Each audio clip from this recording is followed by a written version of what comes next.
How are you doing this morning, folks? Happy Thursday. Thursday, right? I feel like it's Thursday.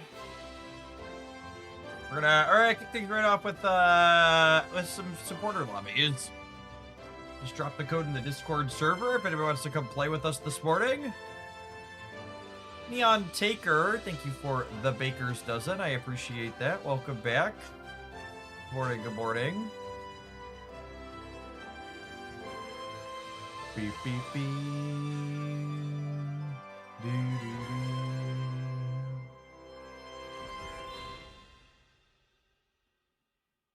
Perfect. You know, it's kind of early. We'll see. I'm gonna give one more second for anybody that's in the lobby, and then we'll open it up to anybody watching the stream. We've got 2 more slots, supporters. If you want a chance to pop in here this morning, 1 more slot, supporters. All right, we filled it. Let's do it. You're one of my regulars. Thanks for showing up bright and early. Who hasn't seen Galaxy before? It's a ton of fun. It's a drafting auto battler game on Android, iOS, and PC on Steam. I've been playing a good bit of it on stream, but it's also one of my most played off-stream games for the last couple of months. It's a lot of fun. What's her deck? I play whenever a character's KO'd, it gets 2 attack. I don't think I've played her like at all. But let's draft Hades. Hades, I've got a couple of fun ones that work with Hades. Morning, Marty. Doubles our first farewell ability each fight, so notably does not double all of them. Just doubles exactly your first one. So typically you want to have 1 good farewell that's guaranteed to get doubled. We'll grab Slappy here. 4-1 trades pretty well. 5-2 trades very well.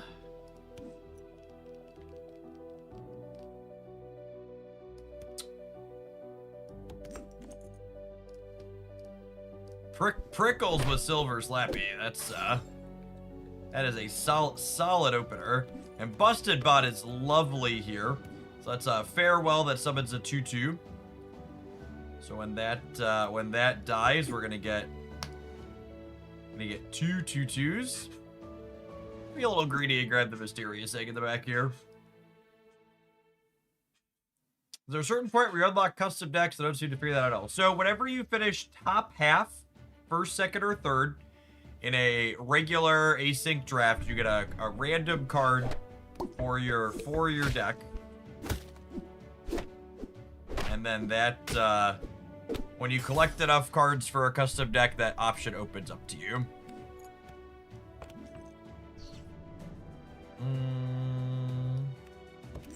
We'll do this and put picks behind these. Obviously, the Serious Egg not having attack doesn't help it a lot. I guess I could swap this. And let this get a little bit bigger from Prickles. That's close. I could do this too, I suppose. Keep this up front. And let this get attacked. So that way it doesn't do any attacking. It'll get a little bit bigger when it gets attacked.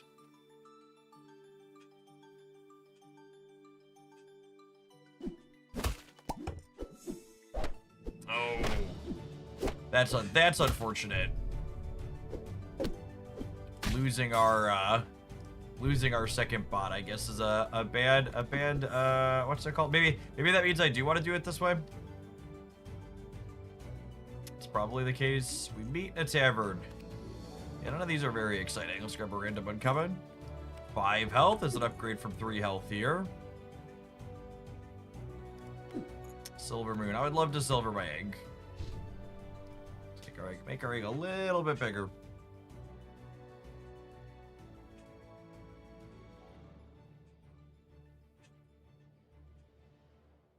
Yeah, one of the upsides to the season pass is that it gives you random cards towards different captains as you progress up. You get regular random cards for random captains as you progress up, even without the premium side, but you get extra for the premium side.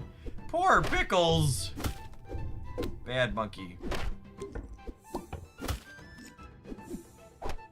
All right, we finally won a combat.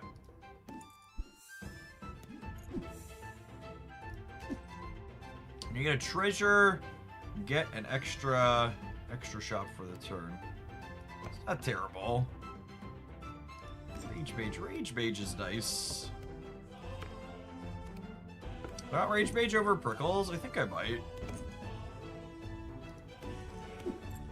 Improve the buffs to the next treasure you find by 1/1. Yeah, I suppose that's okay.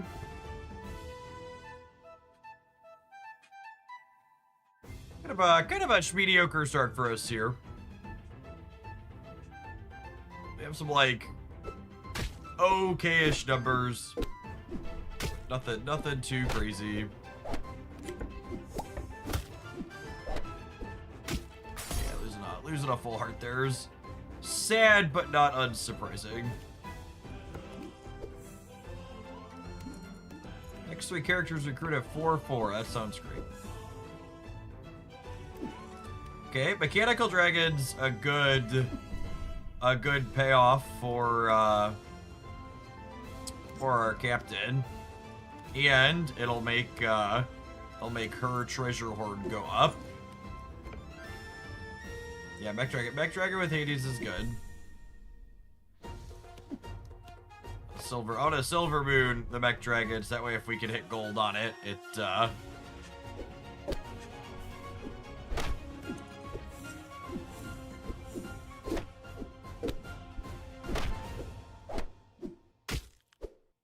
Alright, I think I would wager Pokemon Nerd is just as happy as I am to land a tie there. That sounds great for us. Man, I need bigger stats. I really don't want a White Whale, though. So I might need to.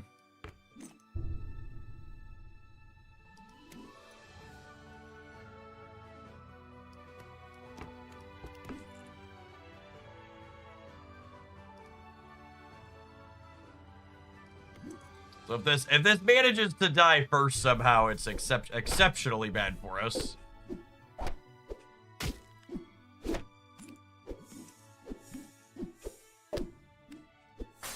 It's unfortunate. Almost got a draw there.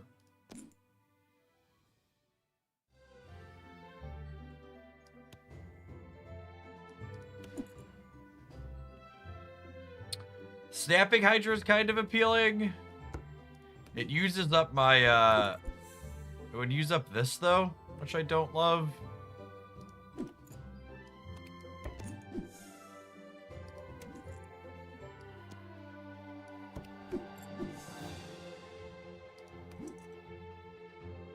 Silver characters in your shop turn golden. Get bonus spells for every 6 of your characters in Archaeon. I think I do this. Try and get more treasures going. Definitely Stinky over Rage Mage. That could maybe be good enough. Turn a silver character golden. Yep. Okay. So this means when this dies, we get four Dragon Claws. However, we queued into one of the 2 undefeated, so there's a good chance our run ends here.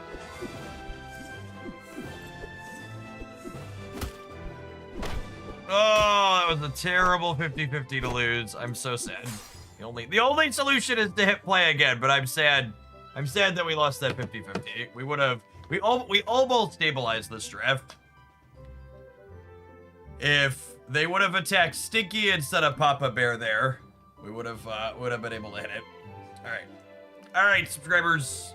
I want to put our code in the Discord server. Good luck, Godspeed to everybody else in the draft. Do you think Stinky is the best generic purple in the game?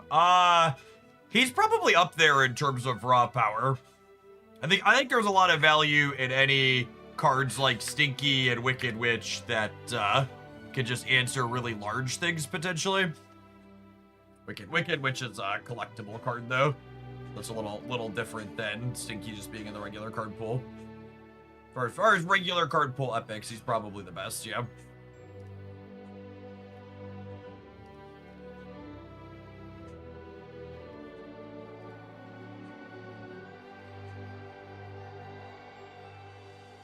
All right, let's run it off, huh?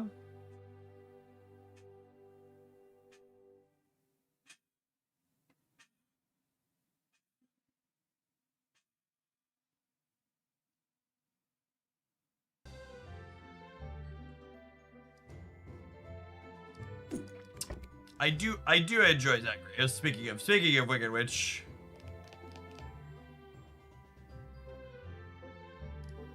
Pirates are good. I like pirates a lot.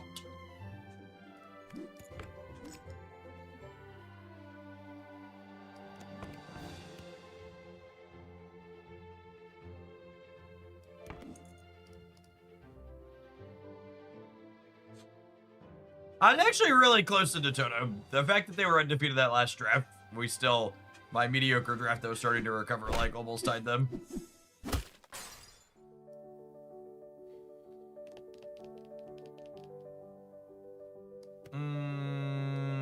I guess I'll take all three of these options really suck. We'll do this, I guess.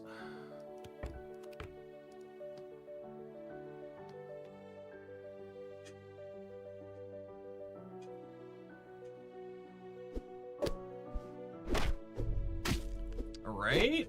Our jealous stepsisters getting to trigger their quest and winning the combat here is a big deal.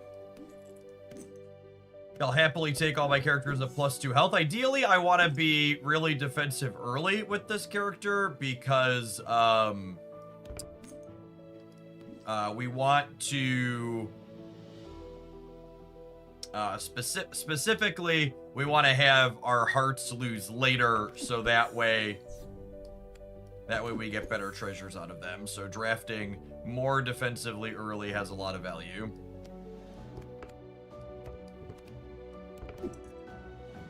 Grab the hyena here. I have a couple animals. These types of characters like this that like give you slot bonuses. They translate as the game goes along. Are very reasonable.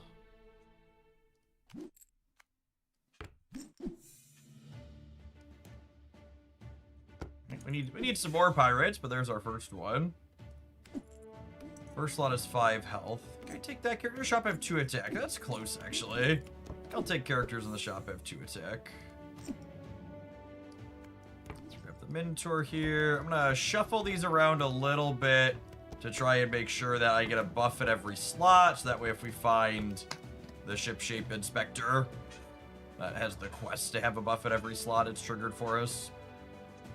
One of those little things you just want to like be conscious of and thinking about your drafts when you have cards like this that give all your slot buffs. A little bit of forward thinking can turn into a lot of value later.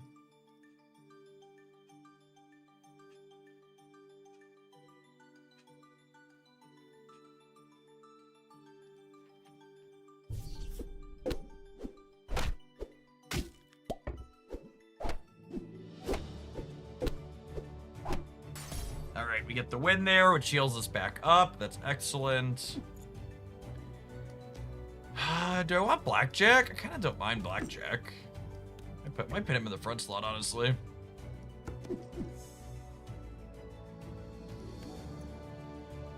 This is definitely better than Nesting Scrub Fall to get a little bit extra stats in.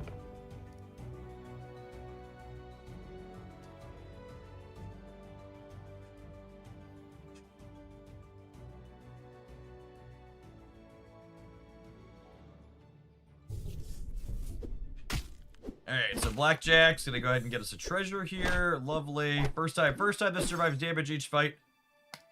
We get us a common treasure. I think I'm happy to grab Pan Shadow here as a freebie. I don't think I want this on the board. I think I'm gonna keep the friends we already have. Slot 2/2 each turn. Hey, there's the shipwright inspector that we were playing towards earlier. Your farewell abilities are also hunt abilities. Am I gonna end up drafting any farewell abilities in this? I don't think so. Each fight, get a copy of a random enemy treasure. Yeah, on turn 6, Gloves of Thieving has the potential to be very, very strong. Speaking of very, very strong, holy mercy. Mercy! That ain't right. Alright, well. Your pirates have hunt to get 10/10. Alright.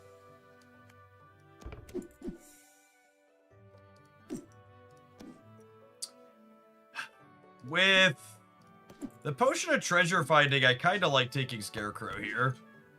And trying to draft through that.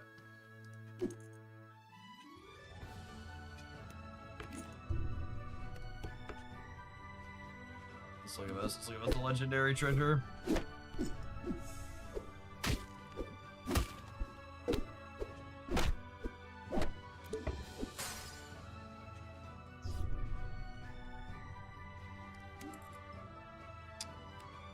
I like Lost, like Jasmine Dragon's okay because we are collecting treasures, but I like Lost in the Woods because it gives us a free shop to get the Scarecrow.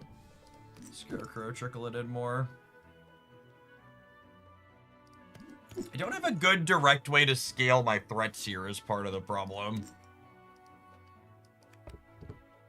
I need like a really good pirate, it feels like. Don't know that I have one of those.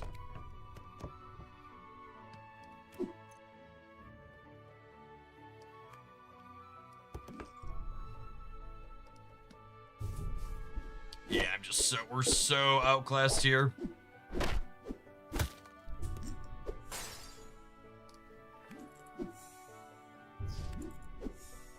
Alright, so that's one legendary, and then this is another. Your heroes get 20/20 for each hero you have. You're here to farewell. I think I'm gonna do this to just draft some heroes. He said not seeing any heroes.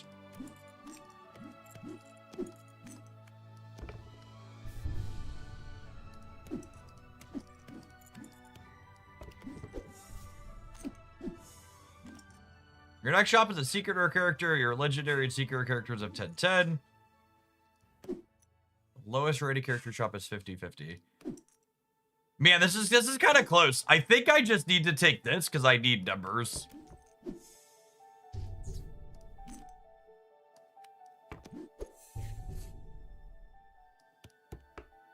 Like I think I just do that, and then I just take, you know, the two biggest numbers in the shop twice.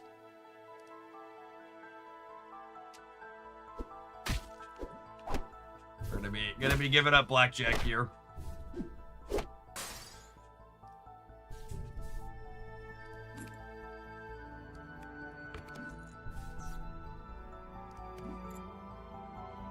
Each fight, give your pirates everywhere. Treasure hoard one. I'm just taking the numbers. I would like treasure hoard 1 for my pirates everywhere at some point, but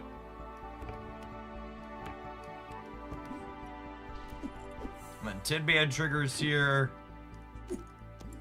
Stone. Take a random legendary next turn.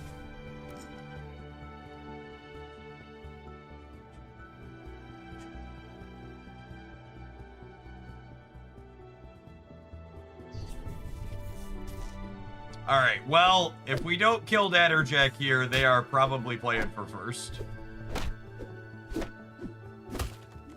Alright, Natterjack is really scary. They've got the Dream online.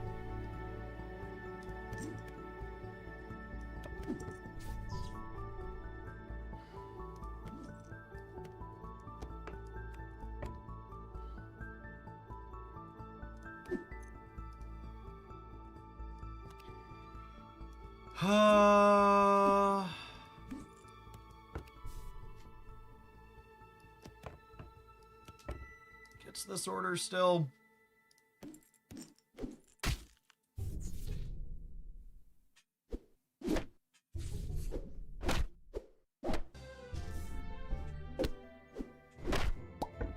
Think we're good here.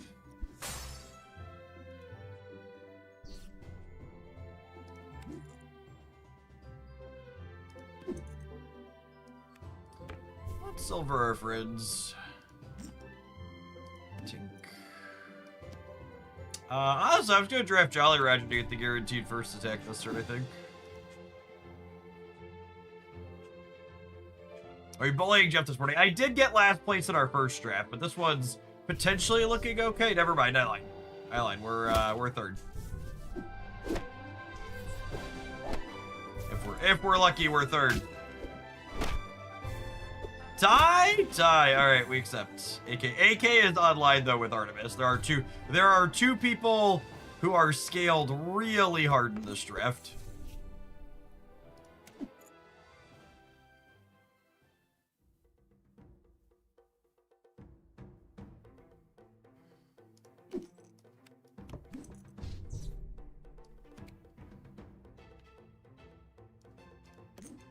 I think it's just Hook here.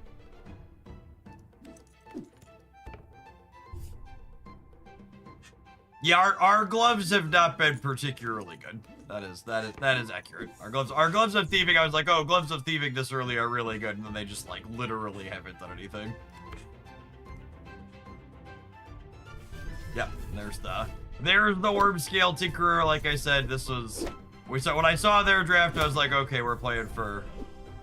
All right, we won that 50-50, but I don't know that it's gonna be enough here.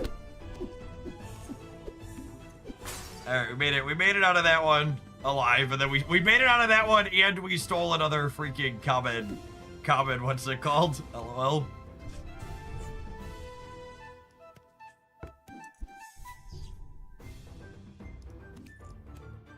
Oh, it doesn't do anything. This might be a 4th place finish. That's brutal. Not looking good for our hero. The loot is trying. Every time we draft something, we get a small bonus on a thing, but I don't know. Ghost is the only one who's drafted I don't remember. AK and Natterjack probably both have our number at this point. If we can beat Ghost here, we might get to steal. We might get to steal 3rd place. I guess AK could beat up Natterjack or vice versa.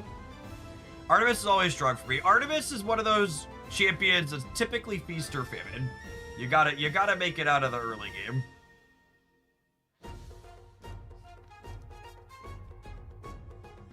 To the supporters, if you want to draft with me, once we're done here, and it's looking like it might be done soonish, there will be a, what's it called, in another code in the Discord server. A Ghost, if you're hanging out in chat, your Stinky really needs to be in this slot here.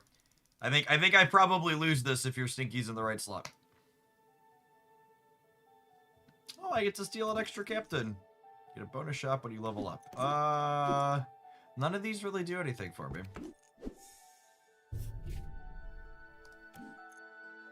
Now, Wicked Witch, however, there's a card that could do something for me.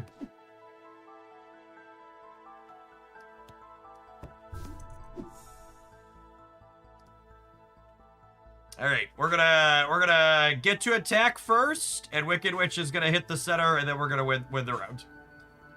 This is generically one of the best epics in the game.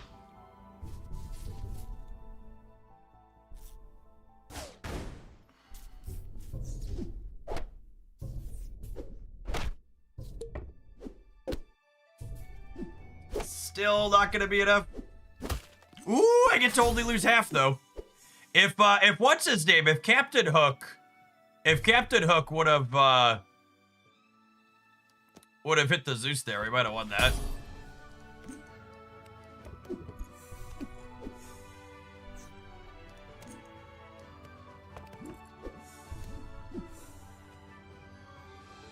How many villains do I have? A lot of villains.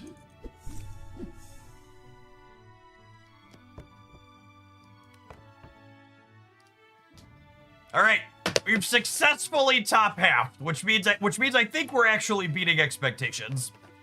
Zip! Thank you for the 3rd of a year. Welcome back. Oh, come on, Wicked Witch! Wicked Witch!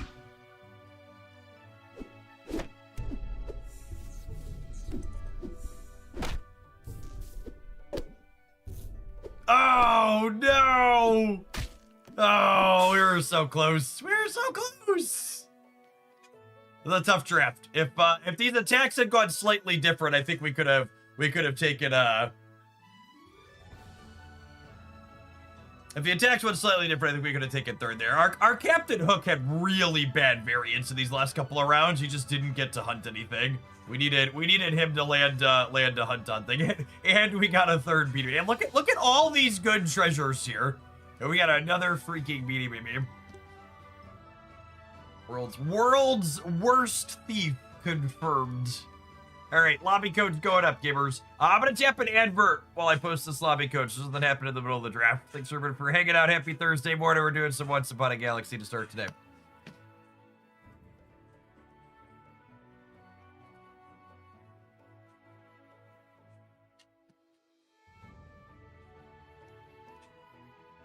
All right, looks like that lobby filled right up. We're gonna do all viewer lobbies this morning. So it's been a while since we've done a full day of viewer lobbies.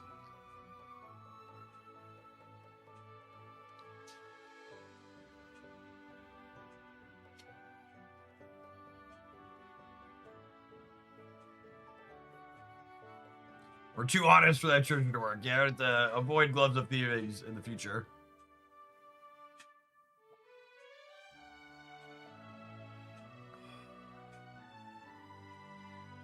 Got a minute on the ad roll to finish here.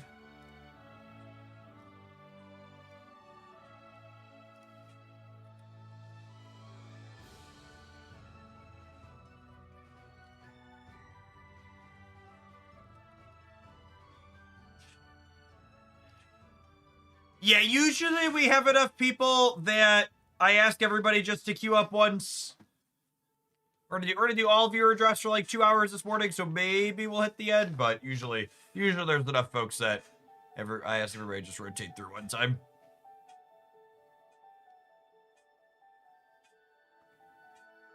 This game is good. It's a great change of pace from Samp. Yeah, they hit a really good mix of the lack of tech cards in this game is refreshing.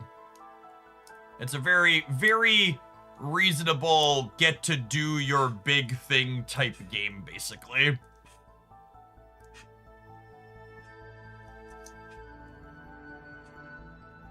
There's no people breaking your stuff constantly, which is nice. All right, how badly do we want to beat up the subs? I think Hannibal is one of the best captains in the game. I win.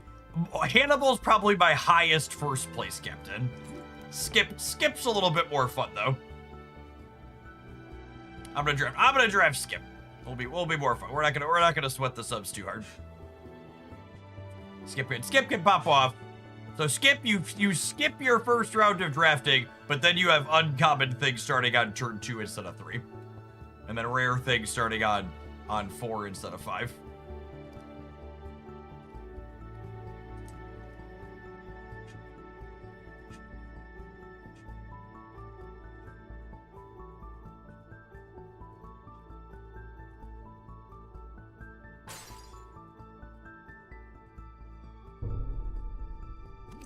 Pumpkin spice latte right away. Running hot.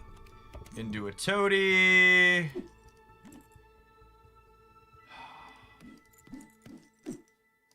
I was gonna take Baby Bear. We can prioritize. I love drafting animals a little bit early, especially with Skip.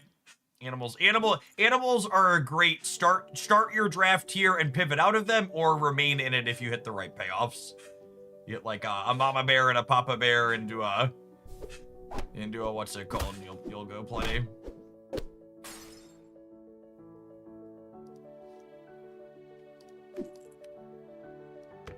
Sunshine sounds nice. Gosh, some of these are very exciting.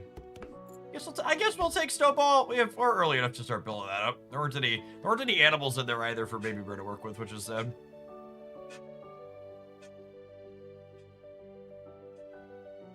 Are there any treasure in this game where only one person in the lobby can get them, like warp drive? No, there's always repeat treasures. If both players have warp drive, it's random who attacks first, just like neither player having it.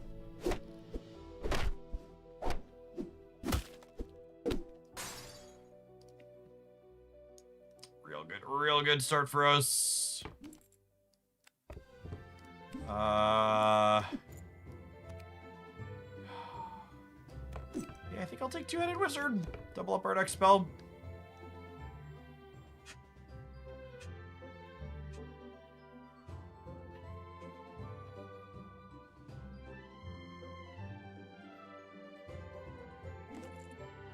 Chameleon, do I need to jump up to Epic here for us? Assuredly, it hunts with summon attack, yes. Oh, yeah. Oh, yeah.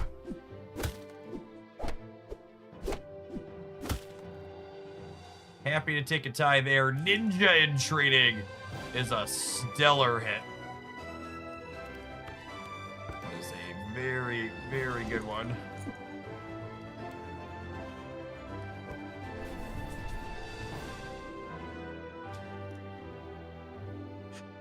Although a little bit less good into Witches 3. This might be our first L. They're undefeated. This is a captain that's very strong early by giving her back row. So their back row slots are probably 6 or 9 by this point. Likely gonna be tough to get through. One point short there. Very sad. Honestly, pretty happy. They're plus 12. Honestly, pretty happy to take a close loss there. Could have been much worse for us.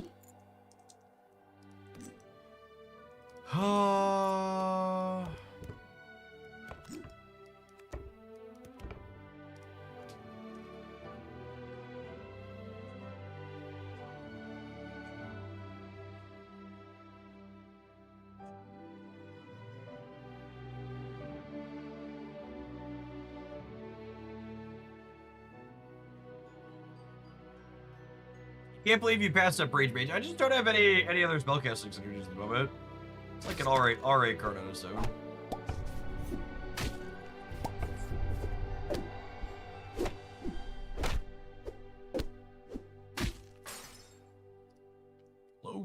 Close. At some point we're gonna get a spell. That's worth casting twice.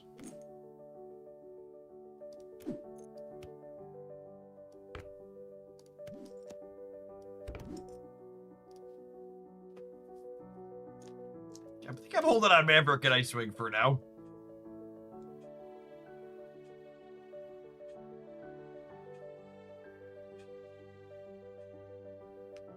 Alright. Let's see if Seven Nation is stabilized here or not. They're fighting for their life.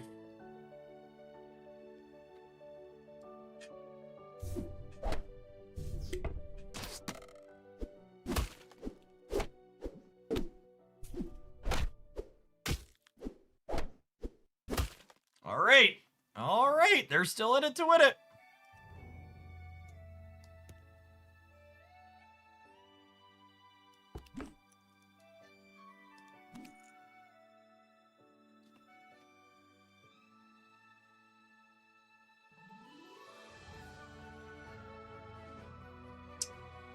I could just take Wizard of Oz and then start drafting from there.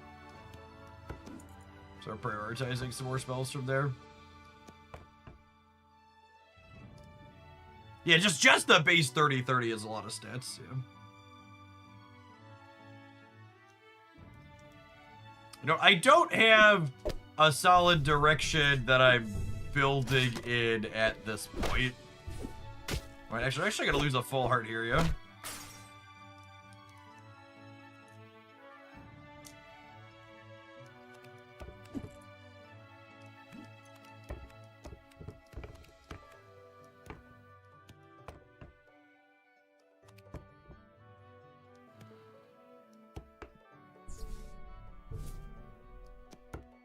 Anyway, we might actually just be dead here. Yeah, I think there's a chance we're going out in fourth. Worm skills. Probably two. You know, we're not ready to get going yet. Need a little bit more health.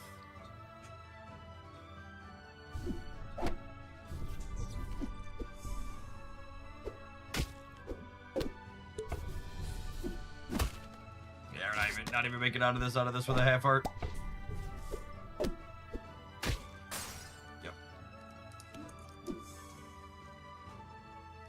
I think I kept on this too long. This too, honestly. I probably should have moved more into animals.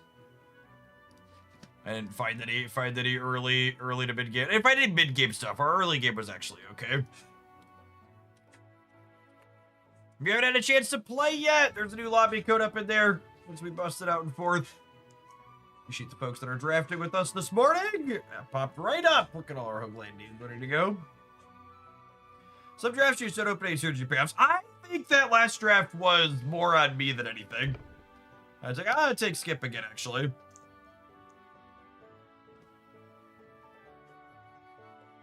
I think that was 100% on me staying inside of things that I should have pivoted out of sooner.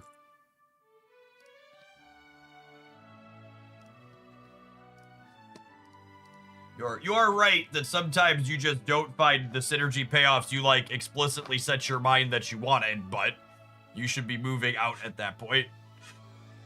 Leaving yourself open to draft a couple of different things.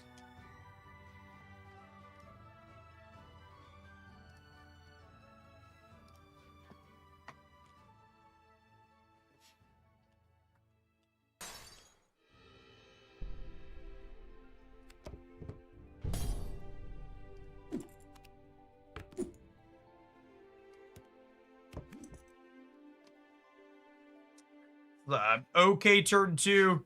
We hit the pumpkin spice latte, so we can go back down half a heart and not feel too bad about it. And anytime you don't lose a whole heart on turn 2 with Skipper, I feel like you came out ahead. Yeah, super happy to take a trade there. That's great for me. Ooh, wink on 1 or wink on 3. Love me some wink gamers. Let's get hunting. All right, let's not lose by 1 in 6, huh?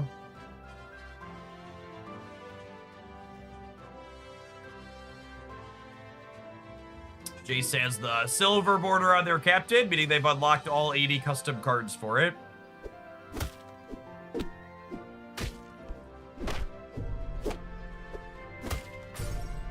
Was very good for the home team.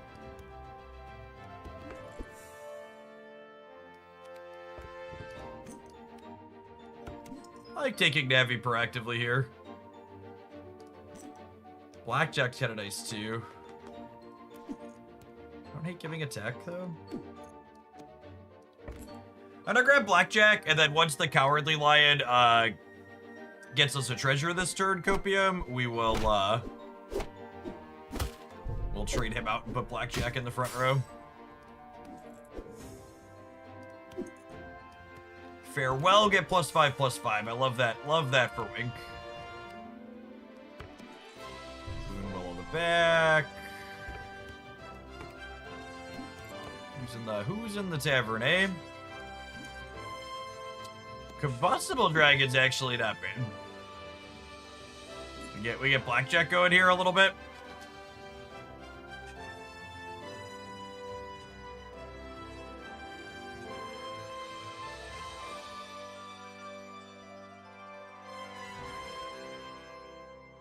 The Dracula things here means the Wink's gonna self-scale a little bit, which is nice.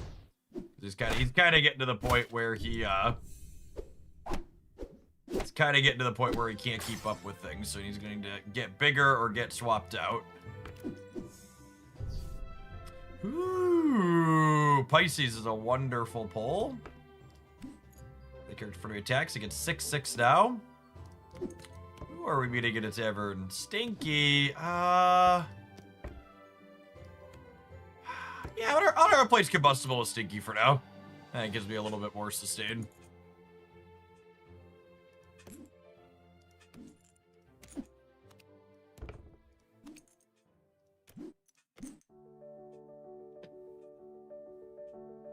All right, this draft has the haves and the have-nots for sure. We've got 3 people almost at full and 3 people almost dead. Wow, Shrink-Teeing by Blackjack is rude. That man's just trying to make treasures for his family. Oh my goodness, and he still survived because of Tink. Wilker wasn't kidding when they said they were cooked. This game free to play. Not only is this game free to play, but it's actually free to play. What do I mean by that? I mean, you can actually play it without pouring piles of money in and like not feel like you're really missing out. Even if you're one of those people like myself who spends money on games, there's not a giant vat of... I put $100 in because I just put that money into a game that if I put enough hours into it, I struggled to find things to spend the money on.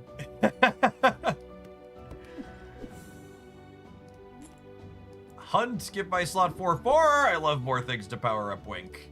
And there he is, guys, gals, and non-binary pals. The Bernadetta. The Bernadetta is here.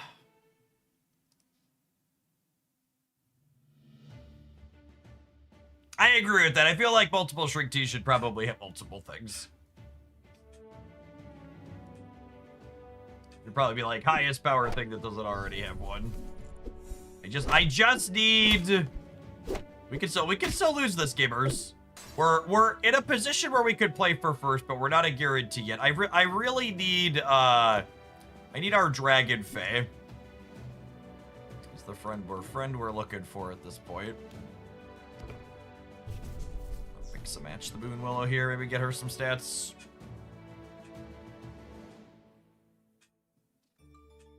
Our fairies are well powered up. I just need a really good fairy payoff like the Tinkerer.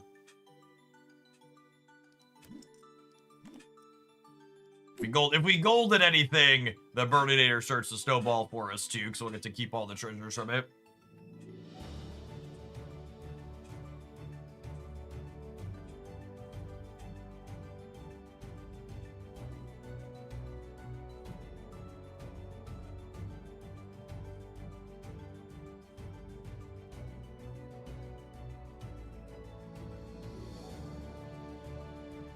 Alright, Wildman Wizard was one of our have-nots, but they beat us in the last draft, meaning they're getting ready to start turning a corner, perhaps. And Jace's draft is only okay here at this point.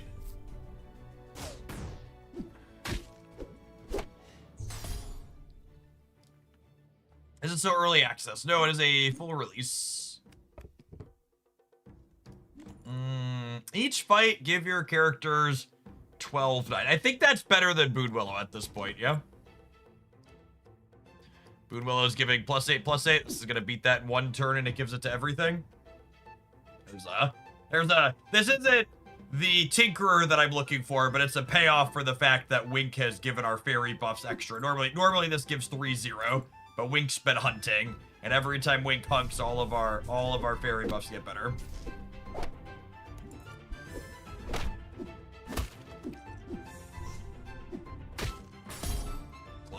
Close! I will take 3 uncommon treasures. I'm just gonna go ahead. I don't want any of these cards, so I'm just gonna draft the highest rarity ones. That way we can find a silver and then a gold copy to eventually turn it into treasures. So when the spell's not useful and none of the cards are useful, you just draft the highest rarity one. Mech Dragon in the middle for the leftover pieces buff. I mean, it's gonna get that anyways, right? I don't know, that really matters. Wink in the first slot is fine, and these other ones are. It mostly doesn't matter which order they're in, I don't think. One of your choices KO'd, give it slot 1/1.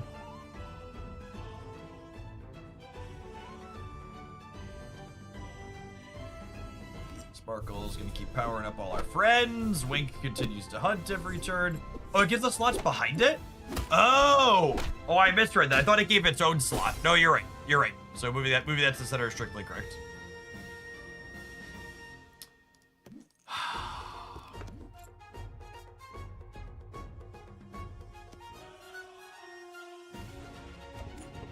I think I'm giving up that one at this point. Wicked Witch is so good. My Wink's big enough that I don't think I get rid of it. Just because it has so many stats for like the Dracula fangs and stuff. But this one insulates me against my opponent's high rolling later. I think we're playing for first at this point.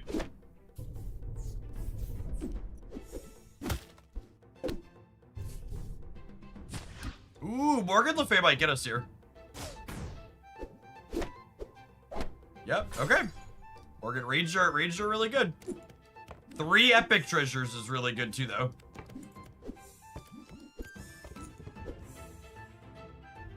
Navi healing me is lovely.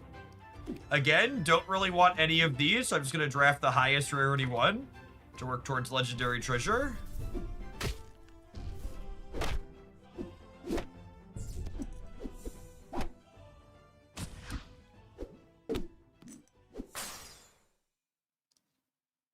Yeah, you are really close to stabilizing there, wild man.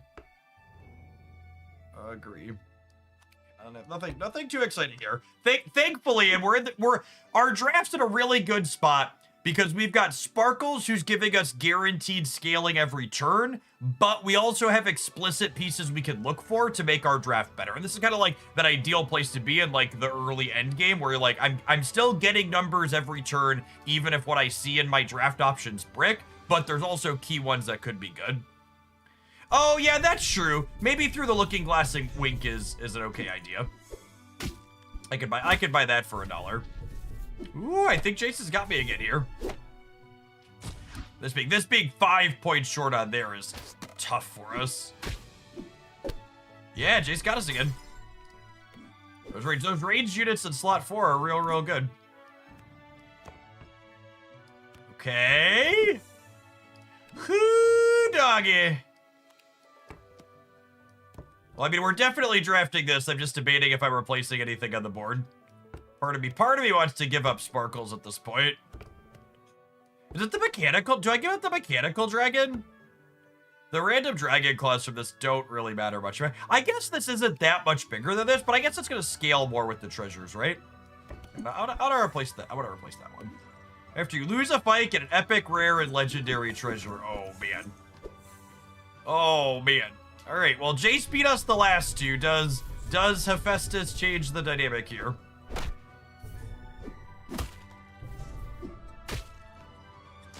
I think he does. I think we got him.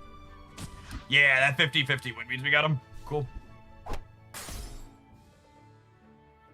We have successfully bullied the subscribers for the first time this morning. Anybody else like to be bullied? If you haven't had a chance to play yet, I'm dropping a code in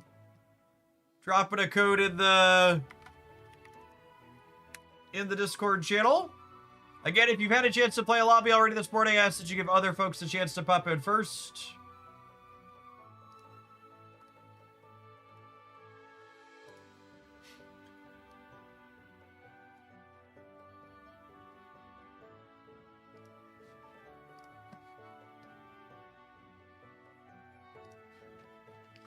Mad Max, thank you for the 3 years of support. I appreciate that. Welcome back.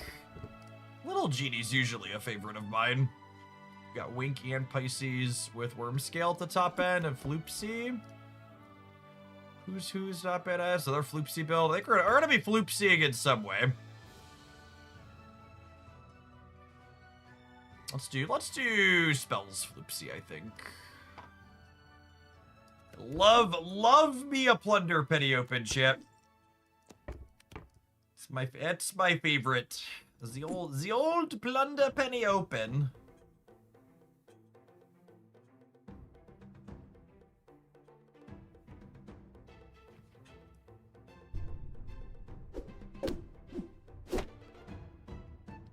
Getting the hunt on turn 1 with the 1/1 penny is criminal and shouldn't be allowed. Definitely feel like someone needs to call the police. This card hunting on turn 1 is nuts.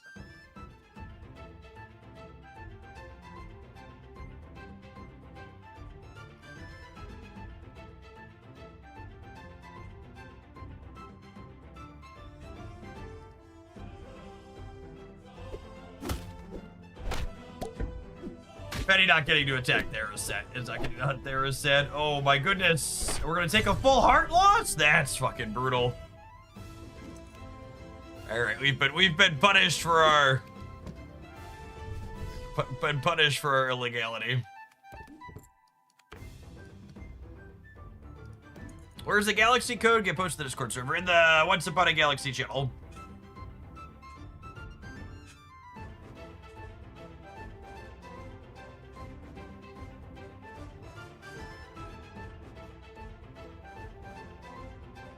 Yeah, I almost wonder if Puck and Picks are cards that should be should be toned down a little bit. They're definitely among some of the best early game things you could draft.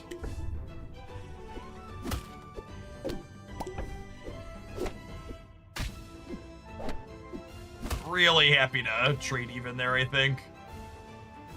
Rage Mage is exactly what this draft is looking for, and I would love to Silver Moon. Silver Moon Penny. This encourages us to cast spells. Our champion encourages us to cast spells. Plunder Penny encourages us to cast spells. Everybody loves casting spells!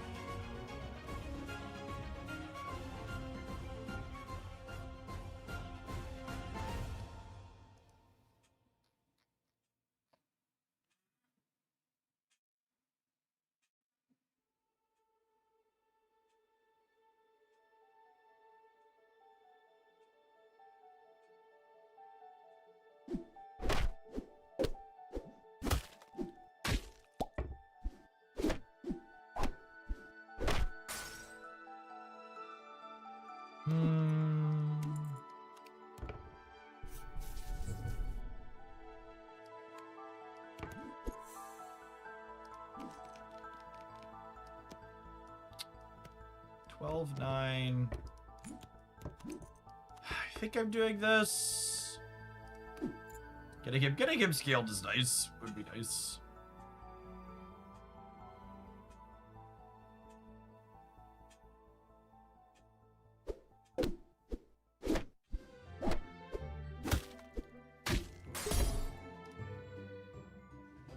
That's true. The latest expansion definitely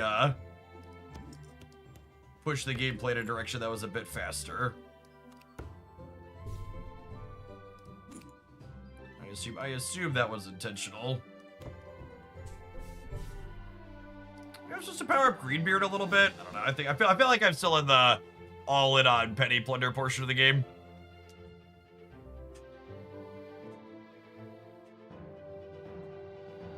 All right, Ray Tracer's struggling here a little bit. See if they can pull it together. Otherwise, they're gonna be pushed out. Puck plus Shark or any of the summoners early tends to feel really strong. I agree, Justin.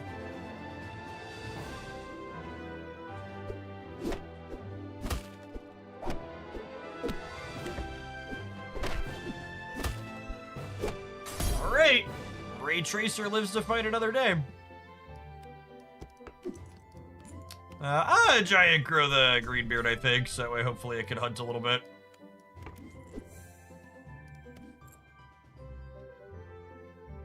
I don't think I'm getting Wink going at this point. I'm gonna go ahead and green down here.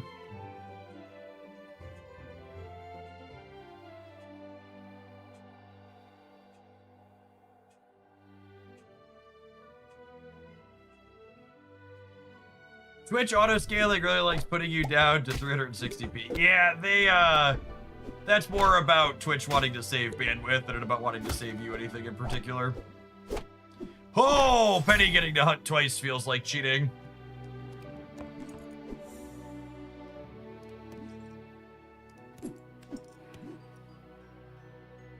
Gravity Well's kind of appealing.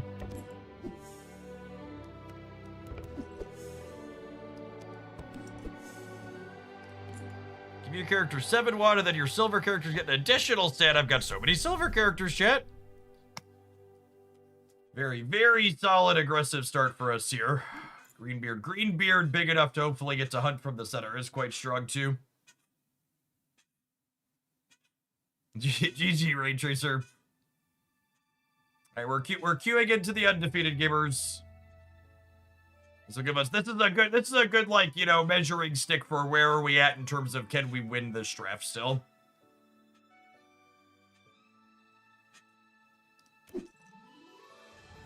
I love me a monstrous Penny.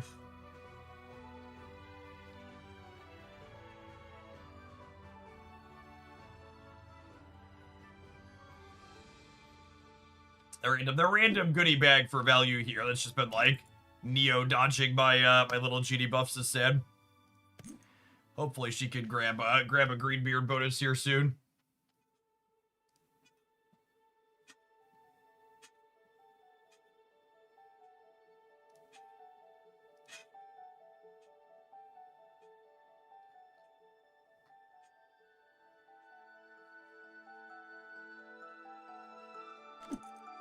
This gives double its stats, so if it hits a buff, we can take that buff and pay it forward.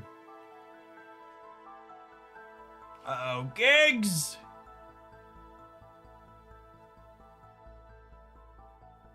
Hopefully gigs didn't get disconnected. I think we've actually been running pretty hot, though. We've been doing viewer lobbies a lot and never had an issue with anybody DCing.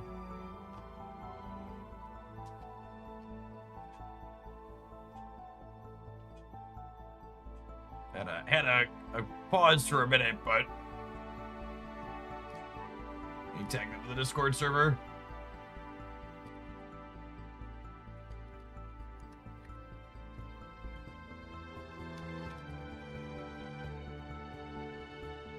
See what's up.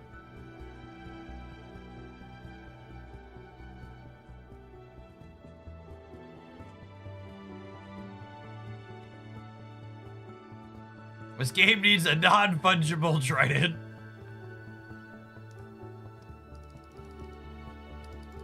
Yeah, this the lobby feature is definitely a little bare bones. Ideally there would be a timeout or a kick. We'll give them a second, but we might have to remake.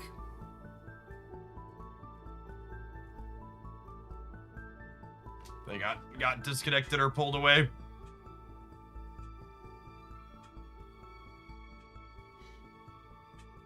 I've been avoiding another mobile game after becoming a filthy whale for stat, but I don't think I can dodge this game anymore. It's a pretty good gameplay experience that doesn't eat your wallet. Agree. All right, you know what? We have to run an advert here in a second anyways. I'm going to run the 2-minute ad, and if Gigs isn't reconnected or back by the time that's done, we'll remake the lobby, and the folks that are playing it here could join up in the next one. Drum step and zip. All right, have an ad roll since we have an organic pause here anyways.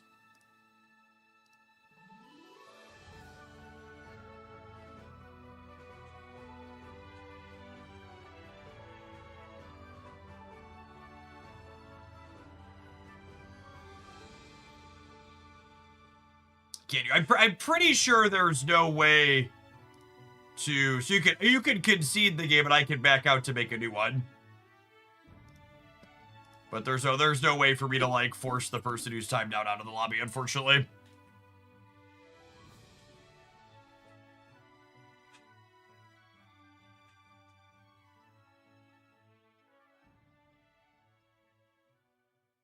Oh, Chris is in the YouTube chat. They said they got disconnected.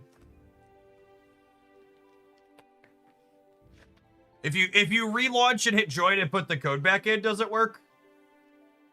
Someone else said they had that before.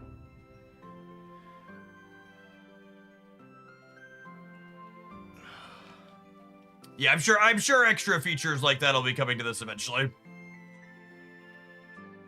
The real time lobbies are not on the ladder for a reason. They're a social feature.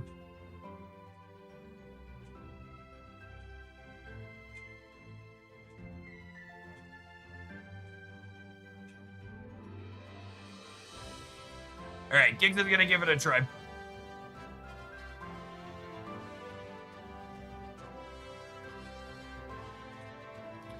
Beep, beep, beep, doo.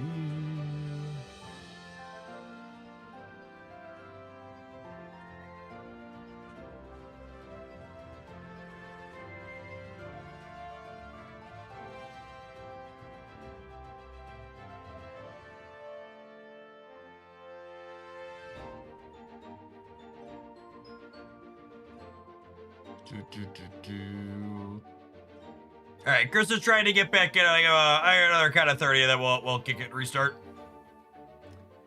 It's unfortunate. My penny was rocking. Oh, we did it! Look at that. Look at that. Perfect timing, too. The Twitch ad roll just finished. Eat it to eat it.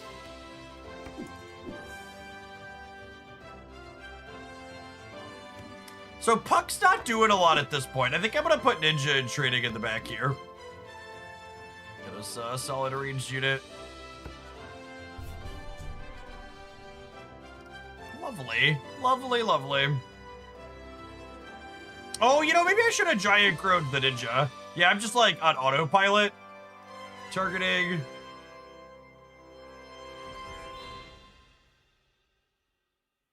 I'm just on autopilot targeting Plunder Penny. My future buffs are going to put on the ninja in training.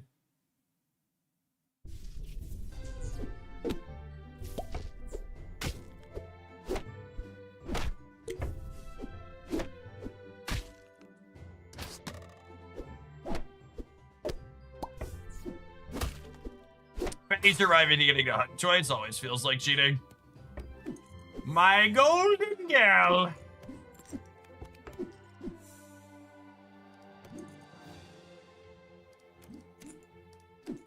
Somewhere over rainbow. Do do do.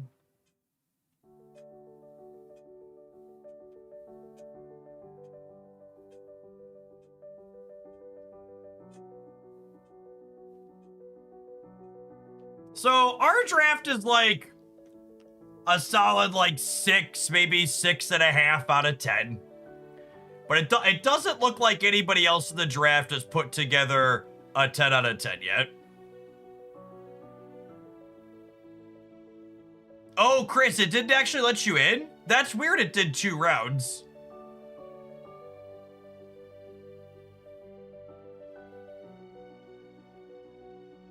Okay, I think we might actually have to end up restarting here, because it sounds like Chris's client is weird desync. That's unfortunate. All right, drum step, and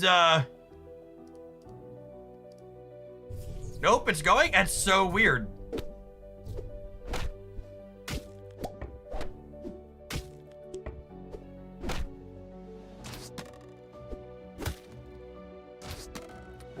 What a sicko tie. Yeah, I need to put points on our range unit for sure. We would have hit that thing with the make it bigger last turn. Would have been an insane spot.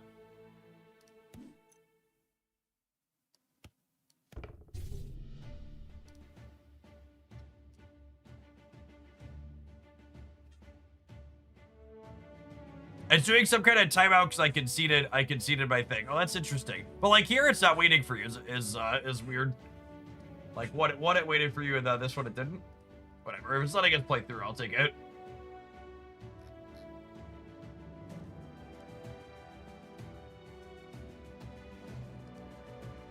Oh, chat! The vibes market is down today.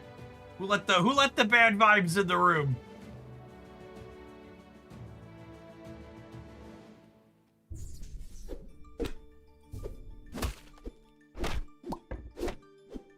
The bad vibes in the room with us right now.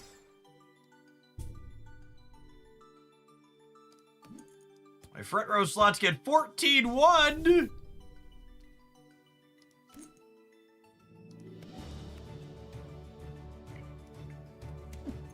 I think this might actually be better than Rage Mage at this point. I only have a couple of treasures, but making all of them bigger is reasonable here. Especially Gravity Well. Worm Scale scales both of the numbers on Gravity Well, so it'll like make it get 2-2 every turn and then 3-3 every turn, etc. So it really scales up the ramping on this relatively quickly.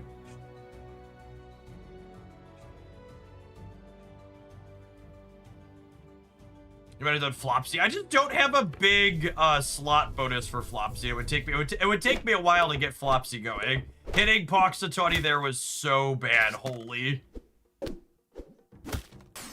Good gravy. That one in 3 was very killer. You have a video on how this game works with each of the numbers. It's very straightforward. It's attack and health.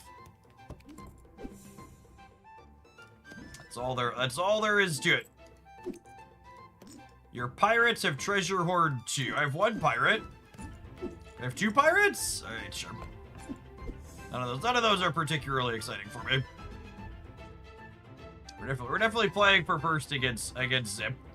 Every turn you get 2 rounds of drafting things. You position them on the board, and then your things attack from first to last They attack randomly into their front row first, and then once the front row is gone, they attack randomly into the back row. There's varying rules, text, and bonuses and stuff that they get as different things happen. Our Penny continuing to hit their Wicked Witch in front is very, very good for us, but damn. All right. I thought we were gonna at least play for a second there. Getting thirds, tough stuff. All right, onward, upwards, backwards, forwards, into another. For these types of games, really, I think the best way to learn them is just jump in. The core, similar to a game like Snap, the core game loop is really, really straightforward. And then like any good card game, drafting game, the skill and depth of it is learning the card pool and how different things interact with each other. And in this case, the treasures in this game too that you could recruit. All right, supporters, if you've not had a chance to play with me yet this morning, I posted another lobby code in the Once Upon a Galaxy channel of the supporter Discord server. We've got 2 more slots here. I'm going to give folks who haven't had a chance to play yet another minute. And then we'll open it up to some repeats if we don't fill with that. Does Tinkerer boost treasure? He does not. He only boosts explicit things that give, like, XX. Not just any number.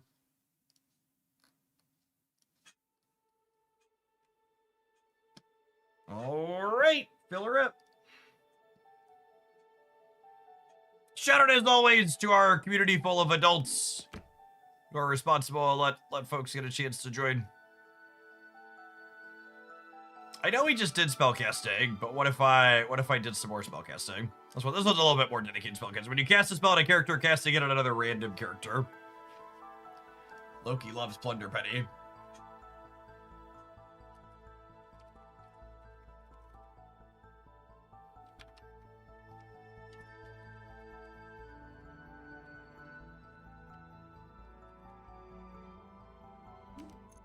I like nesting Scrub Fowl, because if we find Plunder Penny, it works well with her. I'll take Itsy Bitsy Spider just to have good stats to start here. How often do you change your custom decks, Jeff? Whenever I get a new card that works well with it. So it really just depends on.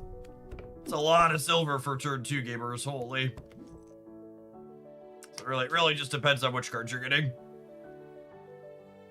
I don't have any characters silvered in the game at this point. Because my off-stream game time is somewhat limited, and our viewer lobbies on stream don't get me cards. Scrub Fowl, our first slot, looking quite good. Make our gold characters a little bigger here. When I survive damage, transform me into a random rare character. Yeah, sounds great. It's a 10-10. Should survive all sorts of damages. The fact that it heals when it's transformed is so messed up.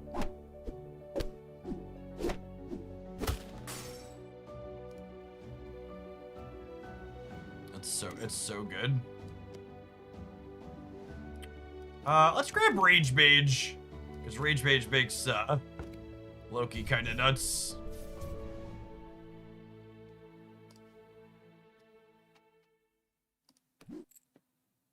Hitting Nameless 1 this early might let us snowball this game really hard.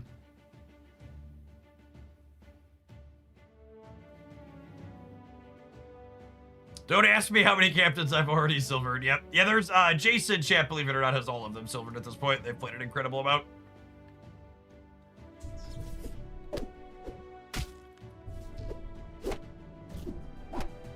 God, the scaling on this is just so rude. Batches is lucky we didn't take a full heart from them there.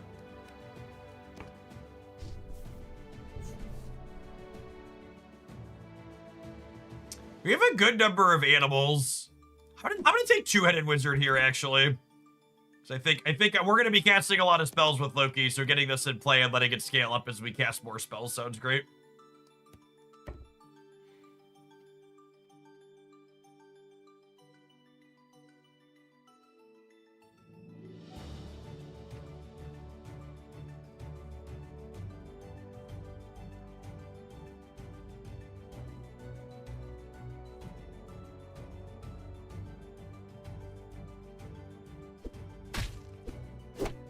Ooh, Achilles is ambitious in real PvP. Real-time PvP. I like drafting Navi proactively. Can add a lot of value. I really don't want to double up what big teeth, but at the same time, I want to get casting spells for my stuff.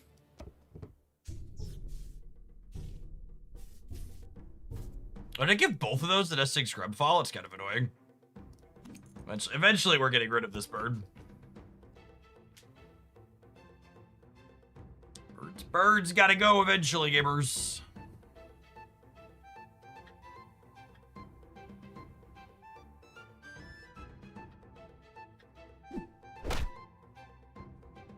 Oh, Nameless one attacking the mousetrap. That's unfortunate.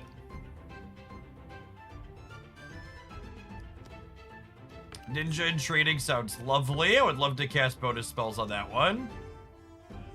I'll draft the bronze goose off to there. Should I have gotten the iron cast dragon? Maybe iron cast dragon's good there. Just start piling up treasures. I don't know. I kind of want to target this with spells to start though, just so we can pump it up. I just got a wonder box for the lightning thief, and I've been playing solitaire casting Eureka for 5 minutes. The shop shelf low. Really big divide in this lobby like the last one too, between the haves and the have-nots. We've got 3 people at almost full and then 3 people on their last leg. Probably gonna be some knockouts this round.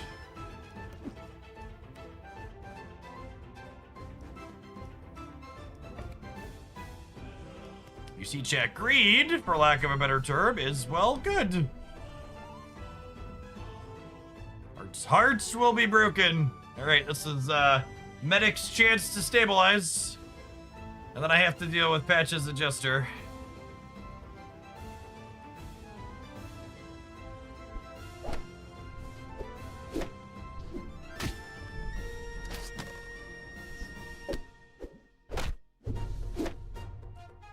Okay. Medic's living there is, you know, hard to complain too much about that.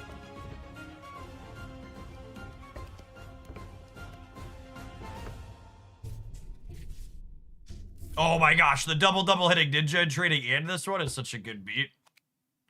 That's great. You know, I'm gonna sub goodie bag for the nesting, because if this gets targeted with some bonuses for my random spells, that's better than the other one. All right, Adjuster and Patches at a close fight.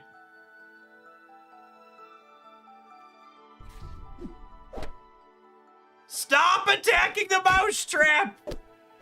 For the love of God!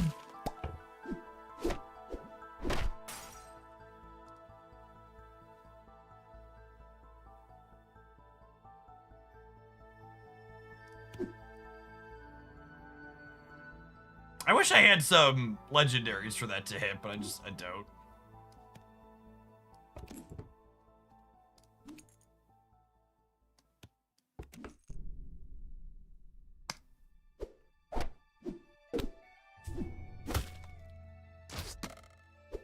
Oh, damn it.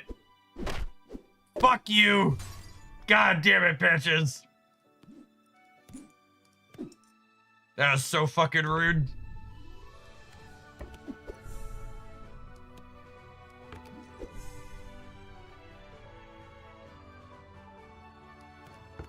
No spells on that entire go-round is brutal.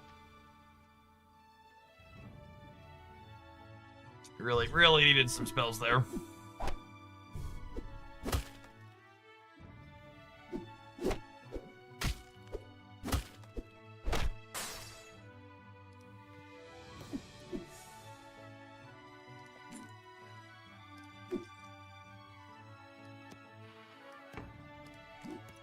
I think I want to green because I want to try and roll the Elmister up. Holy, that's a Eureka. Okay, now we're cooking.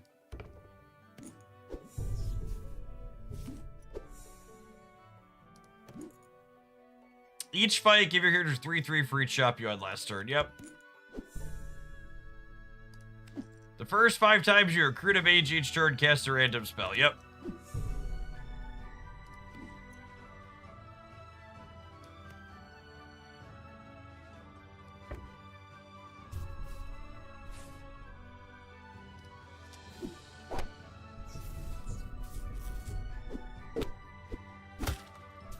Oh, that's a Hercules. Oh, Patches keeps taking all of my hearts, chat. Send help, I'm being bullied.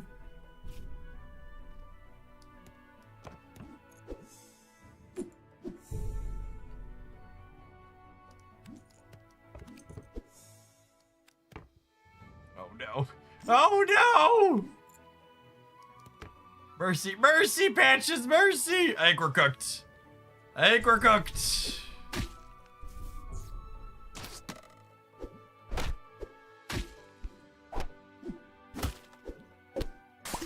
GG, Patches. We got second? I think we got second. Patches was nice enough to fry up everybody else in the draft before they made their way around us, so. I'm just gonna keep hitting the play again button this morning, chat.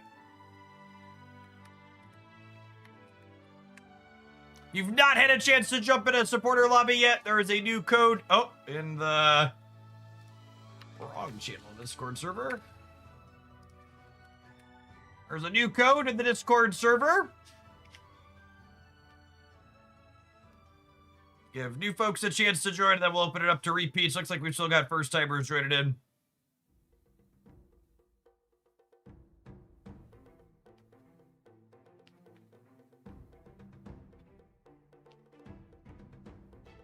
All right, we're full on up. Let's hit it.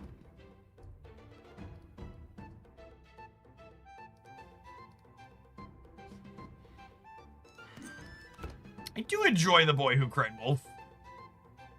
Drafting animals tends to be quite fun. Animals, I think, is one of the best draft archetypes in the base card pool. So the boy who cries wolf, letting you splash at other characters with animals can have a lot of value. No animal on my second draft is sad. If you hit animal, you end up getting to hit your double up on turn 2, which is quite good. Ooh, silver could. Silver means we get to, though. I think we'll take a pix animal here.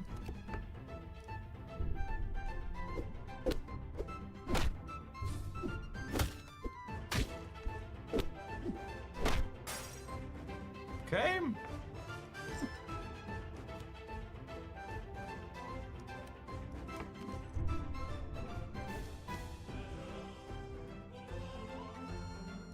Don't think Ugly Duckling is likely to live. I'm gonna keep on the Dragonling until we hit the quest. I got Rage Mage, Animal with Captain. It was a fun draft, absolutely. The your animals become mages treasure and mages become animals is also a very good one.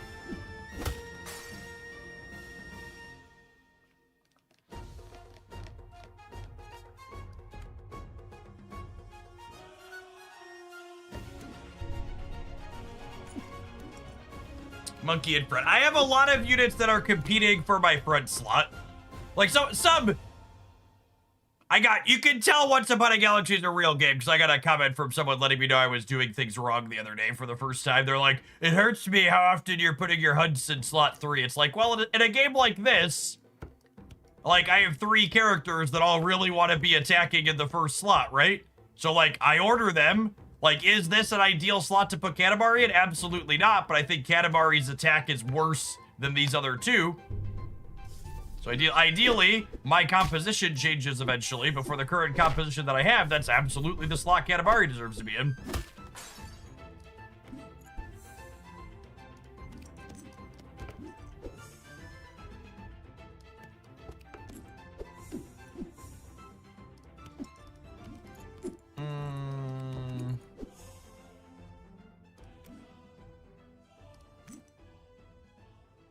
Goodie bag as an animal sounds really good, actually. If we can find like a mama or a papa bear. That sounds quite lovely.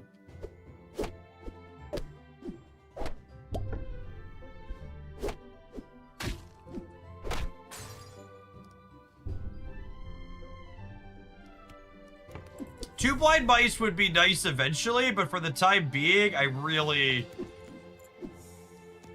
just need... Ooh, Rage Mage is an animal. I need stats in the short term. So Code DB is terrifying. They have 4 hearts on Artemis here, and they still have 3 of them left.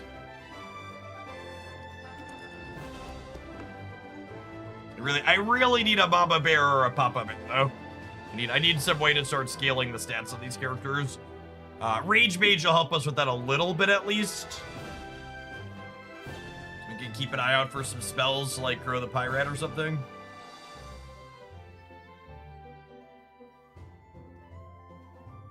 You could have put the duck in front of Pix on turn 3, sure, but then it wouldn't have been an animal, right?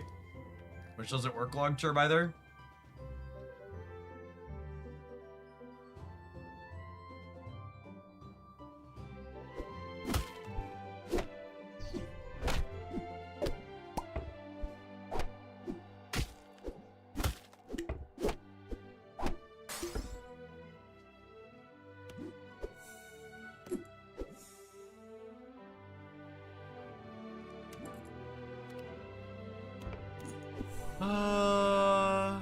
All right, that's a good payoff.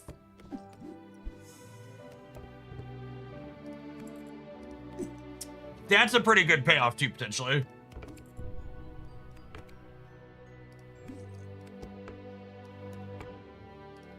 I think I'm starting on this one. It's so close. I just don't know which one I want to lead. I'm gonna lead on Cheshire Cat. Final answer.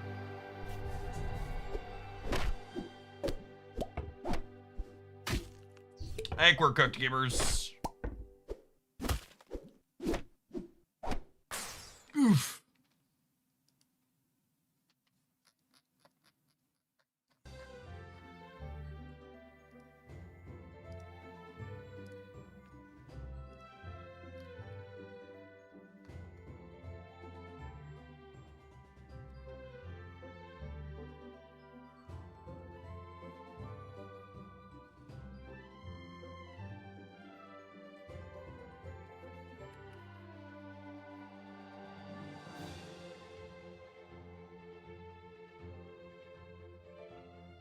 Sorry, hold on 1 second, gamers.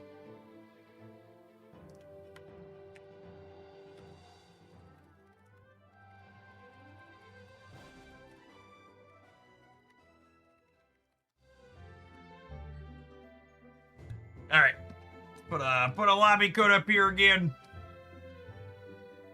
Maybe we'll be less embarrassed in this one.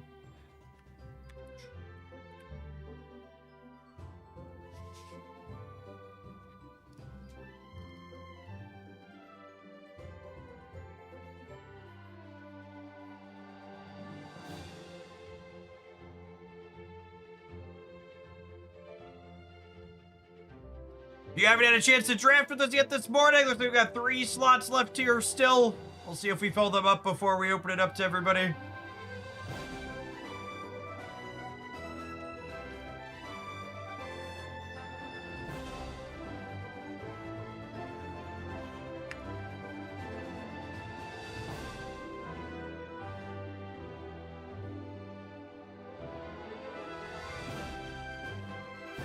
One more slot remaining. Anyone that hasn't had a chance to play yet? All right, I'm gonna open it up.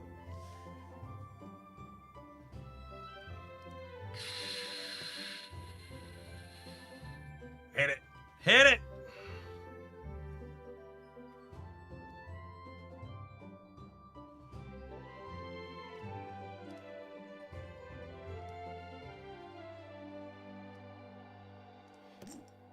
I embarrassed myself with Sir Gilad the couple of times we played him yesterday.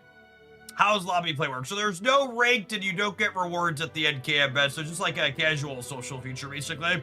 So you create a lobby with a code and then you can send the code and people enter the code. I love taking Sir Galahad and then I do that a lot too. I also have Mechanical Dragon and Worm Scale Tinkerer with this captain, which is one of my favorite combos, which is why I take him and die a lot. Buffs from spells give an extra 7/7. So these are actually really good artifacts for him. So these are both ones that are like really good to draft around. Poison apple. I'm addicted to casting spells. I'm gonna take Fairy Queen's Wand. Casting spells is my kink in this game. No super lovely friends for Puck there, but we got a tie, so we'll take it. Rare, 3 really good choice that one. Yeah, I agree. Would love a Dragonling. Let Mommy step on us. We'll take Mommy.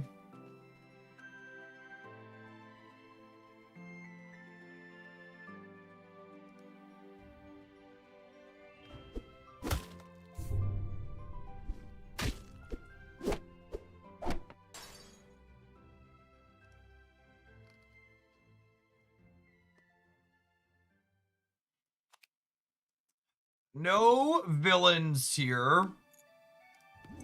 Long term, I like taking Pan, because we are, this is a Tinkerer draft.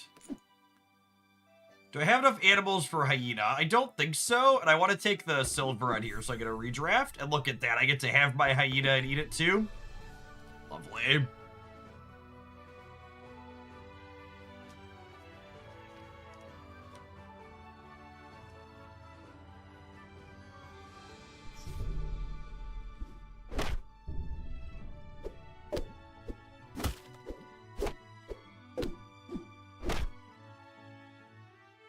I don't think Hyena is very tasty. Well, that's just like your opinion, man. I think I'm gonna take Robin's bow. I feel like I need more stats in the short term here. Robin's bow can help us accomplish that.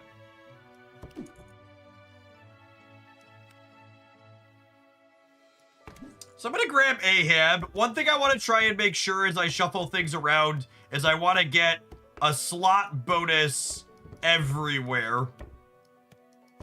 So that way if we find ship shape inspector or whatever he's called, we can trigger that quest on him. So ideally I think I want Ahab in slot 5 and Puck in slot 4, but I'm gonna shuffle for just this turn so that way I can get set up here long term. Oh, I missed a bonus on that one. That's fine, we'll correct that this turn.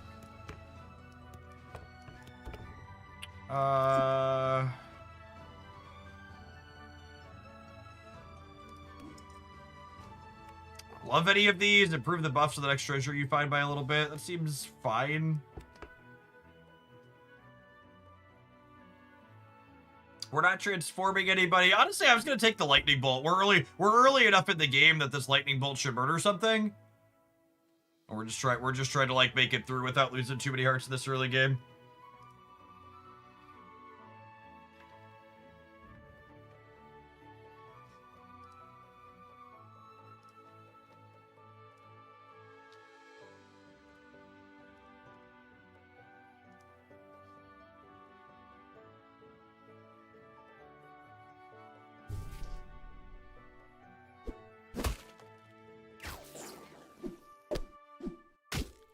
Oh, taking a full heart loss there, even with the bolt, is disappointing. Our draft is definitely not going well at the moment. Let's grab Rage Mage here, because I have a spell-based treasure coming up next turn, which is nice. None of these are very good. Oh, I think I'm just taking Blackjack, but there's a good chance it's not surviving at this point. We're in a very bad spot.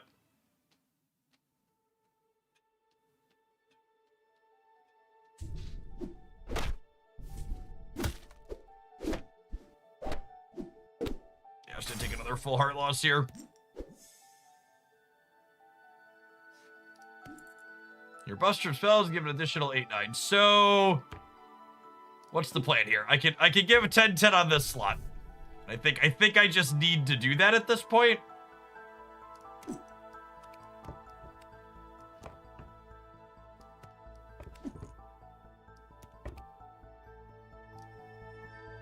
We're just gonna try and get. I need to get numbers in the mid game here. We could hopefully we can avoid another full heart loss again here, but there's a chance that it's coming for us.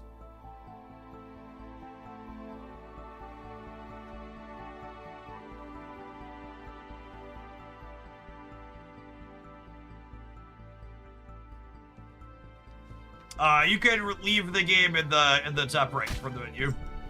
All right, blackjack triggered.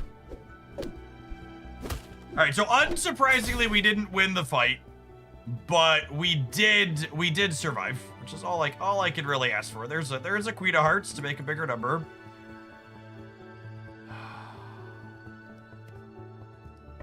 I think I'm just silvering blackjack. I don't think rolling a random legendary is good here, especially with the option to silver something.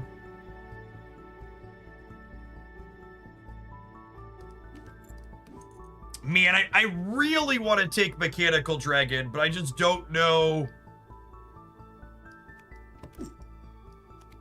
Oh, I just don't know that, I don't know that we're going to be able to win a fight here. This might be the end of it. Oh, I forgot this is all of our buffs. Yeah, maybe I should just buff the board. I absolutely should have just buffed my board. I don't know if that would have been enough to get us through this. I think we probably still die, but I absolutely should have done the all for one and given everything 9-10. I feel like I need to revisit my Sir Galahad deck, or maybe even just play his starter deck. All right, I think all of our first timers had a chance to get through, so I'm gonna throw a lobby code up, and if you've had a chance to play, you could rejoin supporters. Andy, water, 2 more. Play to like 11 or so, I think.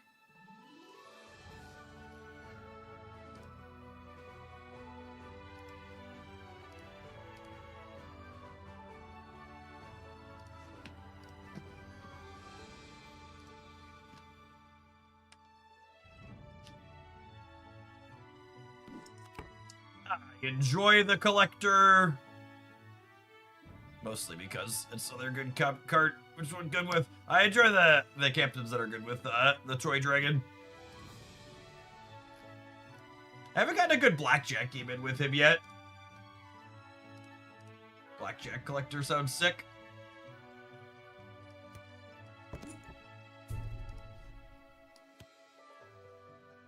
Go take a pix. Go take a pix.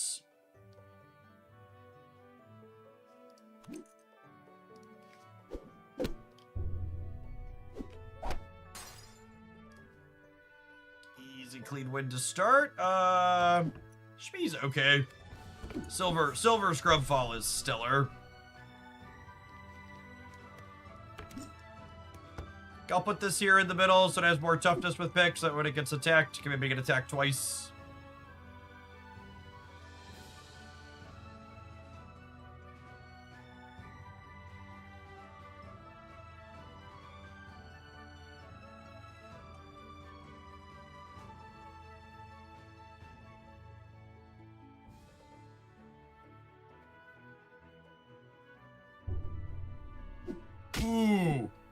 Ooh, keep attacking the toy. Well, that worked out. That worked out quite well. We are wound.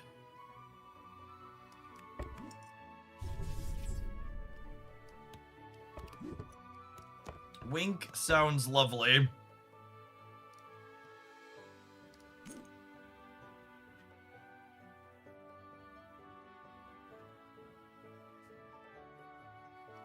All right, Artemis is the scary one early. You gotta keep them down before they get going. Wink losing the 66%er to not hunt anything is one of the most tilting experiences in this game, and then we lost a full heart to boot because of it.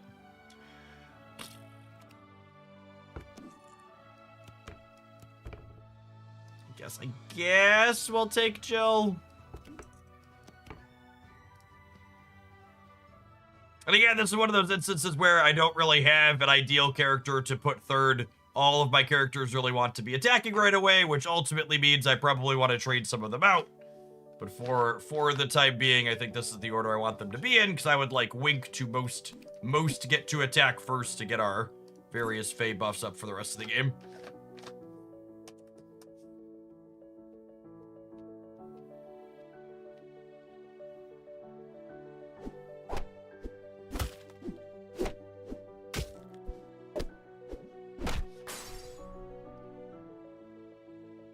Can we get some treasures?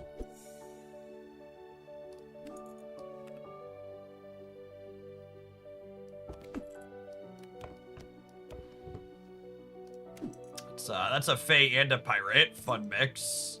None of these are super exciting. I think I'm just gonna grow into the Wink. So hopefully that he can get a couple more hunts in before he gets outscaled.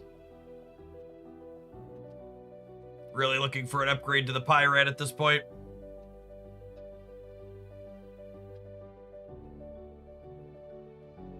The Artemis being at 3 hearts going into turn 5 is real good for them.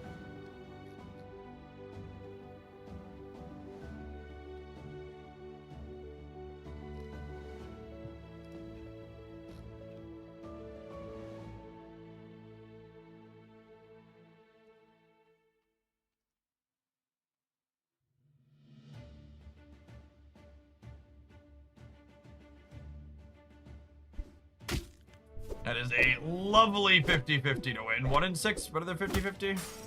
Glad we're already at half a heart.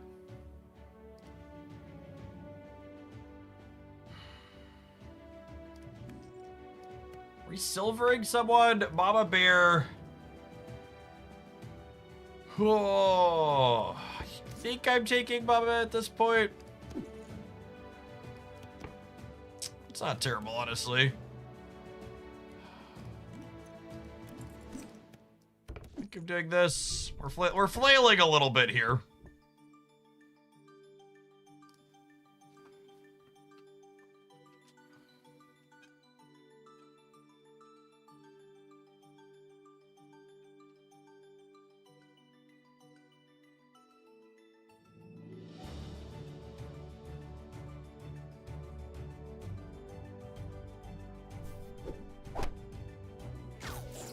Oh, we're gonna die again? We're gonna die.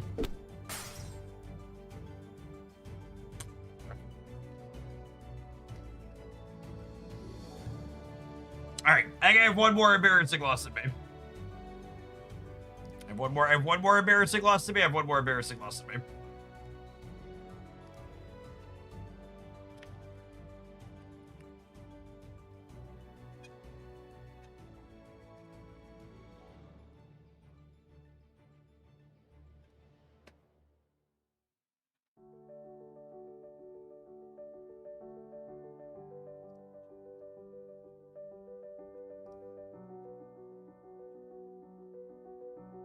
No, it's not your brain at all. Nice based on this, that is markedly faster and more aggressive. I think I've had more brutal out by turn 5 or 6 losses in this first week than I did in all of the last 2 months we've been playing.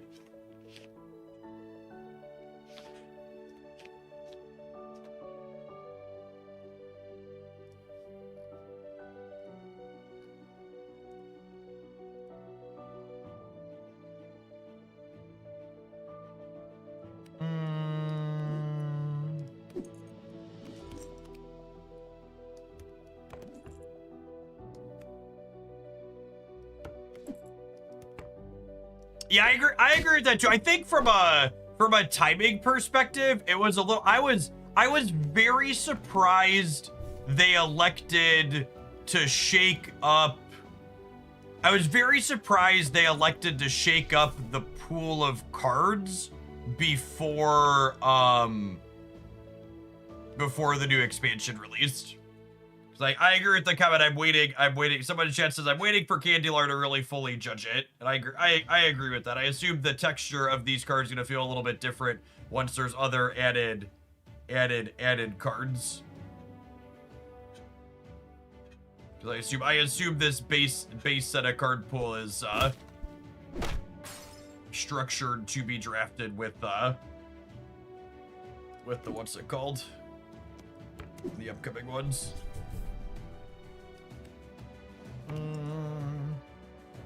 Feeling like an animal draft. Just try and get bonuses at all of us lots here.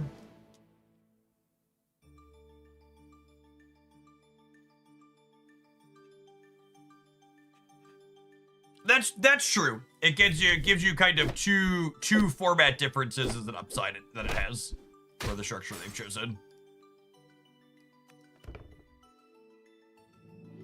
Do I have time to get Plunder Penny going? Maybe. It's a little late.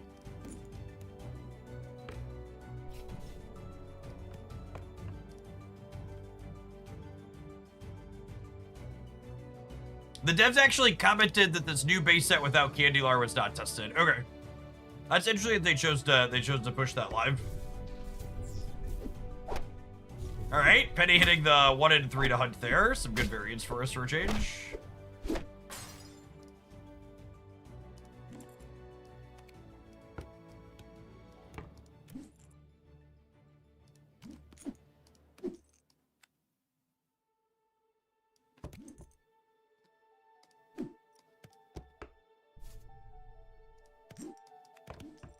Happy to give everybody a little bit of attack.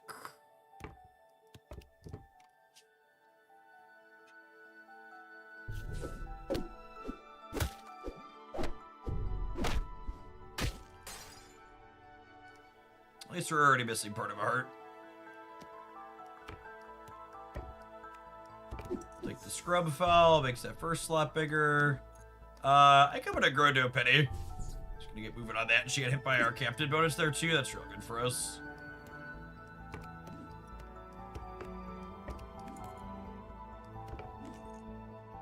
Grab the goodie bag here. So just a nice one to collect some bonuses on.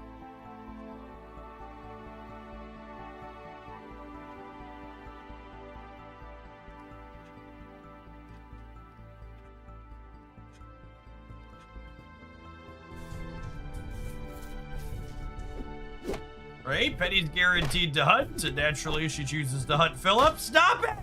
Leave Phil alone! Phil didn't do nothing to nobody! Poor Phil. Poor Phil, Chip.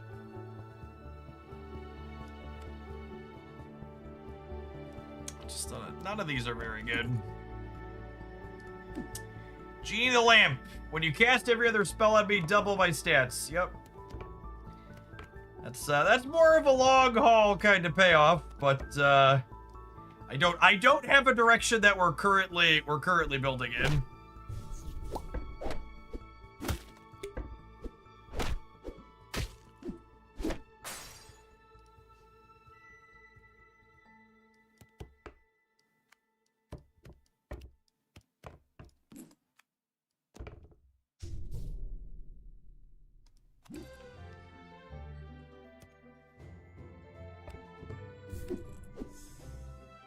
Oh, well, I mean, at least the Pisces is bigger than what I had, but that is a freaking brutal random epic to roll.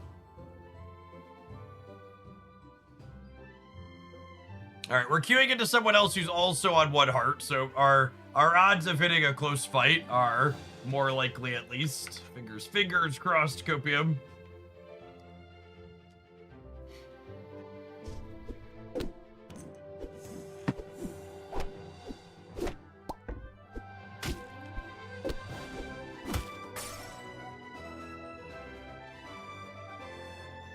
It was a tough boarding, Chad. Not gonna lie. Those were a little scuffed. Mom, the subscribers are being mean to me again. Mom. All right, I've got a. Speaking of Candylar, I've got a new set spoiler to share. The art in this game is so good. Misara, where's the, there we go. Consolation prize. Your characters have 2/2 after a fight. Oh, is it? All right, hold on. Quest, lose a fight, treasure find, consolation prize.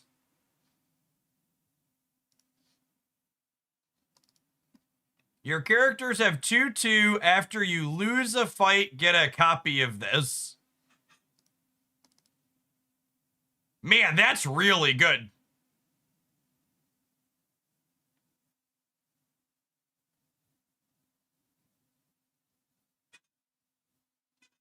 That's really good.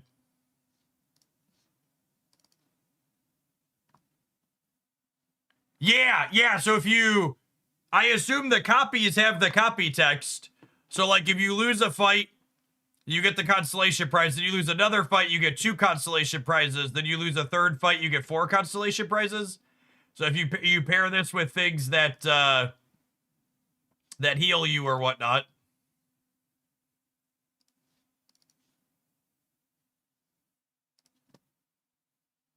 Yeah, so bouncing between half and whole hearts. Really powerful. Yeah, the collector will absolutely love this game. So this card, another card that's a good payoff for Tinkerer as well. Tinkerer, one of the better end game cards of the thing. Yeah, the Tinkerer will buff them all each turn. Trash can full of strawberries. These are uncommons. Trash can triggers on commons getting drawn, right? So trash can makes them better, but they don't scale the trash can, which is nice.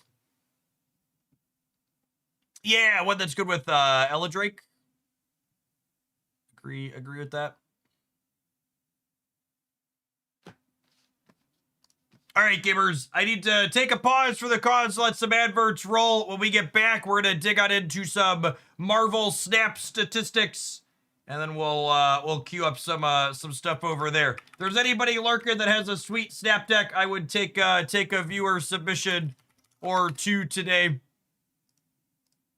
BRB.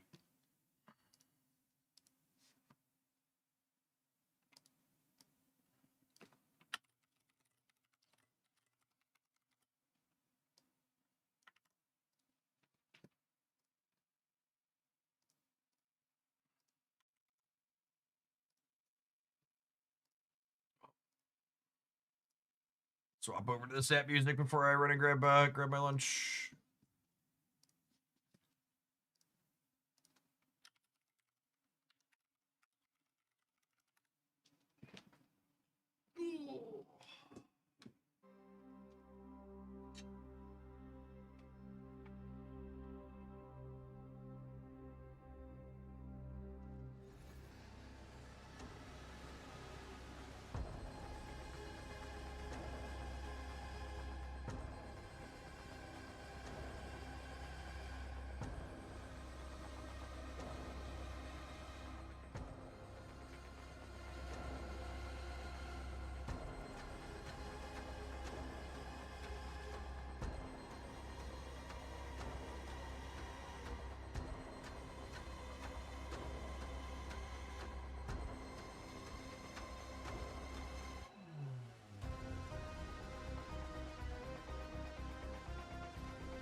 Oh, shit.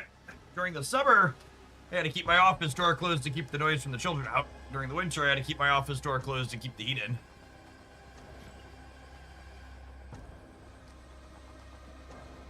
Ainsley, thank you for the 14 months. Appreciate you re-upping. Welcome back. Oh, gamers, by the way, she was in my...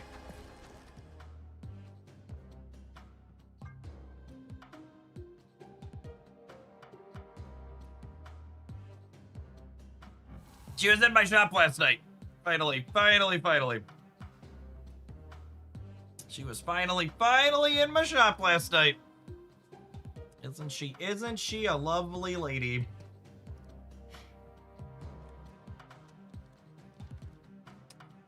Jeff is a multi-sneezer. I don't trust people who aren't multi-sneezers yet. If you aren't a multi-sneezer, you're probably a robot or a lizard person. Do you report to Ted Cruz if you're a single sneezer? Yes, this is the ultimate Nico, Creative House Pocket.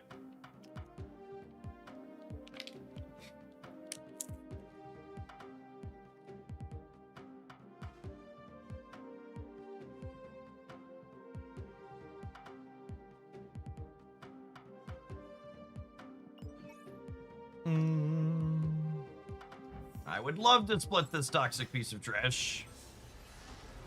Does my client data not match the server I literally just launched? Go home, you're drunk. You're drunk, Marvel Snap. Go home.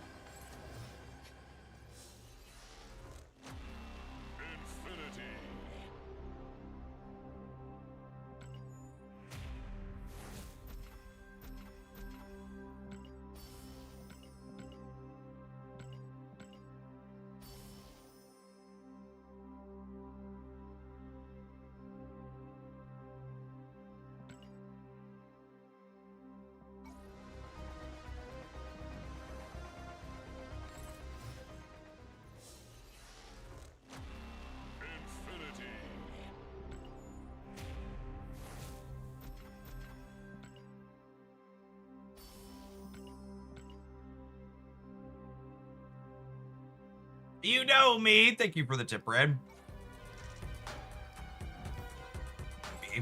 Happy to play a big bad this morning.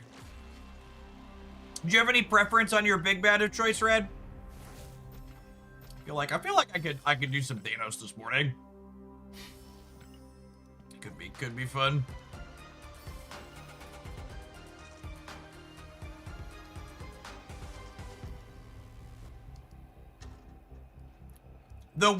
The bundles I bought in the web shop still appearing in the shop is weird. I've actually bought all 3 of these already.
Erwin's gonna go gold crackle eventually, yes?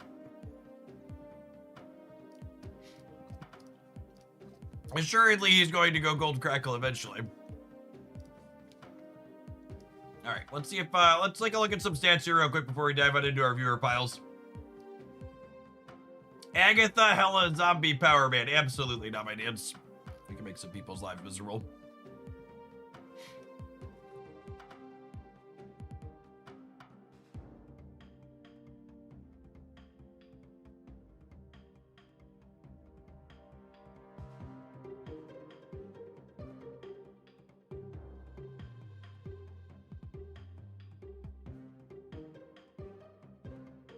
I think Zombie Mr. Fantastic is going to be quite good. I look forward to him being nerfed to a 3 in the future. J-Hog, thank you for the almost 3 years. Welcome back.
Take a look at Zombie Scarlet Witch real quick here.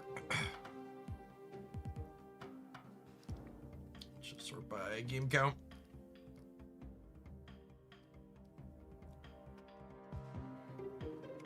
So again, for people who aren't used to looking at Marvel Snap data, something to be aware of at the start of the season is we have to look at pre-infinite data, and pre-infinite data gets inflated by bots. And in my experience of looking at a lot of pre-infinite data for many years of Marvel Snap, is win rates below like 55, 56%, excuse me, mean that the deck is probably not good. And that's basically all of these Zombie Scarlet Witch decks. Here's one with a smaller sample that's okay-ish. Like in the realm of could maybe be good, but we'll see.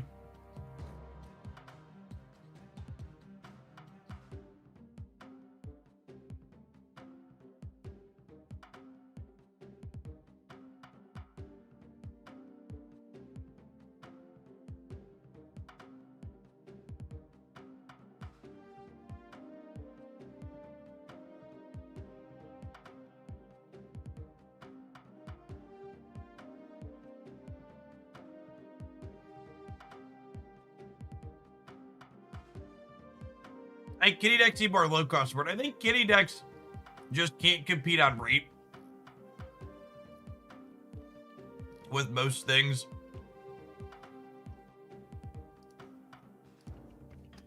Is the thing.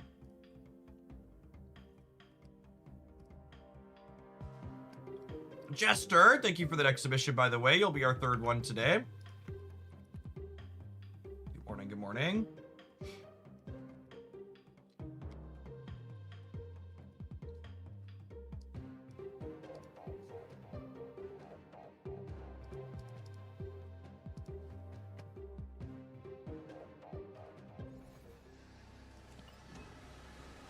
All right, the ladder is unplayable for another, what, 2.5 hours, 3 hours?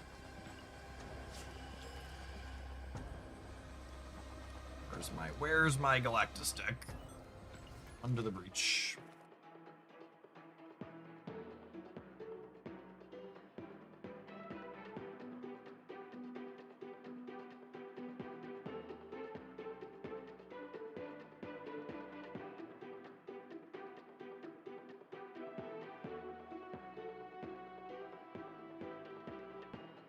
The feature location is the raft, meaning everybody's playing Mobius.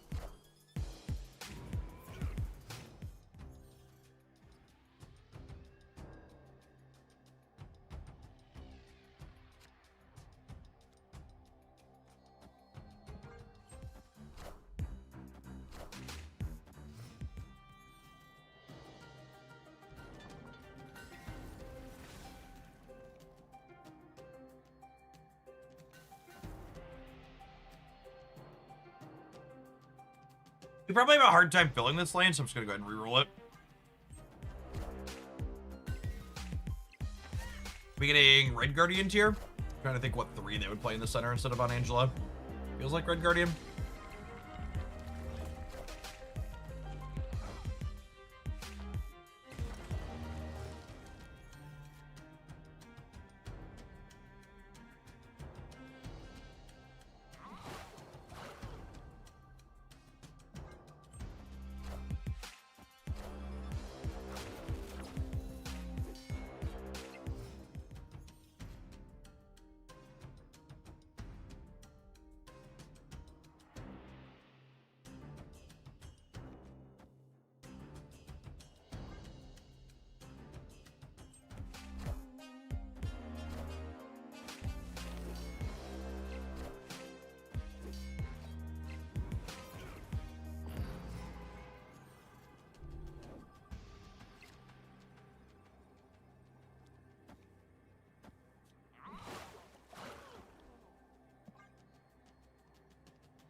So the opponent's playing what has been for me the least bad.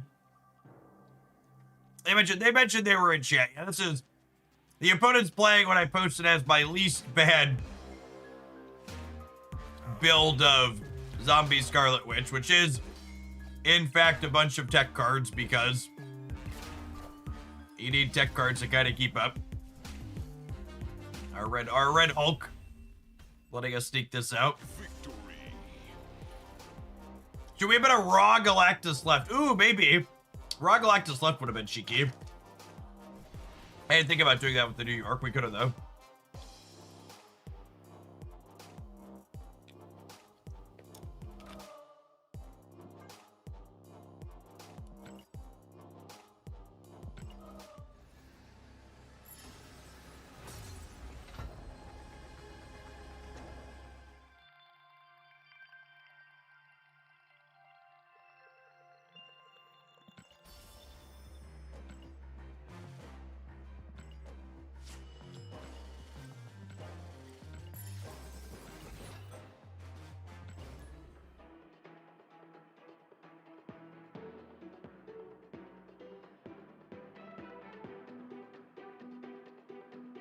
Yeah, if you don't get your kitty stuff going, you have typical tech card deck problems of, like we saw that game where you just don't have any numbers, is accurate. For sure.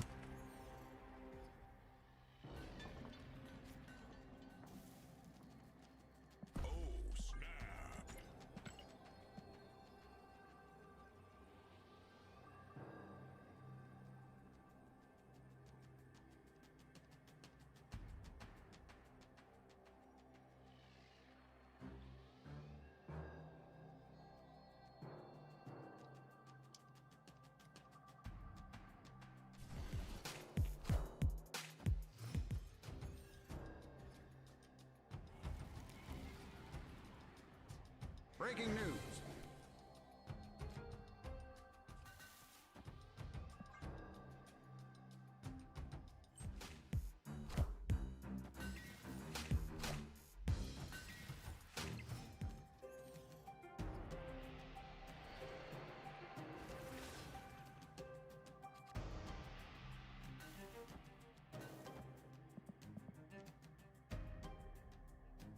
So that was the perfect roll into the perfect drop.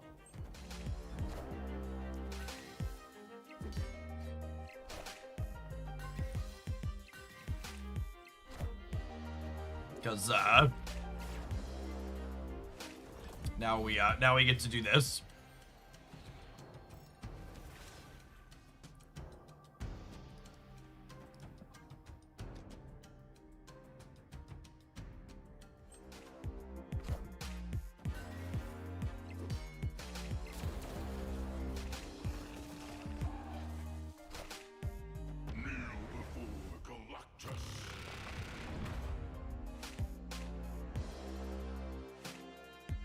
Hi, friends.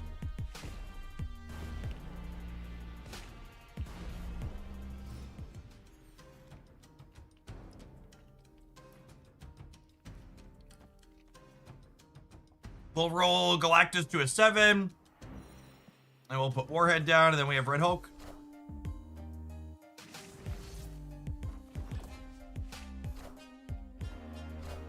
Boop. Do do do do do do do do do do do do. Beep beep beep do do do do do do do.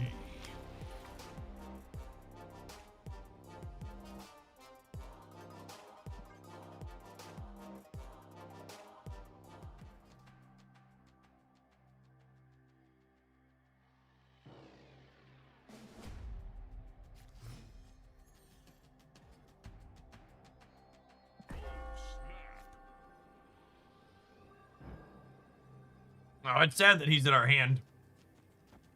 Not in our deck for this.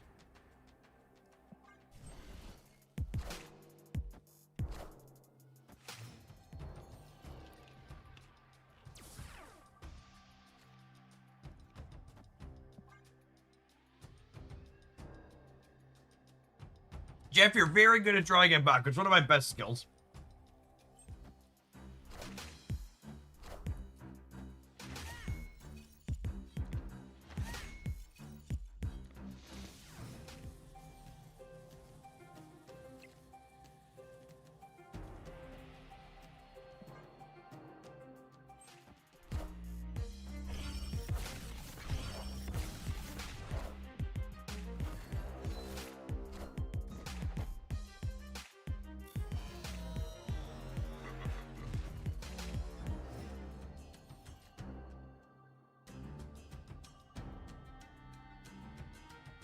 That's a pretty good one. What do you think of doing this turn and catching their zombie Scarlet Witch over here? Just the right amount of rude. That'll do too. What's your favorite style of deck? Bounce is my favorite deck to play in Marvel Snap. I like it. I like it a lot.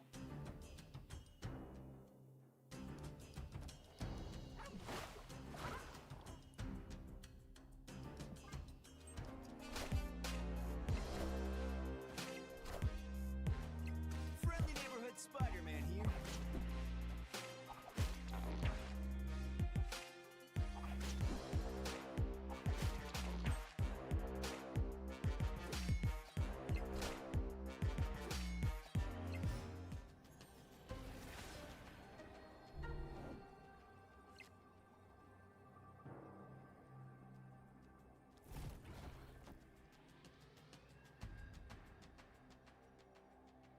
So a fun fact on Spider-Man, he will always jump to a location where he can pull one of your cards along if possible.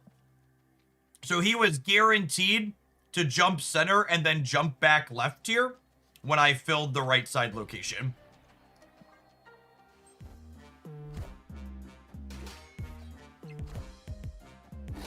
Cooked.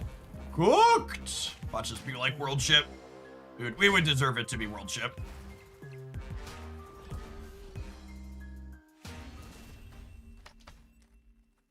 Victory.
Hey, Jeff, are there any werewolf decks you're liking? There's the Creative House Pocket variant just dropping today. Yeah, there's a few. If you look on the Hoagland YouTube channel, we've had some really, really solid ones over the last little bit. There was a Dormammu one that was super sweet and innovative. Oh man, with Merlin into Rhino spell, we get to win the center next turn too. They're super cooked.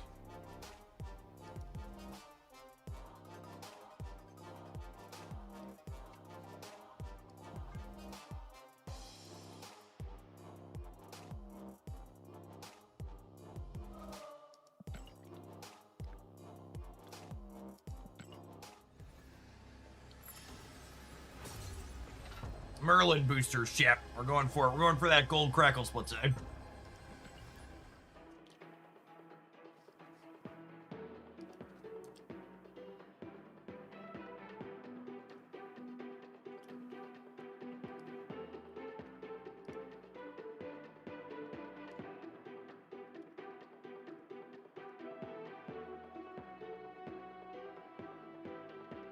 Apologies, it's something stuck in my teeth. We hid the webcam from it. Castle Zemo. Rude. Rude.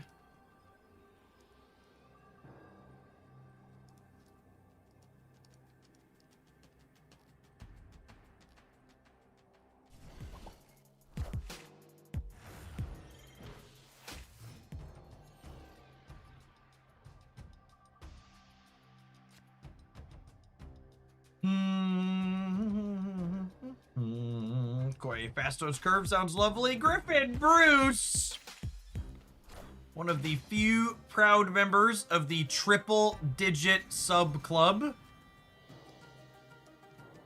Thank you for the 110-month resubscription. I appreciate that. Welcome back.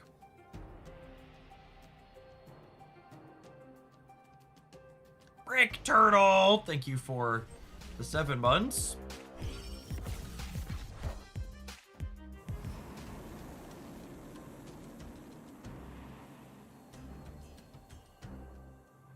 Okay, so they snapped because they're gonna Wiccan me, yeah?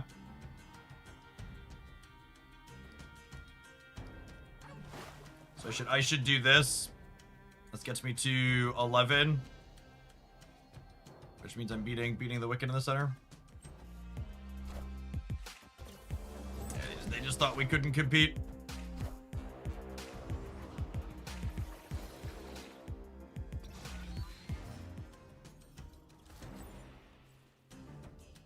Man, I really wanted to copy a Blink there. I guess we could still top decker.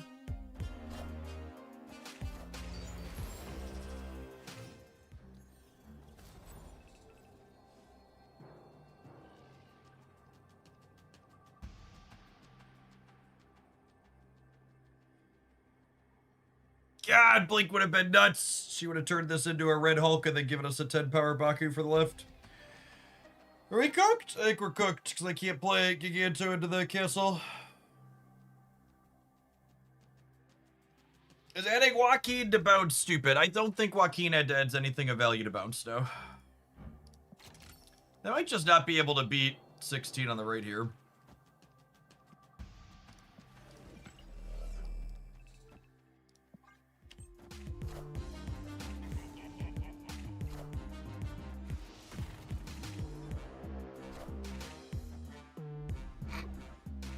What a toxic piece of shit.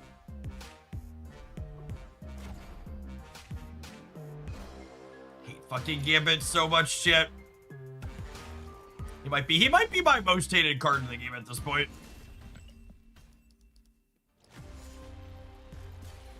I'm really surprised they've left him as a 3/3. I feel like it's shitty that they've left a card that toxic as common as he is.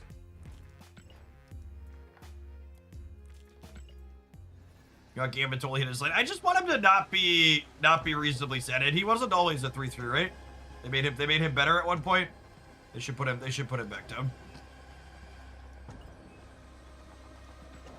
He was a 3/1 at one point, yeah? Am I remembering that correctly? I think that sounds right. He should go back to that.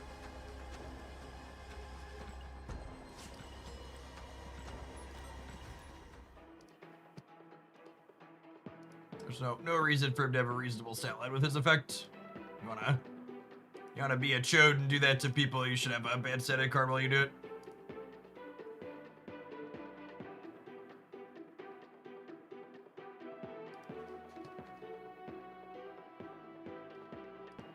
When you say 3/2 so voted as this card, that's really not relevant. Excomotive, thank you for the 15 months. Appreciate the primer. Welcome back. Good morning, good morning.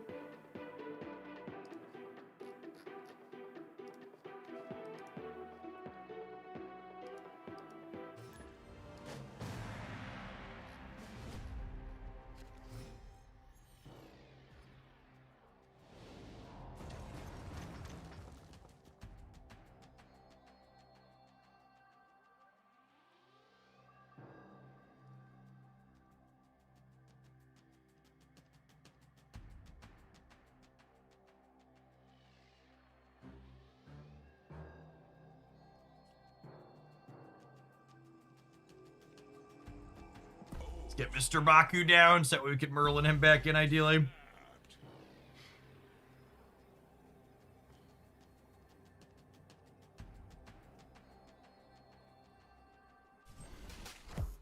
I hate Gambit's design. I mean, I hate Gambit's gameplay experience, but there's no arguing he's an objectively good top-down design.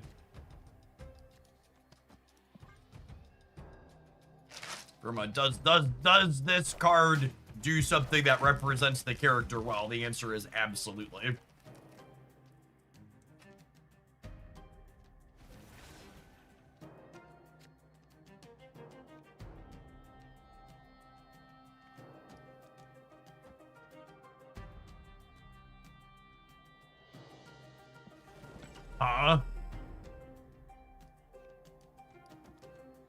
Do I do this actually? And then we set up the Blink Baku? I think so. I think so.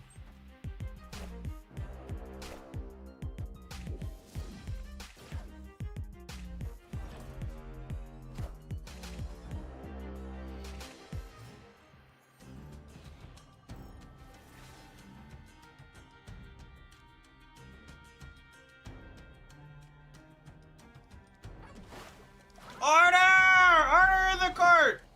I'm not out of line, you're out of line!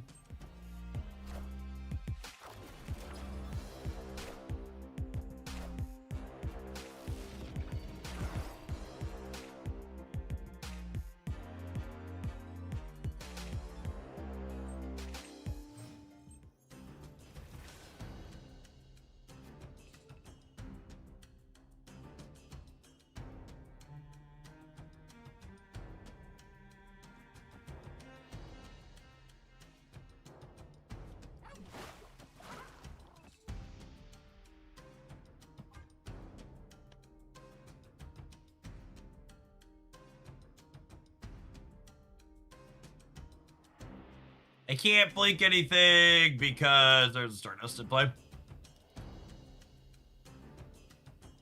See, I actually have a lot less of a problem with tech cards like Stardust and Mobius and whatever. Like they're a wet blanket or whatever, but they hurt a lot less than Gambit, who's both an RNG element to how he interacts with you, and the fact that he doesn't interact with you until the game is actually ending. Like this card, I get to understand what's going on with it ahead of time. Whereas like Gambit's just a huge RNG factor.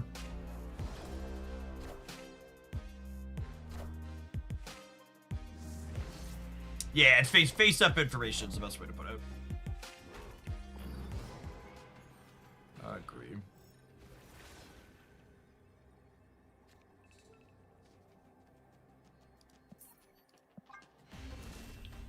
Cosine what someone in chat said about Stardust crippling Hella, so she's okay in my book. Agree with that, generally speaking.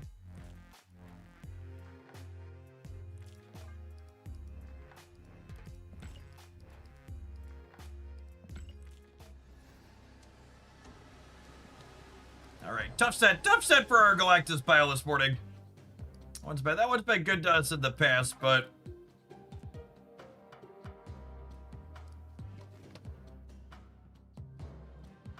what's our next one? This is a kind of weird mix of cards.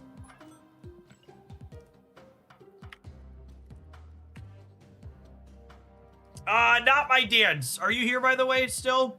Would you be okay if I hold your Hella submission till after I can play ladder?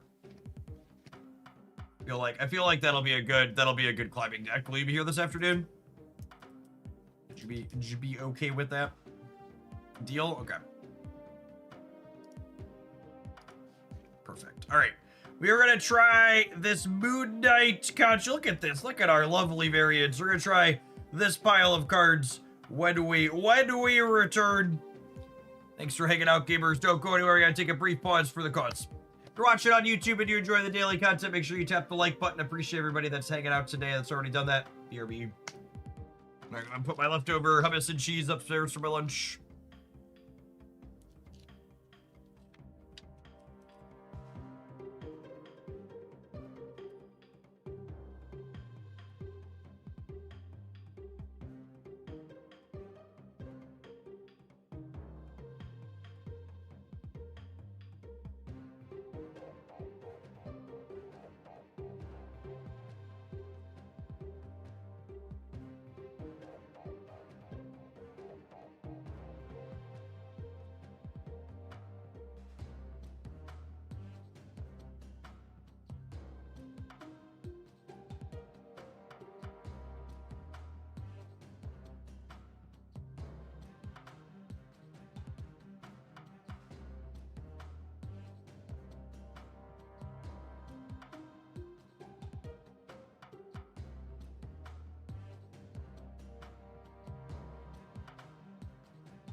Oh.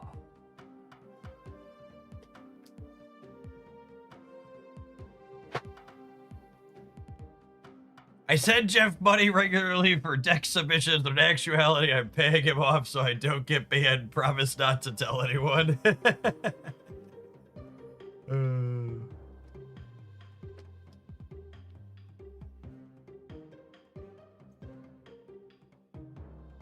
That's funny. So someone got really offended the other day because someone on someone else's behalf because someone said something really obnoxious in chat. I clicked on their history and they had been following the channel for like 4 years and had never used an Amazon Prime sub. And I was like, you are way too annoying to have like posted that and not pay me, because the answer is, even if you make me play things like Hella, there's a lot higher tolerance for that if it comes with an Alexander Hamilton that's stapled to the back of it.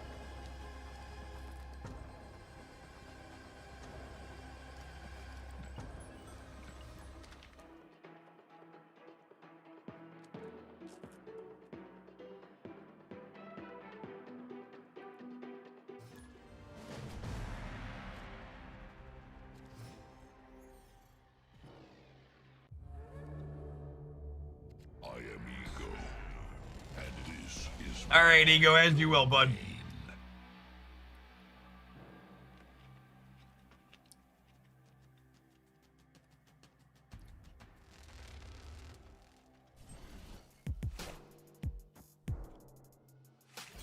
What level of bad takes will Jeff tolerate from Hoaglandia's largest whale? Mostly anything other than fascism, if we're being honest.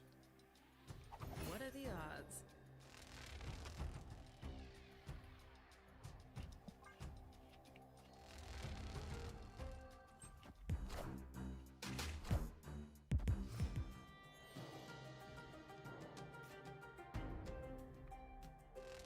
I think Ego has gotten better over the years. There's nothing for Ego to get better about, chat. The card isn't an AI, it just plays your cards randomly. It chooses a random card that it can play for the energy, and then it puts a random spot on the board. And then it rinses and repeats.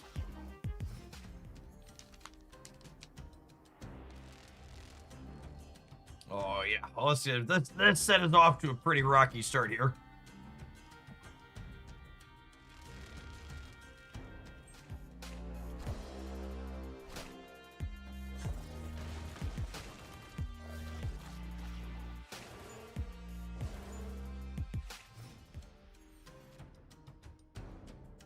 Squirtle sucks.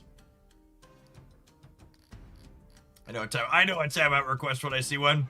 Thanks for the $5, Jace.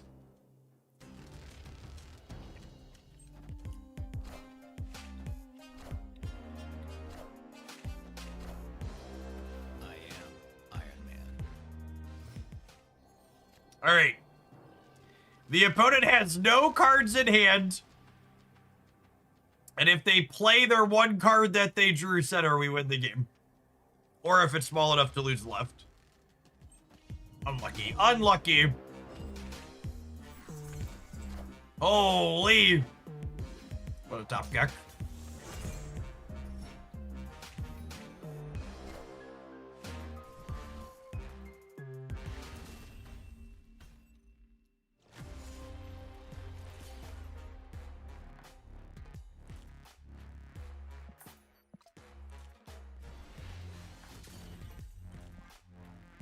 We've been out discarded, gamers. We've been out discarded.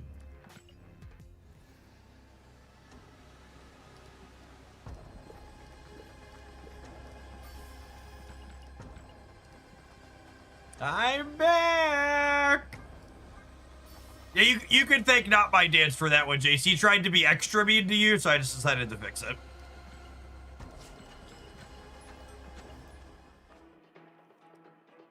It's like when one of my kids gets in trouble and then the other one tries to make fun of them for getting in trouble, and it's just like, no, okay, now you're both in trouble. Don't do that.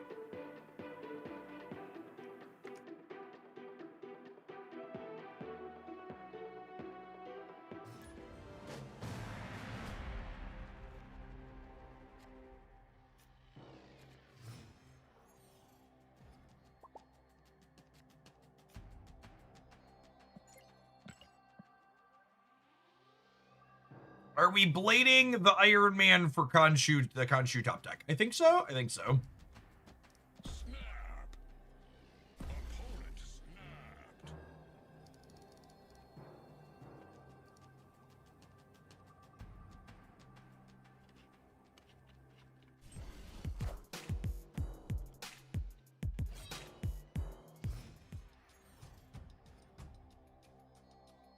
I haven't played since the new season started yet. How are people liking Zombie Power Man discard? Is any good? I think it's quite good.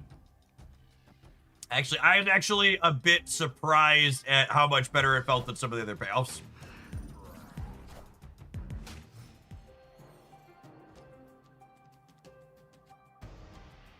Ooh, that's a lovely top deck.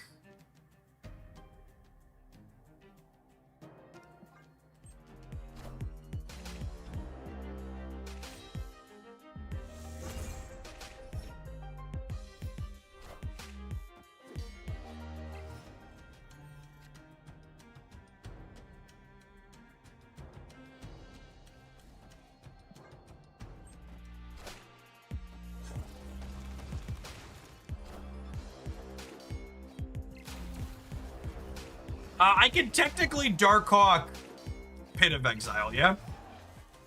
That's how Marvel Snap works. This is a 3-power card when I'm staging it.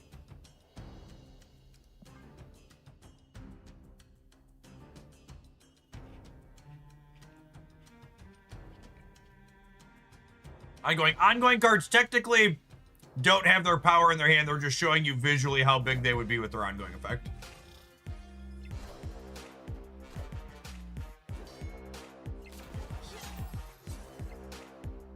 Oh, yeah, the Black Cat's a little bit sad. The Black Cat means I'm not guaranteed to hit Iron Man. Awkward.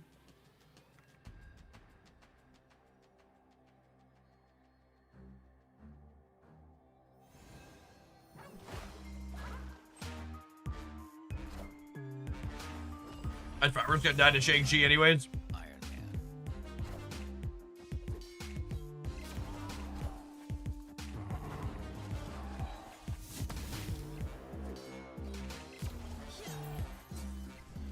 Yo, I'm gonna be honest. 12 power is a lot more than I was expecting out of Zombie Giant Man. Gamora, very playable card, yes?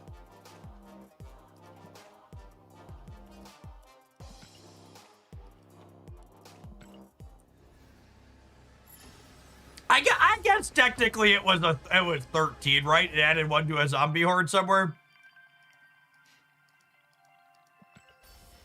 That card's probably going to be serviceable once we have the Horde and Zombie Mr. Fantastic next week. Okay, I'm looking forward to trying it out with those cards.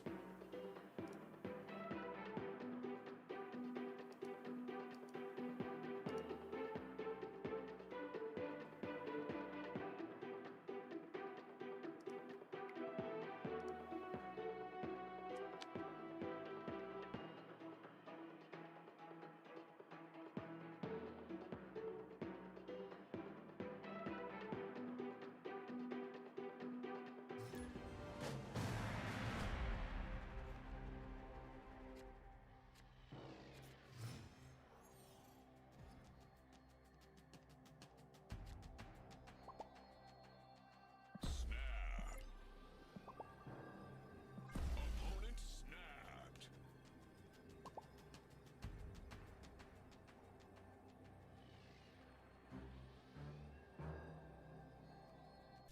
It's actually really unfortunate we're missing a 1-drop here because On time. what's it called? Domino being in our deck makes us more likely to draw 1-on-1. Come on, to the left, Domino! Don't be a fascist! God damn it, Domino, we've talked about this.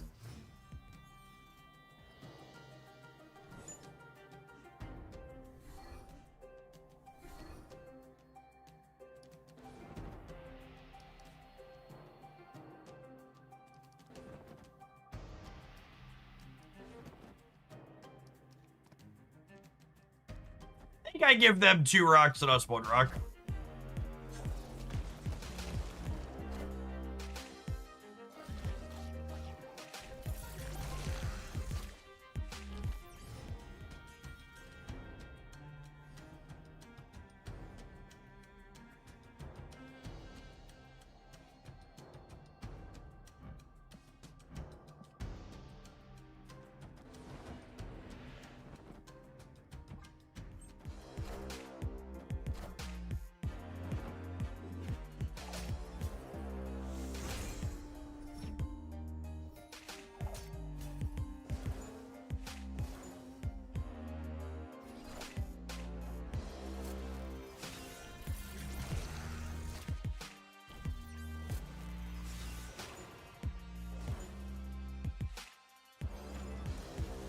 I believe we might be cooked, as the children say.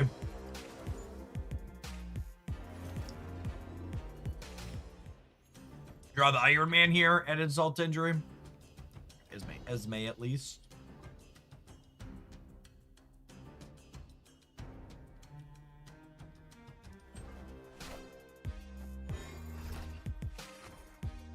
I got a rock! I deserve that. I deserve that. Escaped.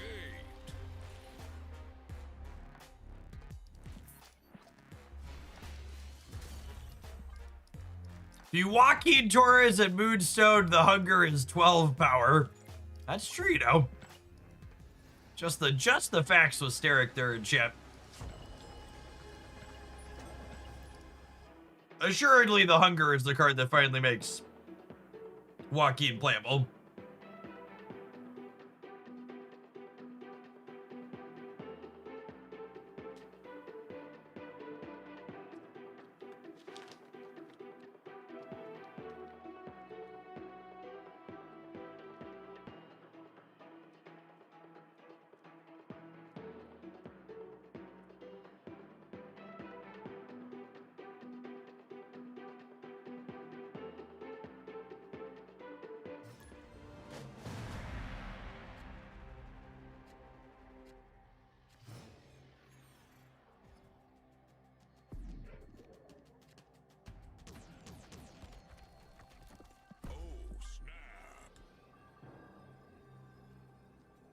It's not very good into deep space. Not terrible, but not amazing either. I don't have any, like, raw stat sticks here. I found a rock.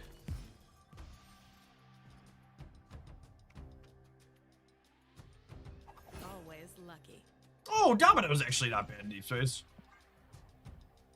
Get your oxygen on, Domino. If we don't draw Khonshu here, I might slap Sif in there too.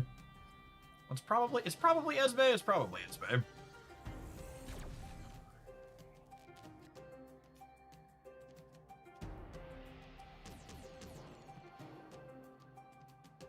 Oh.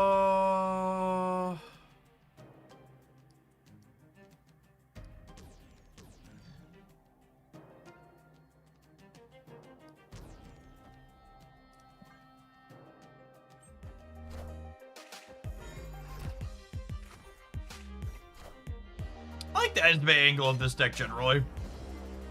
Darkhawk, Khonshu, and Iron Man are all like solid hits for her. Even Moon Knight and Terrax aren't bad, honestly.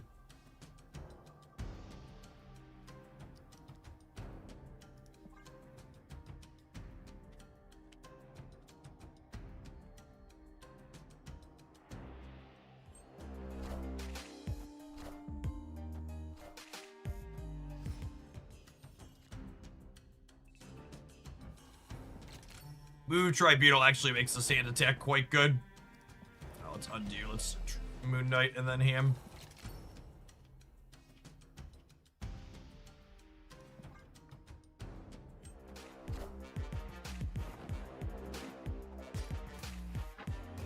All right.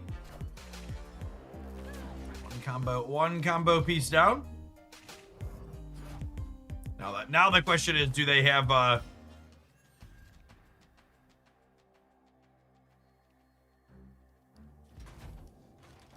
do they have a way to actually win the game outside of that? A lot of these decks don't.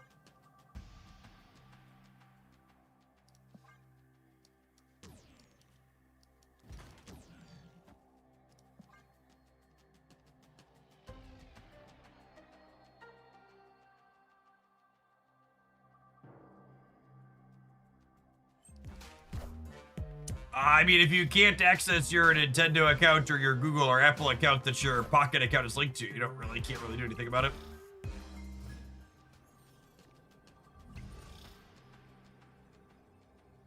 Those are your options.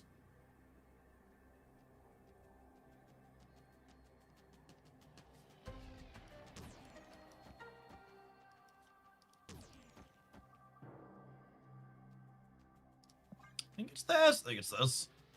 I don't think I need to keep them honest here. I think they're gonna play. I think they're gonna play for deep space.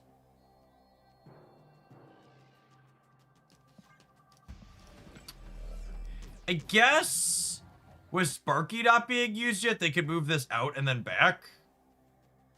All right, I'm gonna spread Eagle and play for all three.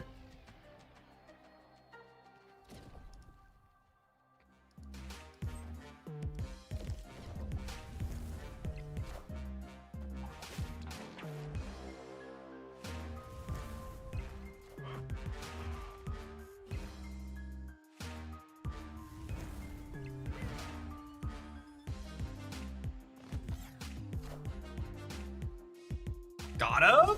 Got him. I think we were good regardless of where the torch went as well, right? Like if the torch went here, they were 12 to 14, and then we were winning here and here. Victory.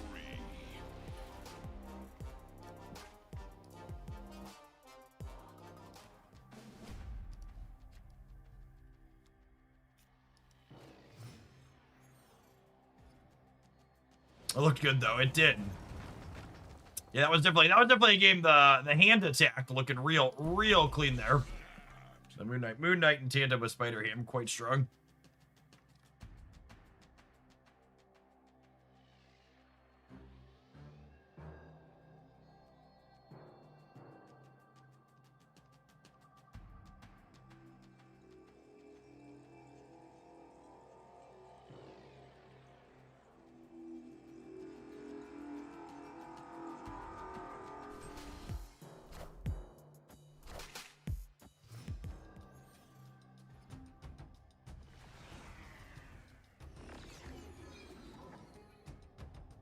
Right on time.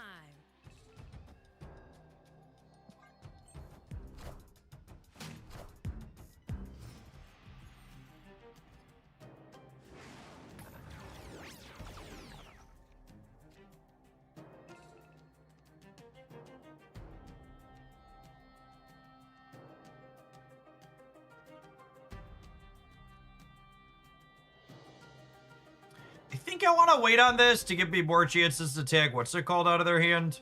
I think I want a crystal in my Narcoc deck.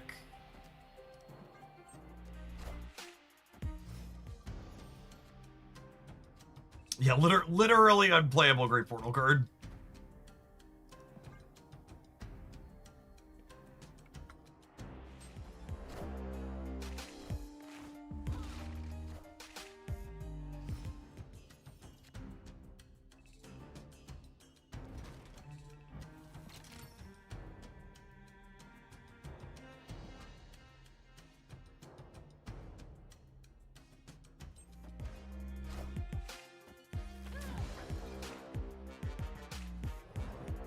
Hey, Iceman.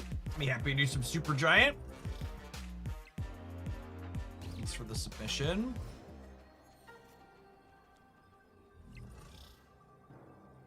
Is Spider-Ham the most reworked card this game has had? Not either Thanos or Mantis.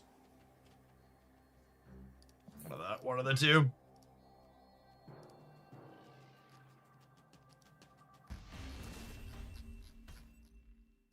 Escaped.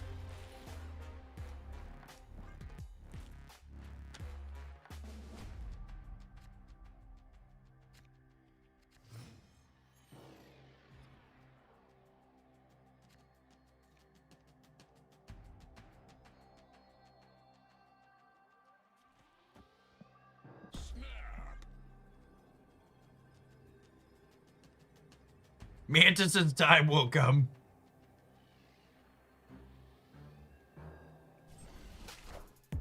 Hey, you found a rook.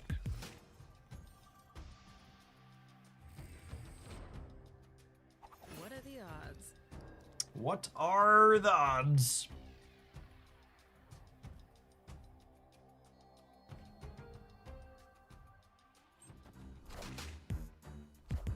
They made Rhino playable. Keep the faith.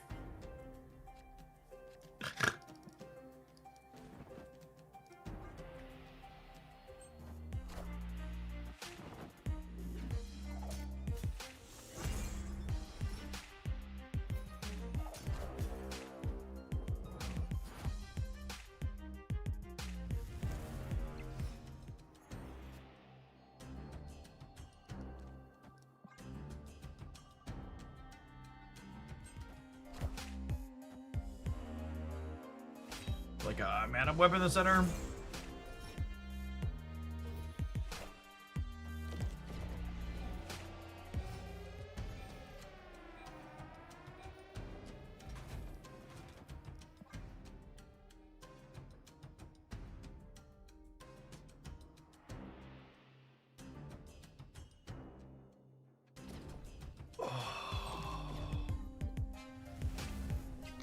They blink in here. Sparky. Okay.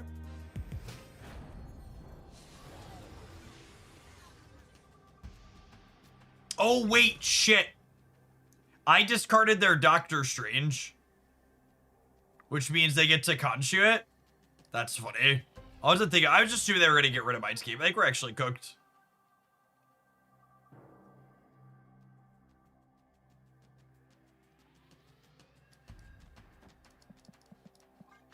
I'm done playing games. We'll let them click their buttons for fun.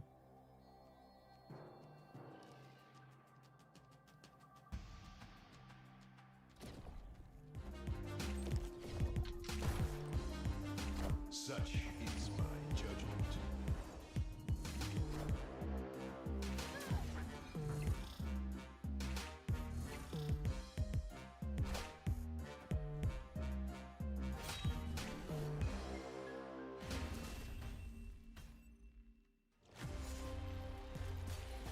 We are Kentucky fried. The deepest. The deepest.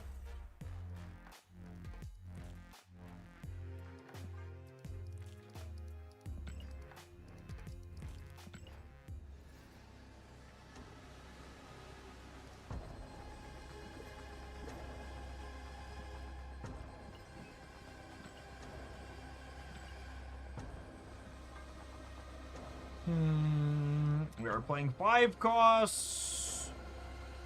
We're discarding some cards.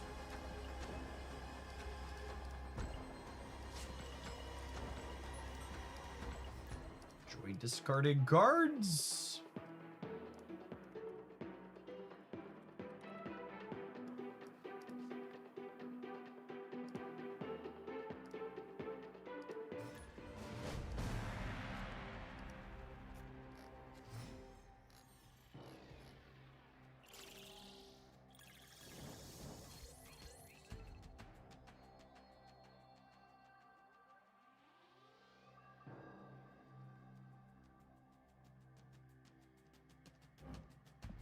Oh, snap.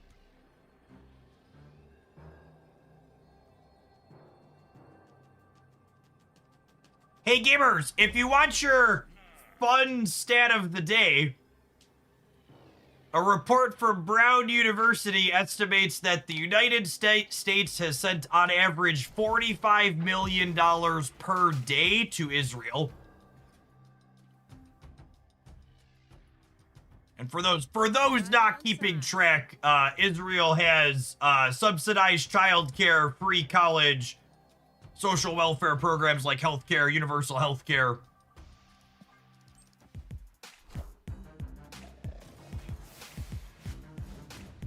Just, you know, we pay for all those things that we get told constantly we can't do here for Americans.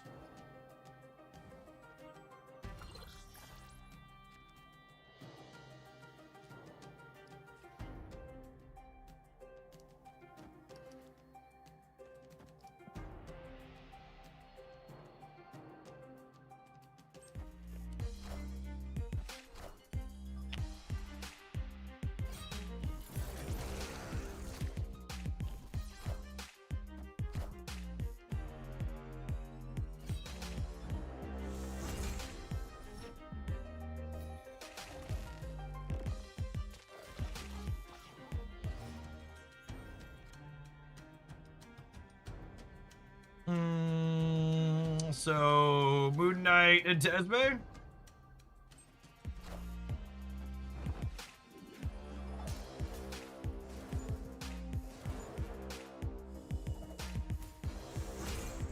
This deck's actually had a hard time getting something discarded for Khonshu to reanimate back so far in the games we've played. Which feels a little strange.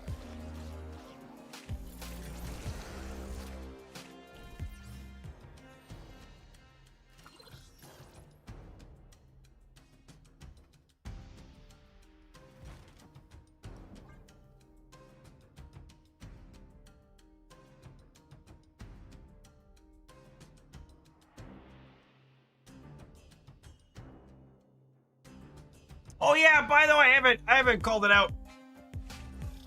I haven't called it out verbally today, but some people have been using command. The new chair I got from Plexuspot is finally a part of their sale. I don't know why it took so long, but it's finally up there. You're interested in checking out the new wonderful sitting device that they have sent me. There's the link there in chat. It's marked 17% off currently.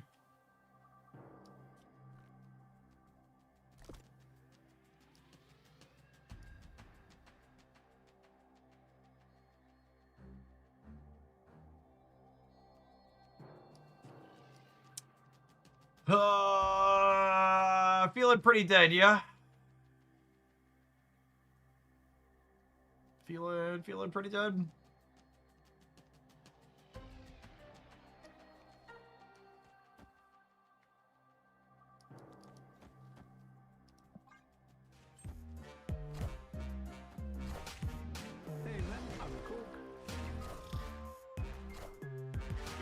When you play your Terrax and hit yourself in the face with 2 rocks.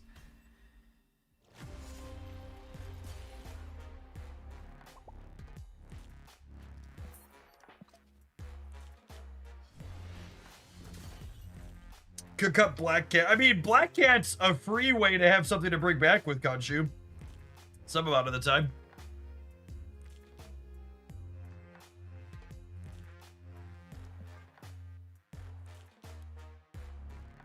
I'm pretty sure the link in the chair is the Legros one by default.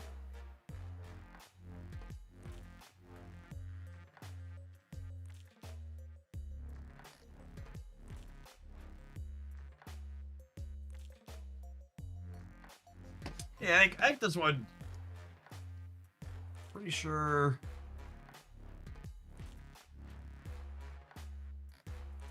This one doesn't say explicitly with footrest. This one says without. I think. This promo has actually honestly been kind of a mess. This is the same. This is the same seat. It looks like the one thing I'm sitting in.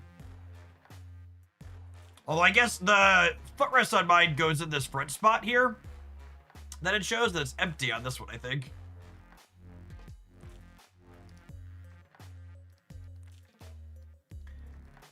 I didn't take Jeff for repeating anti-Semitic talking points. Fuck you. Take your genocide apologetic bullshit and fuck on off out of my chat. Everything fucking wrong with the discourse in this world right now is anytime you leverage a fair and reasonable criticism of the awful policies that Israel has. Israel's awful policies and the genocide they're committing has nothing to do with them being Jewish. And my criticism of them is based on their actions, not based on their religion.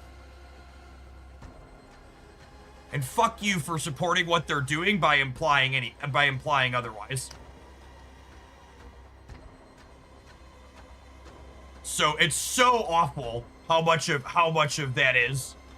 How much of that exists in the world where you're like, huh, maybe we shouldn't be massacring people in Gaza. Wow, you're really anti-Semitic, aren't you? Didn't say anything about anyone being Jewish. Just said we shouldn't be fucking murdering women and children. Weird. Weird.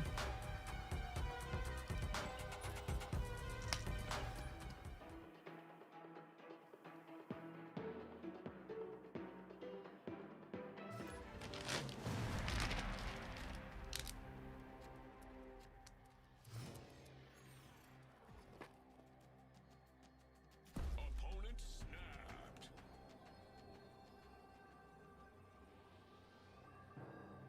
Oh, snap. It's also really funny for that person the claim they tried to make is the money that the US sends Israel doesn't get spent on their social programs. The money that the US sends Israel gets sent on defense things. Oh, sorry. I forgot the money that you take out of your left pocket is different than the money that you take out of your right pocket.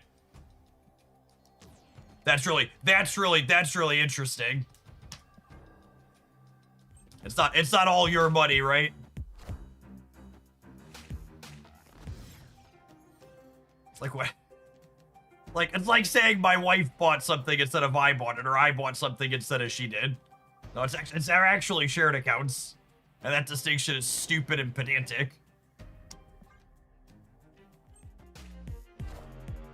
But they started off the interaction by making a bad faith interaction and trying to call me anti-Semitic, so it's fine. It's fine. Nothing reasonable was gonna come after that.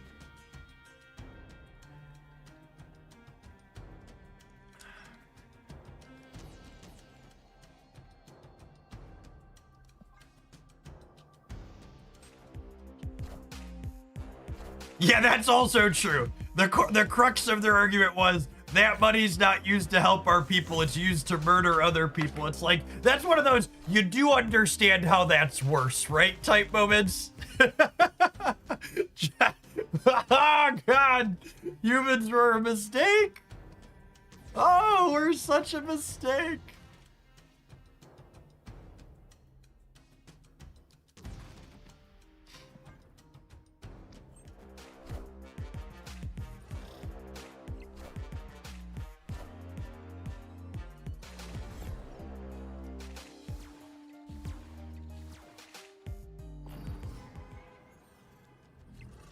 We are super duper dead, and once again, have a Khonshu charged up.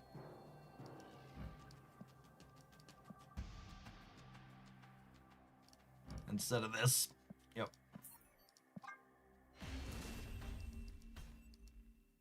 Escape. Alright. I think I'm off of this one. I like some of what it's doing in theory. Like I like the idea of Esme as a Darkhawk redundancy enabler, but it felt really I felt like we just didn't have time to both play the Darkhawk enablers out and get Khonshu going.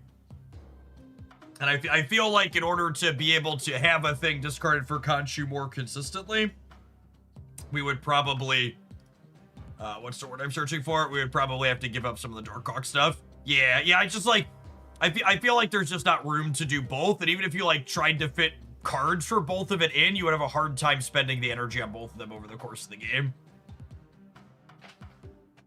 No, that's not remotely wall-worthy.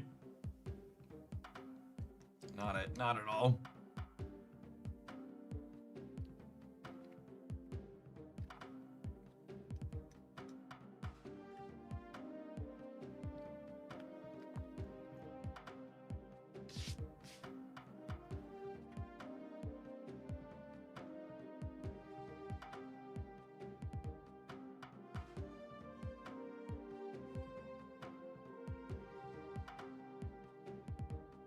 Pie might be the best one on the wall. It might actually.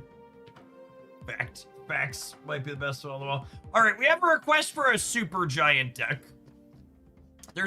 We played a super giant deck with Darkhawk somewhat recently. I feel like I'd like to visit something different than that.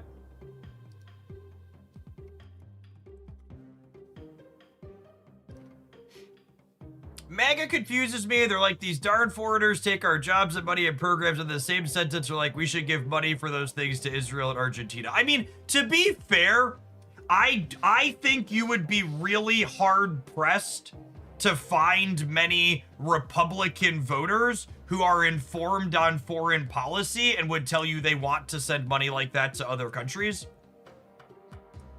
The crux of the problem is, like, a majority of the people who vote for Republicans are voting based on one core issue because they either hate immigrants more than anything else, or they hate women more than anything else and want to restrict their bodily autonomy. Like, they're voting on one single issue.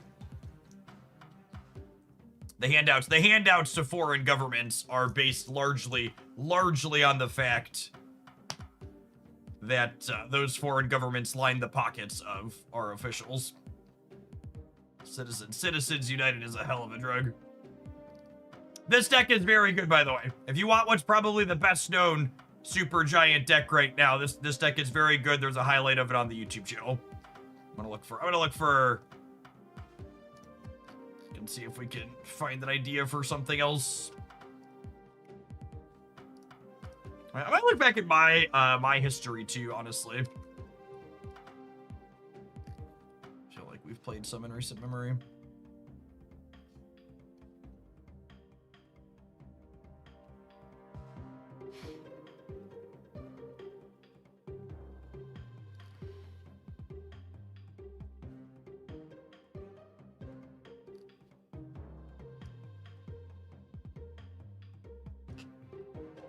That's, that looks like an appropriately toxic build. Who doesn't love a little Daredevil, really?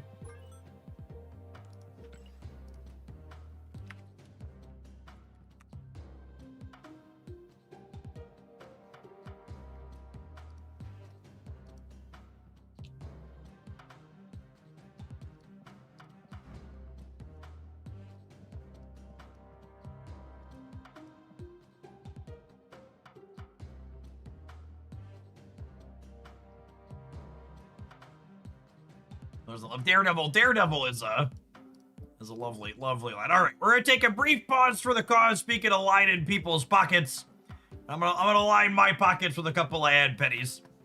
Thanks everybody for hanging out. Don't go anywhere, gamers. We're gonna do some super gianting when we return. Daredevil allows for pinpoint toxicity. Exactly. You know what? You don't want random spray shot toxicity. You want the laser focused toxicity.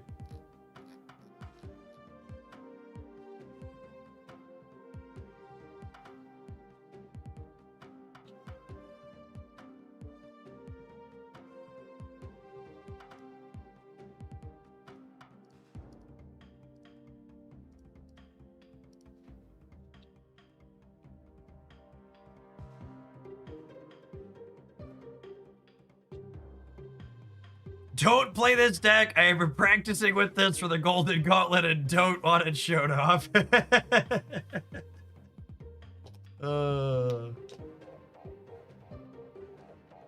Next month. Oh yeah, there's a banger Mercury coming, yeah? Well, I didn't mean it that way, but you know.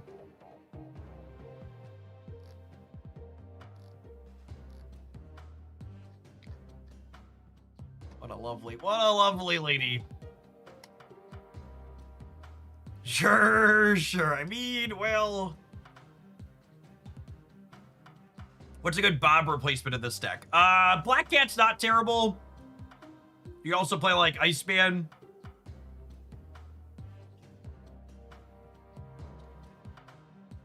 That Mercury variant is at a $100 bundle. Those son of a bitches. They know we'll pay for anime. They got us right where they want us.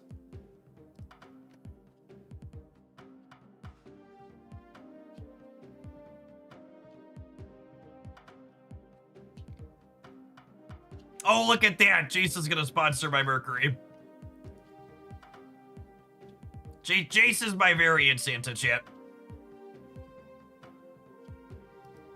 I believe Jace is responsible for, God, probably 80% of my variants this year.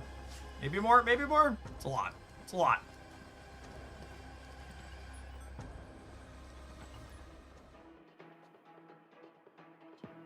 I think viewer next day. We are taking viewer submissions. I can pin the submission instructions on the YouTube side too.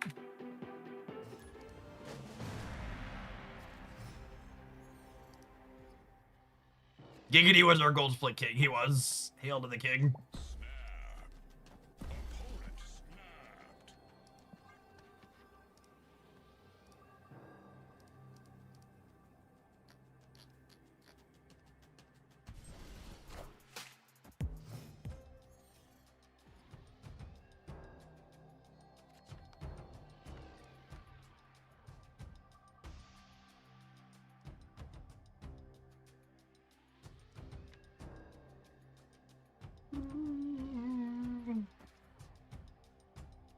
Where is Giggity? I hope they're doing well wherever they're at. Been AWOL for a little bit.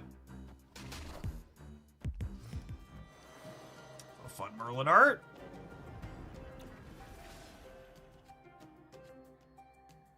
Gosh, especially after experiencing Pokemon Pocket.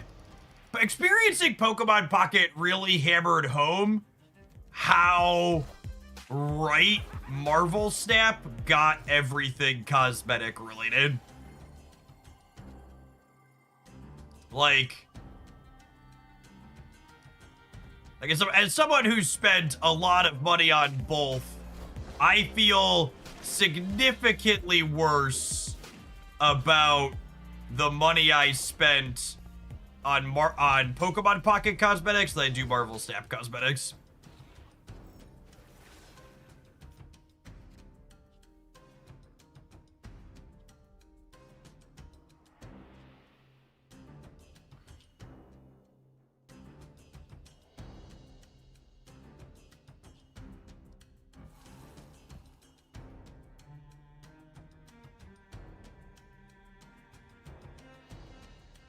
I mean, I'm doing this here, right? So I might as well do it now.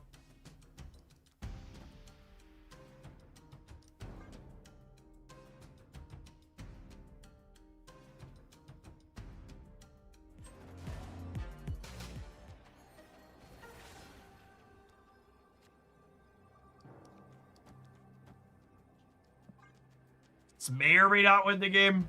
We'll see.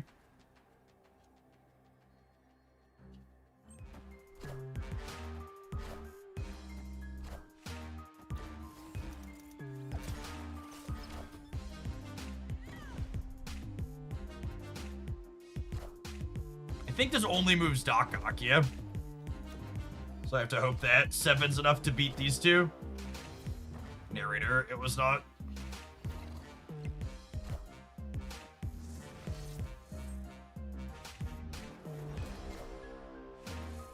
What a silly combination at the end there.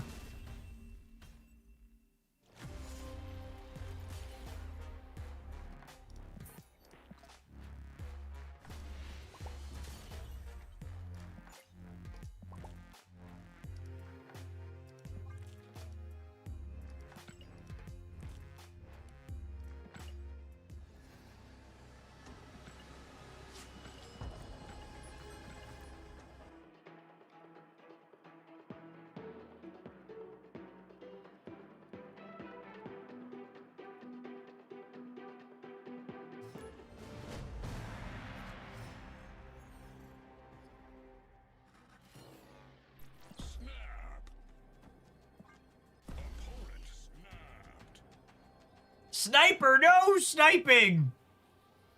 Sniper, no sniping!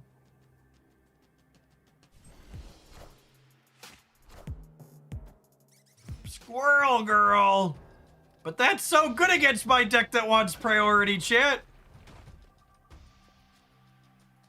Mom, Jace is cheating again!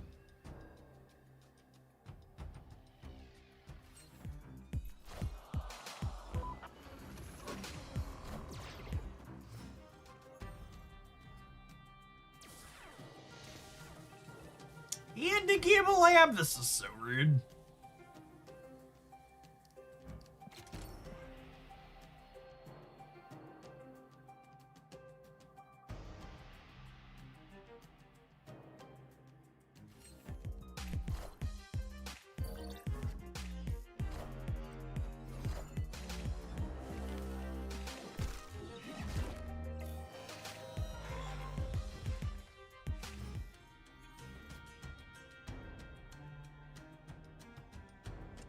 Well, Behold my mighty hand. onslaught for their Victoria hand. That's some bullshit right there.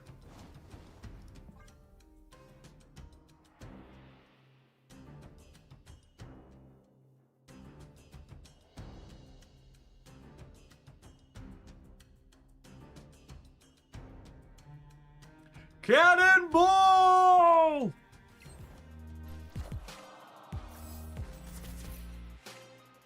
All right, Onslaught. I'm gonna need you to jump to the right, bud. To the right, to the right. Gonna cannonball to the right. Do do do do do do do.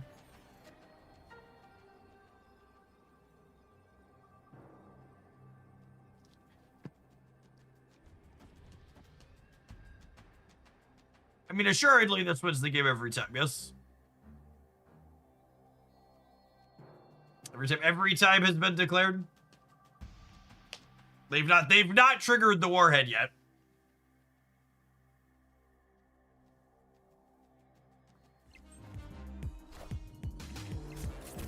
So the warhead pops. What if they jug us? Jug's not a girl. No! No, wait, we're still winning the left. We're still winning the left because of the rocket? I believe. It was much closer than I anticipated. I was like, we've got the warhead. We're gonna get to push him out, guaranteed. Narrator, it was in fact not guaranteed. There's gonna be a $100 bundle with Merlin and Sentry in it. Ooh.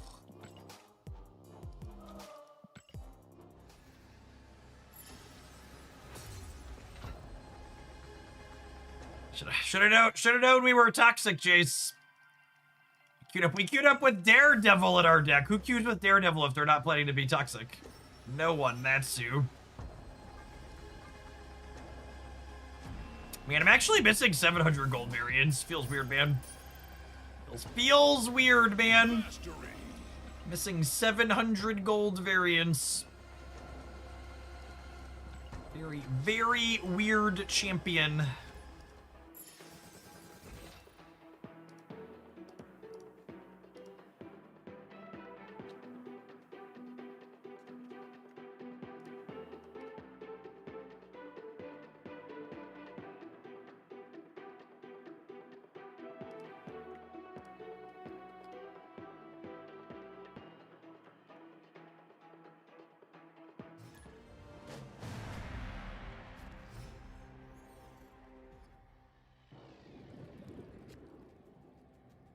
The variants are kind of mid, though. I believe that the current Merlin variants we have are very good.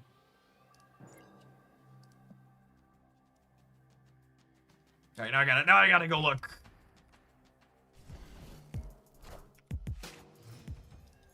What do we classify as a mid Merlin variant?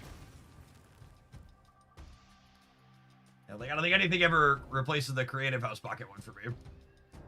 Is this what I assume? It's not a terrible piece of art, but like, no, it's no CHP. This one that's jacked up actually looks really good in this is the one that's what our last opponent just played. I think this one looks pretty good too.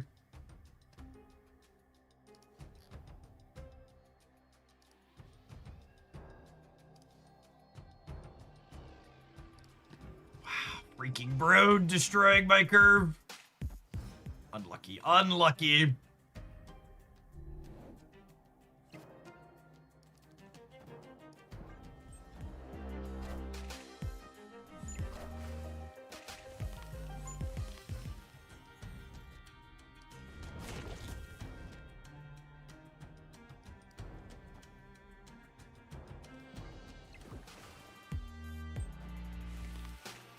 Got him. Hey, Eldoran, thank you for mixing up my messages. Welcome to chat. Pre-programmed response, wrong. Yeah, super giant against the zombie Scarlet Witch definitely feels a lot like bullying. It's big. My opponent's deck isn't even good. We're beating up on it energy. Oh man. And I even get to Shadow King the zombie horde. It's me. I'm the problem. It's me. At tea time, everybody agrees. Do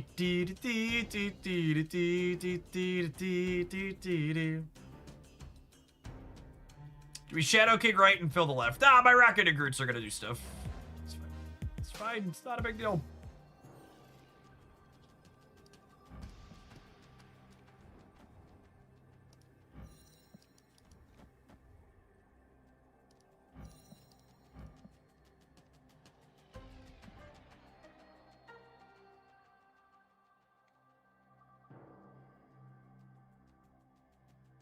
Won't somebody please think of the children? Won't somebody please think of the zombie hordes? Could they beat us here? Maybe. I guess they're an agent Venom deck is more reason to try and Shadow King 2 things is fair. I wasn't really thinking about it from that angle.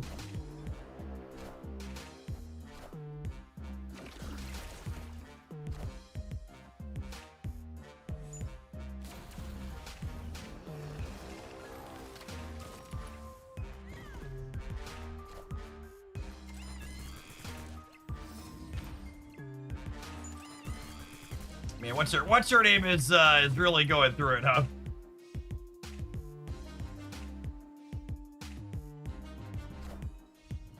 Whoop. Oops. Did I do that? Oh no! Zombie giant man! Oh, chat, we're so toxic! Oh, we're so toxic. Oh, man. Can you believe they put this card back to a 2/2? What a sport with the fist bump afterwards too. I wouldn't fist bump me, champ. Insert Shadow King dot meme, yeah. Yummy. Imagine trying to play fun cards like my opponent.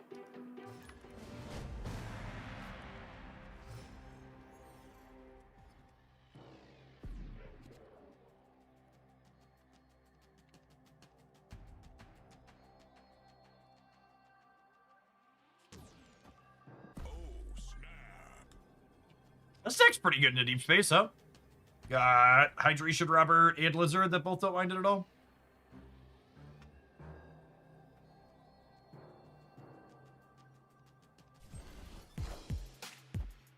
I'm refunding my sub and my Metafine. I'm sending back my shaker. LOL.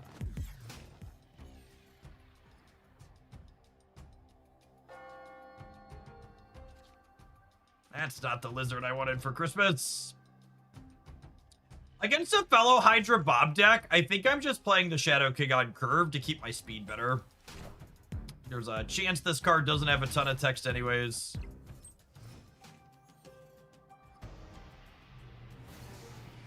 Super rewarded.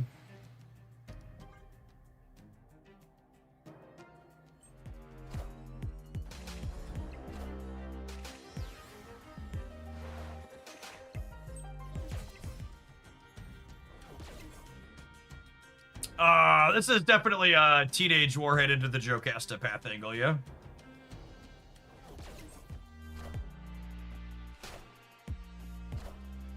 Oops, did I do that?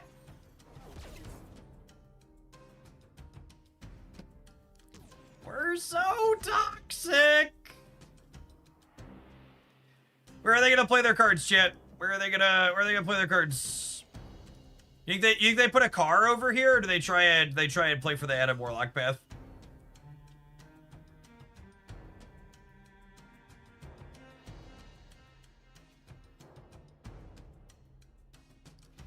We could do this to stop their end of turn things next turn. That's honestly not a bad idea. Yeah, I'm gonna do it.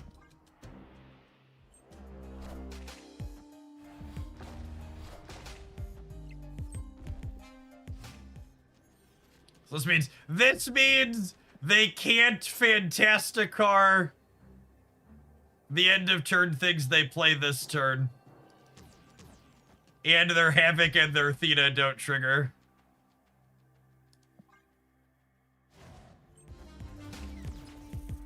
We might lose the center with Jocasta. I suppose. Oh yeah, we're cooked! Actually cooked, gamers. Wait, what? The best around! No one's ever gonna bring us down. Truly a skill-based game. Truly. Thought I was well done. Turns out just a little bit pink in there still. They did not realize how badly the turn 5 Supergiant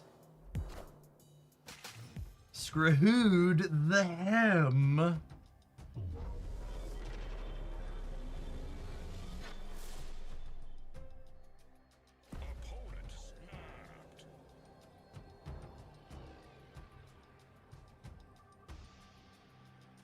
You think they're snapping just to get Bob out of Jotunheim? I assume they're snapping just to get Bob out of Jotunheim.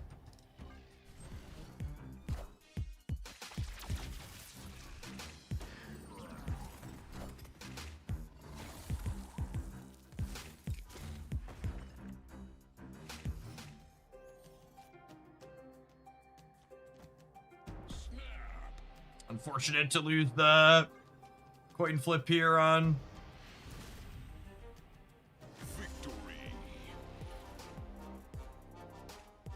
how does deck win without Shang? I mean, you have a lot of little numbers that add up. You have Cannonball.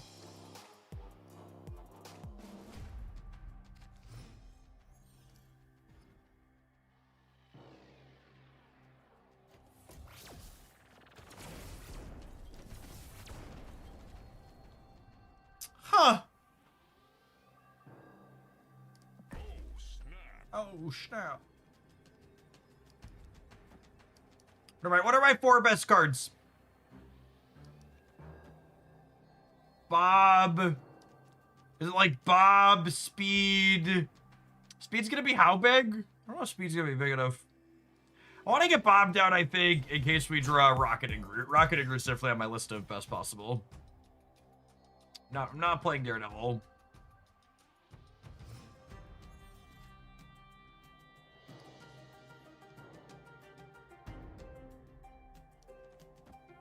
I think it's Speed into Cannonball into Warhead, yeah? So we'll speed on 3, and then we'll Cannonball on 4, and then we'll Warhead on 6. We should have priority.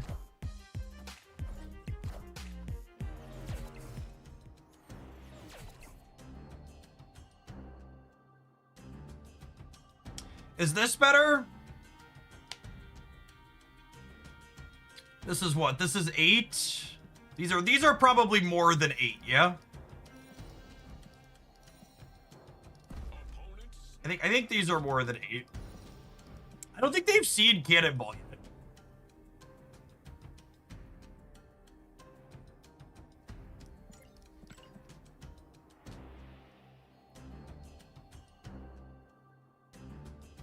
You think we Warhead now?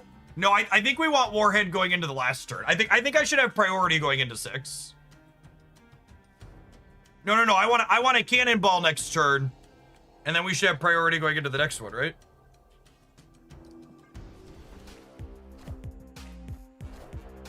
Yeah. I'm gonna Cannonball early.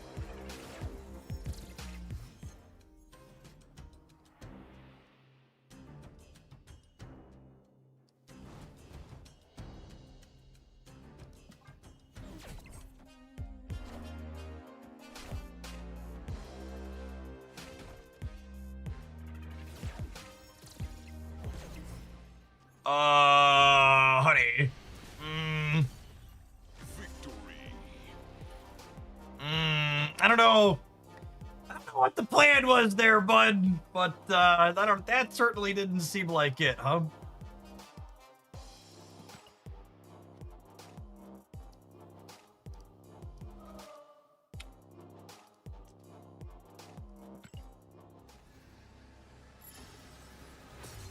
Did you see my message? Come on, Jace, you should never ask me if I saw your message. You should just type it again. Oh, yeah. Yeah, I'm happy to put the gold in the bundles you bought towards whatever you want, Jace.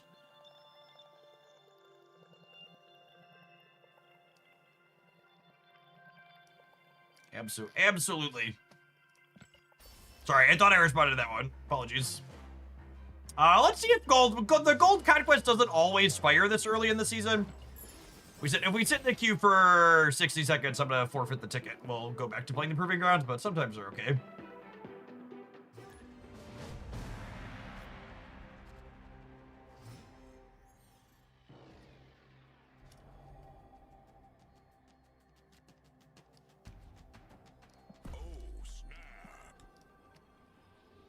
I'm gonna continue snapping on one anyways, though.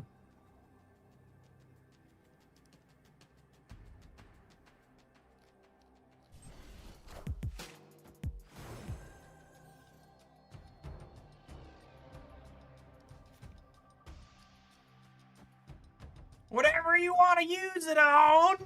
I'm gonna use it on little old me. Thank you for all your absurd support over the last many years you've been here, Jace.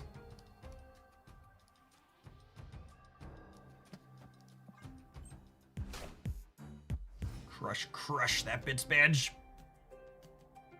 The badgiest of bits.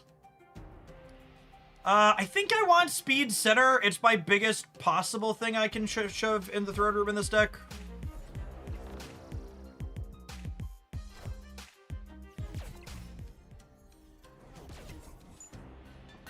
Probably not beating Lockjaw deck in the throne room. Yeah, speed's probably not enough. A boy could dream though.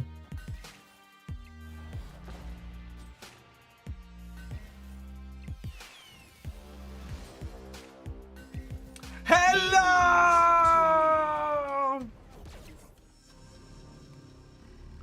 Show me your secrets.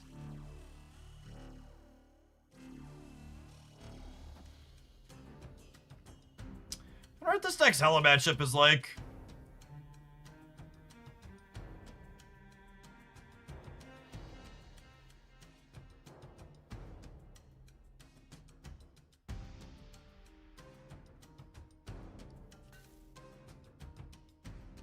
That's a blink there for those not familiar with the artwork. What if I cannonball here and then we juggernaut here on the last turn?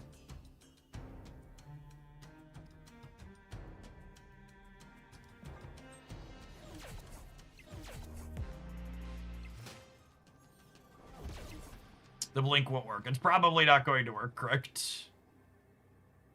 Oh, wait, what if the cannonball pushes it back into here after we juggernaut? Awkward. It's fine. I win by 50-50 every time here. Oh, wait, I can just do this. Easy game. Never doubted us for a second.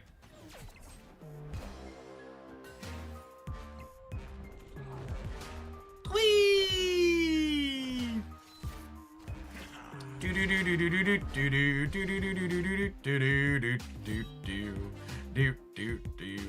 Oh my god, watch them blink the blade into Ghost Rider and Magneto to win. Phew! I wasn't panicking, you were panicking! Victory. I think having a bad Hella matchup isn't disqualifying. Not my dance. I think I would be apprehensive about playing a deck with a bad discard matchup in a tournament.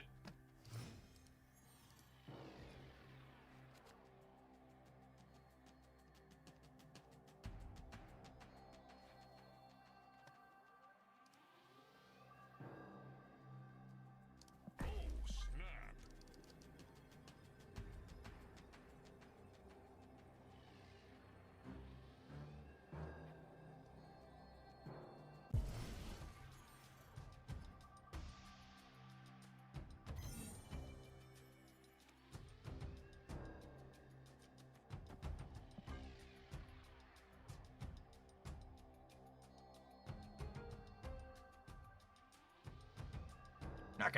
Not gonna take this too seriously.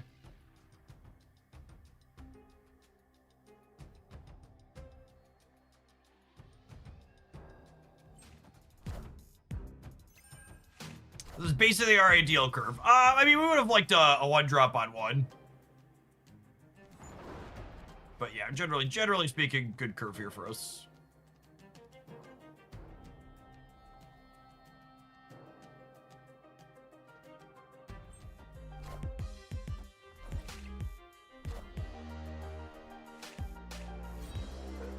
Alright, that's a Scar. Dracula? Huh?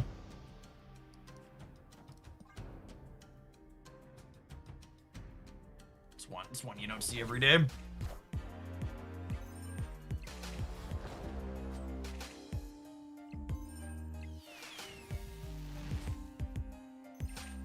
Minions to me.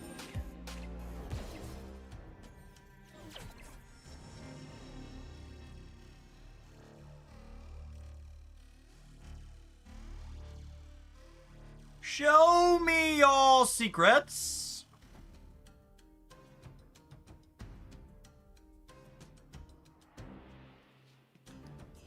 We drop old CB here in the center, and then we're hoping to draw Negasonic to pair with Mercury on the last turn.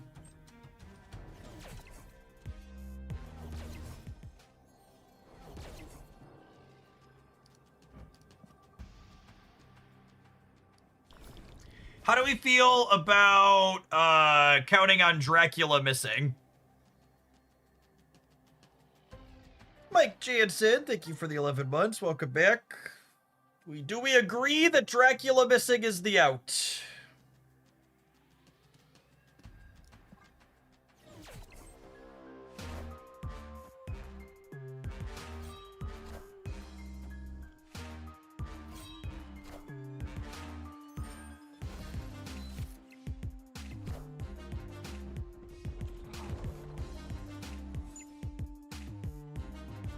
Oh, and we moved the blade again!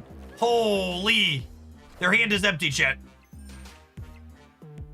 Wow! Sometimes lucky, rubber ducky. Victory. Games like this really highlight why I really like the new Deadpool's Diner, and I like Conquest more than the ladder generally, because like if I'm playing this matchup on the ladder, I'm just supposed to leave because statistically it's very bad for us, but it's satisfying and fun to be able to play to low percentage outs and feel like it's not just a spew to do so, right? Like anybody who's played like other games like Magic the Gathering or Hearthstone or traditional card games where it's not a stat mechanic, like, you know those stories, right? The ones where, like, you're like, oh, man, I hit my thing into my thing and I played to this out and it was perfect and it was sweet, etc.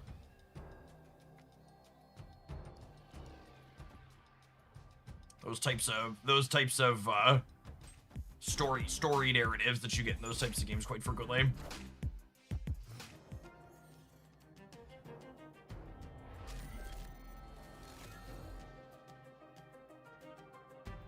Did not get blessed with anything that would be super helpful here, unfortunately.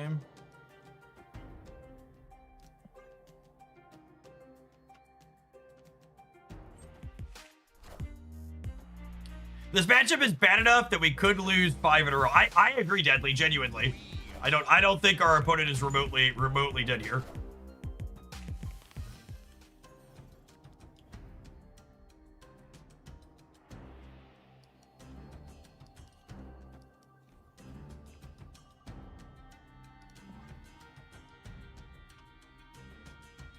Some variation of Deadpool's Diner play would be great for the ladder. I completely agree. Completely agree.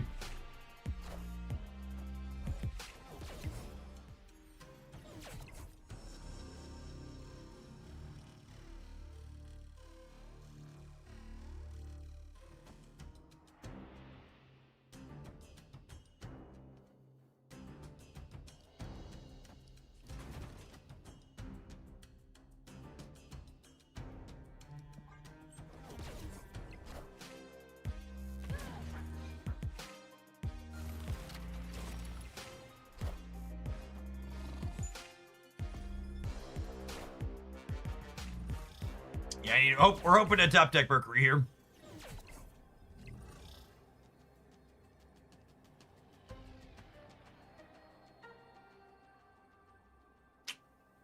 Huh?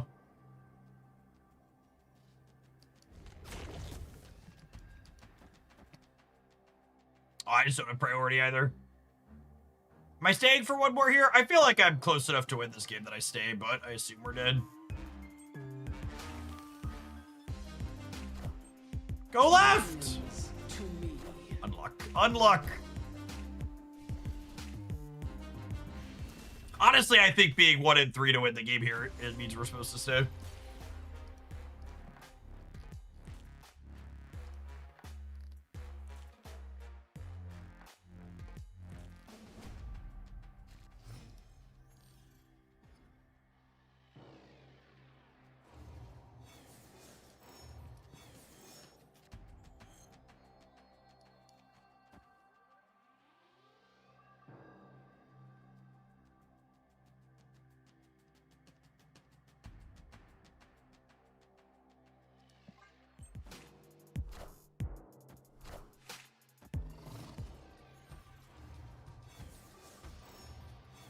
Just make sure I understand your request, Itch. You want me to play this deck against... You want me to pilot this deck against you playing... discard? I mean, I don't know. If the matchup felt like it could be close, that might be worth it, but I feel like you're just cooked there.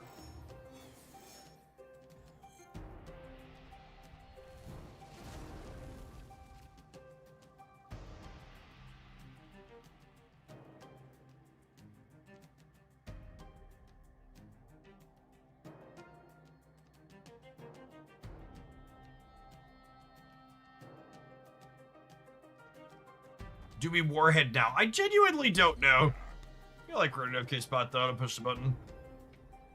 Yeah, turn 7 makes the whole thing weird, I agree.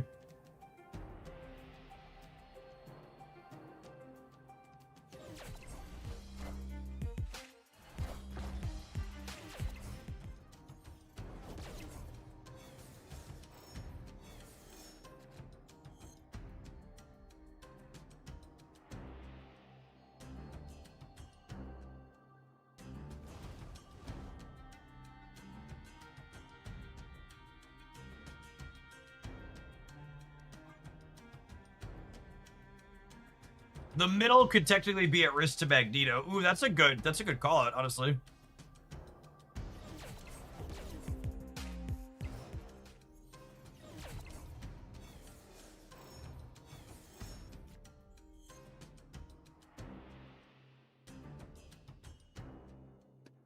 Can I fill all these locations up?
Yeah, the Warhead getting used up on the card going away is very sad. I think we're going to lose the raid here.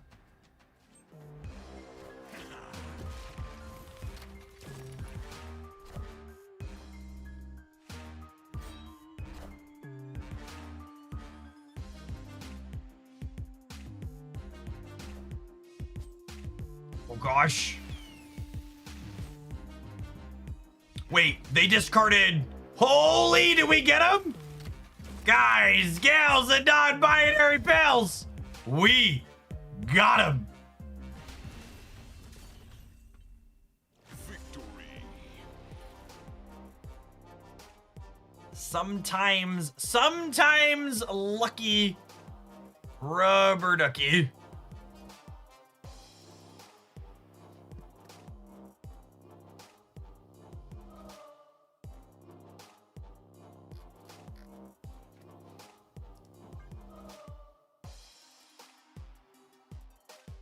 down for a showcase. Yeah, I think so. I need to, are we at an ad break? Yeah, I need to roll an ad.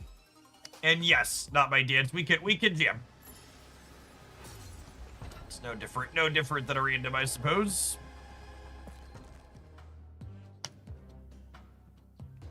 Let the adverts roll. We're gonna continue super gianting some nerds when we return. Don't go anywhere. If you're watching on the YouTube side, you enjoy all the content I make sure you tap the like button on whatever you're watching right now. BRB. Got some leftover grapes to run upstairs here too.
Koi Cricket! Thank you for the 4.5 years and the absurdly generous tier 3 sub. Clever, witty message pending by 5 years. I'll have one. Excellent. Excellent. You got a little bit of time. Some time to figure it out.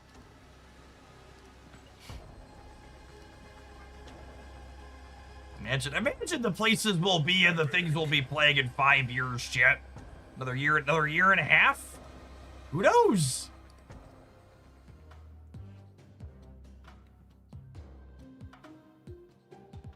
Well, the places will go. All the places will go. Are we gonna last that long? Here's open. Fingers crossed.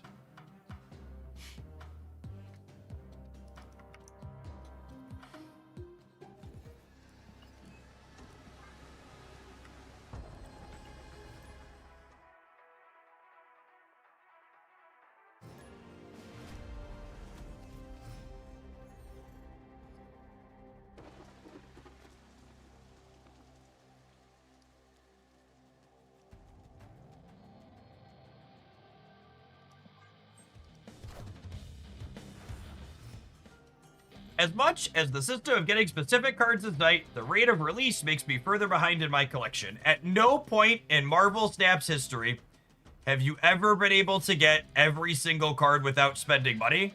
And the current release system is no exception to that. Well, snap to move Bob out of Krakoa, I think. Try and get him into Murray Island to collect some points up.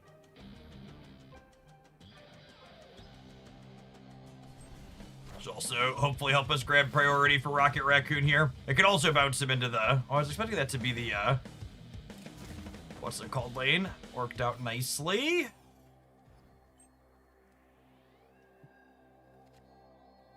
That's less nice for the home team.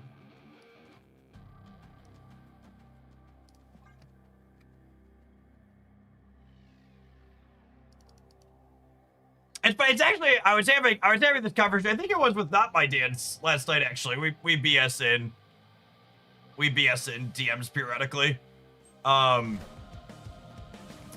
where it's interesting to me how much extra focus people have on things. What I'm saying, I can't keep up when there's more cards, and I feel like people have forgotten that that was a regular complaint even before they were releasing more cards. Like, I remember that complaint regularly being leveraged when we only released, you know, 4 cards a month.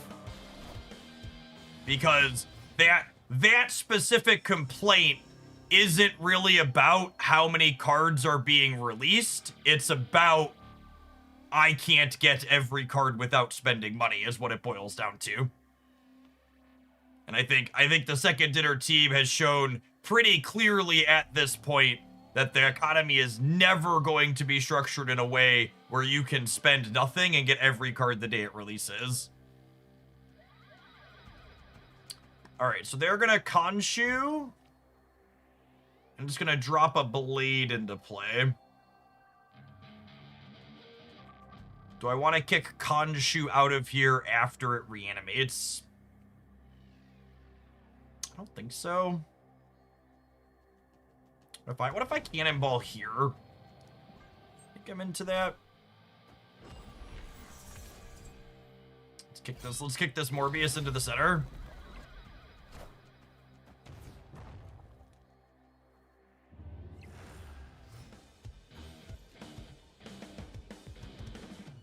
And now I've ended up with priority here. Does that do anything for me?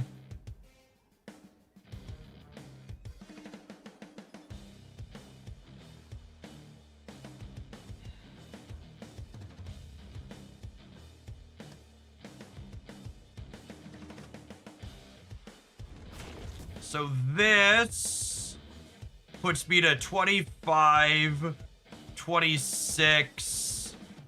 They would go to 27, and then I'd tie here.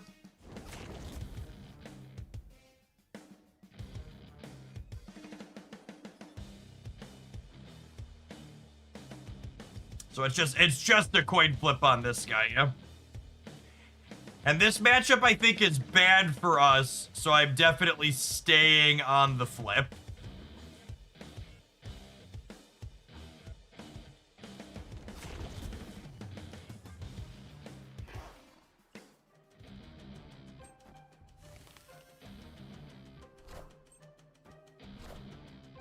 Oh, God.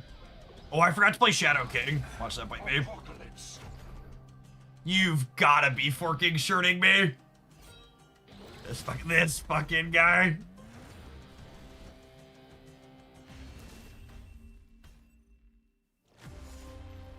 If the Gambit had hit anything else, anything else over here would we have won? Or do we need them to hit one of these? If they hit this one, we would have been -3 down to 18, but we would have been +4, and they would have been -4. No, we needed them to hit offense. So not playing the Shadow King reduced me from a coin flip. But again, I think one of the things to think about from a pure theory perspective when you're playing Conquest is that the worse a matchup is for your deck, the more risks you're supposed to take.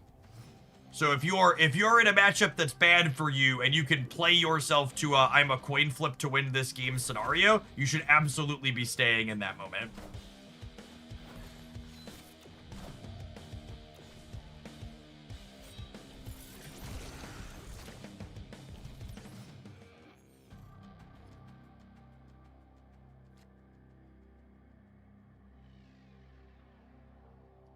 think I'm trying to grab priority for this next turn.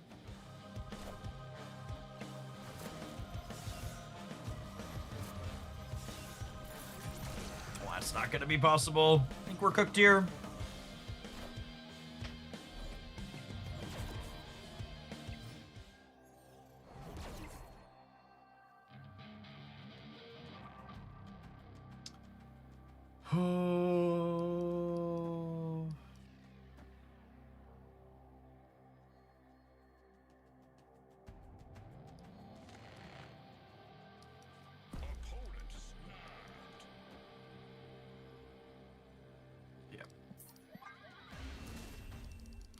That's a good step.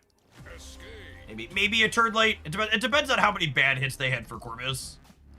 When they hit the Proxima, they're super ahead.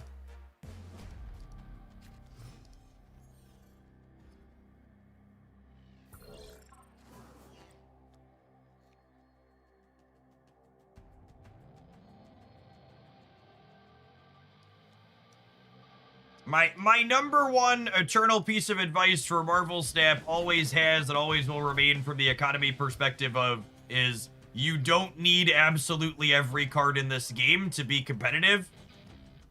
And if you're someone who's not spending money, the key to having success in this kind of game and being content with it is 100% being willing to understand you're going to skip some cards and prioritizing picking up cards that you find fun.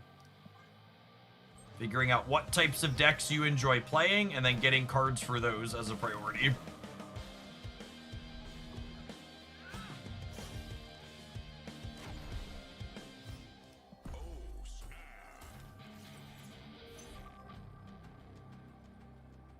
They did get Blacklight off the hub, but they just gambited their Morbius, so let's push the button.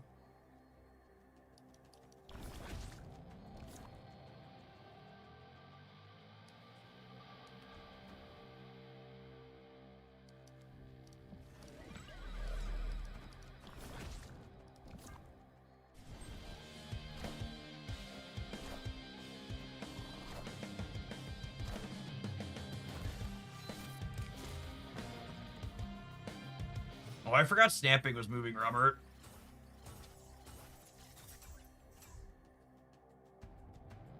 Word.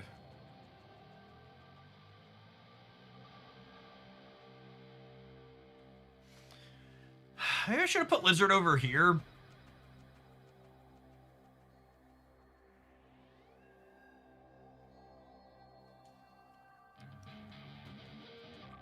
This card doesn't have text to this matchup. It's going to play it out here for the energy for later.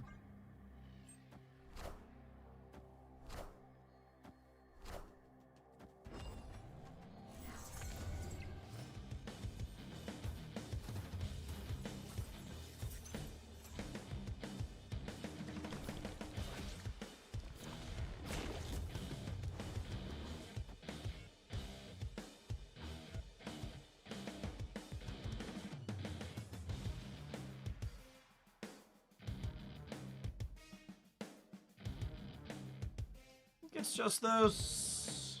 Don't know. I don't know that this is enough on the left.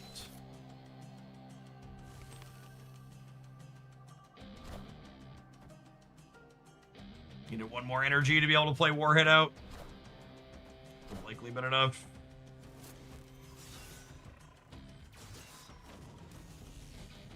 Should have maybe played the Misty Knight in the center.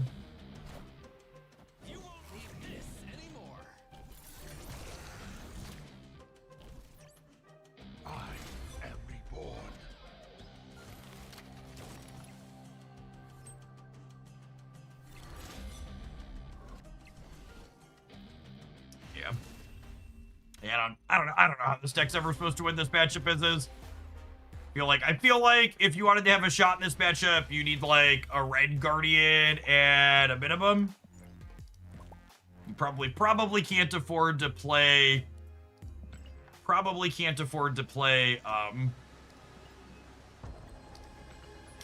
Ghost Rider, but Red Guardian's probably worth a consideration. I don't know how much value the Echo's getting. Having a 1-drop on one is nice on occasion, though. It's been a bit since I last played Snap. I used a Khonshu deck. Is he still good? I would argue Khonshu is better than he was on release by a good margin right now. Yeah, there's a lot of competitive discard strategies at the moment.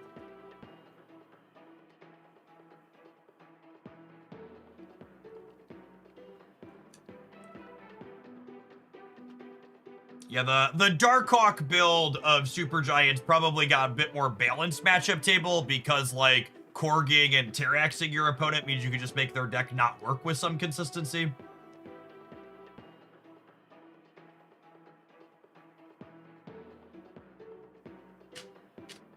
Oh god. They've announced a Minecraft movie sequel, chat.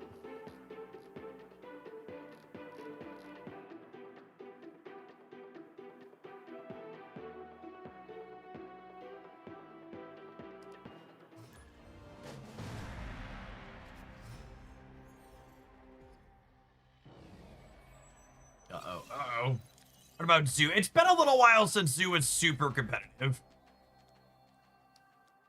Best variation of Khazar's stuff is probably like Ultron stuff, but like Gilgamesh Marvel Boy type things I think get outscaled on average too much of the time. Insert Spider-Man meme here. R splits a little better.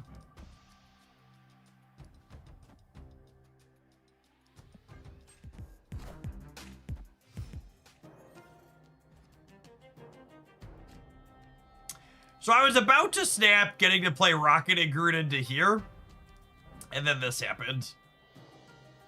So I guess I won't. Wait, this is an Echo in their Destroy deck? Who hurt you, gamer? Who hurt you? Was the Terrax Darkhawk deck in your top performers video? It was, yeah.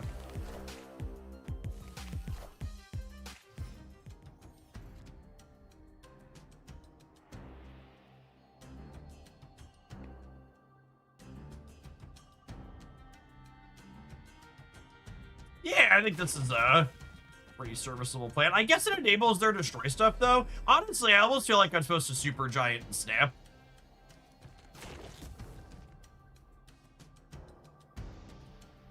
Do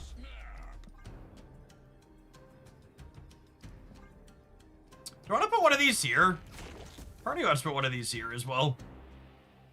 I think it's gonna get at least as many points back.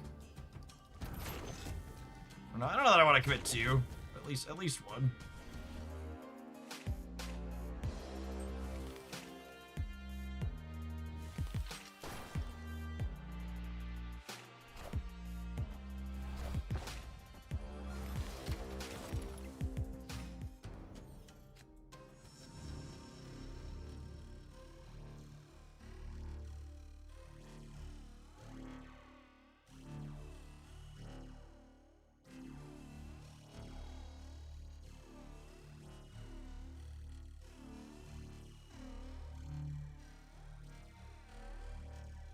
Show me all secrets.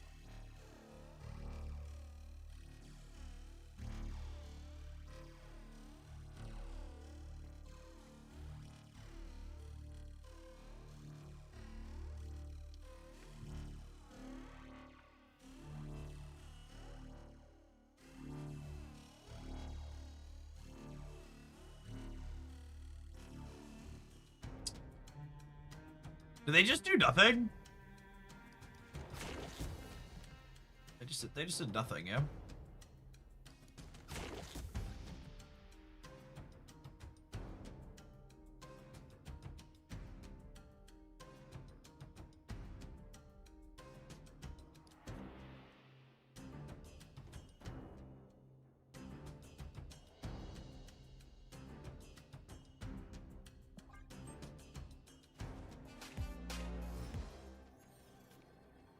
Warhead on bar does not work how we want it to. It does not, no. But it might actually be the play just from a numbers perspective.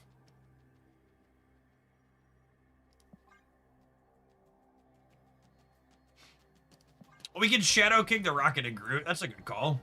That's fun. That's better. It's more points than Bob. Yeah, it's +6.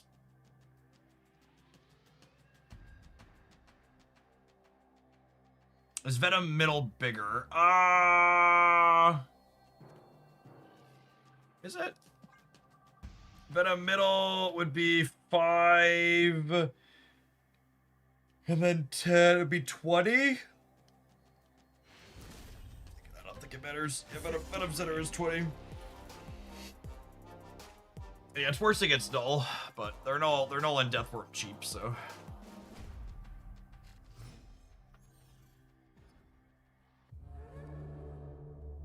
I am Ego, and it is Ego is worse for their deck than it is for mine. I'm gonna snap.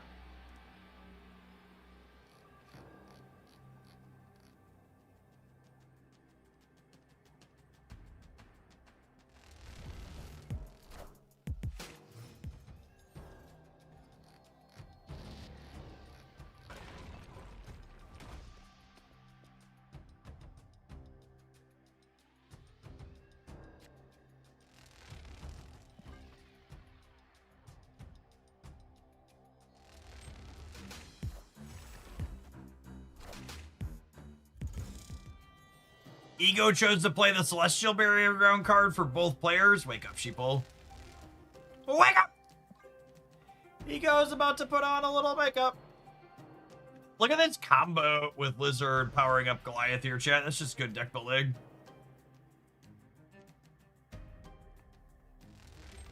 Just good, clean deck building. What on earth does the opponent play? They're playing Destroy with some cheeky cards. God damn it, Ego!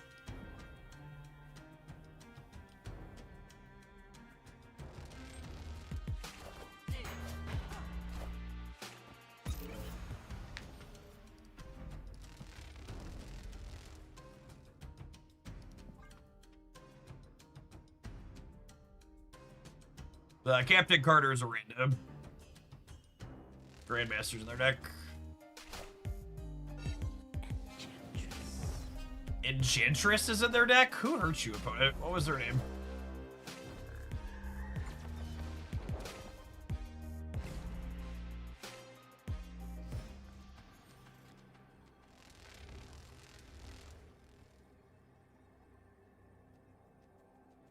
I mean, we're supposed to stay here. There are 2/3 to play cards not in Genosha. And we have a decent amount of points on the left. Manny Bamonti! Thank you for the 99 months. I appreciate that. Welcome back. To the people in chat who haven't been here for an eternity, Manny and I go way back. He was one of the people dumb enough to drive around the country with me playing Magic the Gathering in a former life.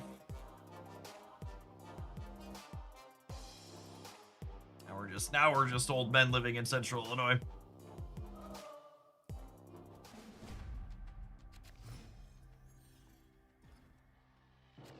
The good old days.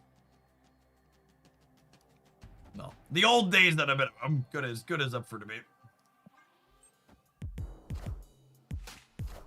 Is Magic the Gathering that gacha game with 100 set releases a year? That's honestly kind of unfair to gacha games, Manny. The gacha games I tend to play typically only release like one new card a month, or one new character a month.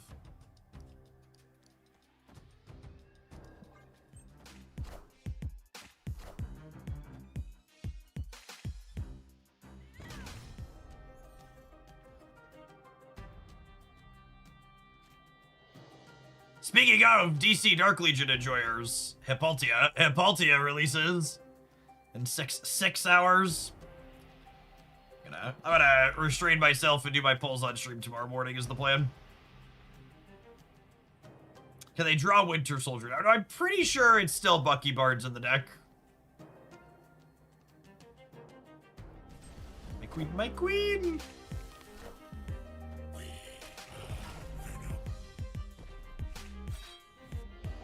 But it was tired of getting outscaled by Mr. Negative Mood. Aren't we all? Yeah, Warhead just doesn't work on the left, which is unfortunate. Is what it is.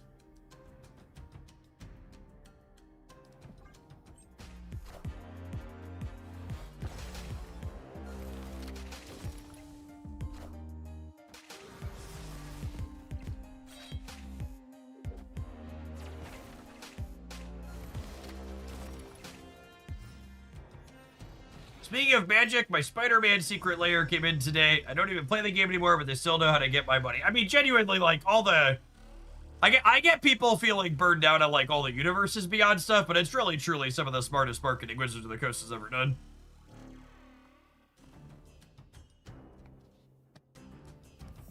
They're just making gobbles and gobbles of money, I am sure.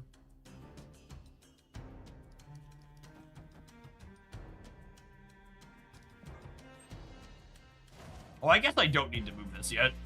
This isn't flipping up yet. Mistakes were made.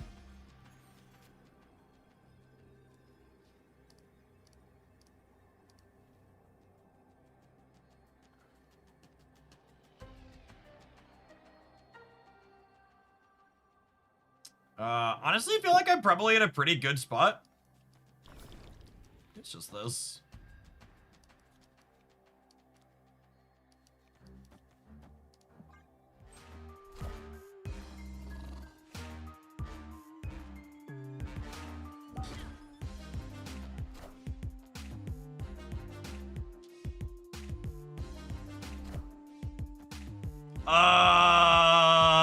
Honey.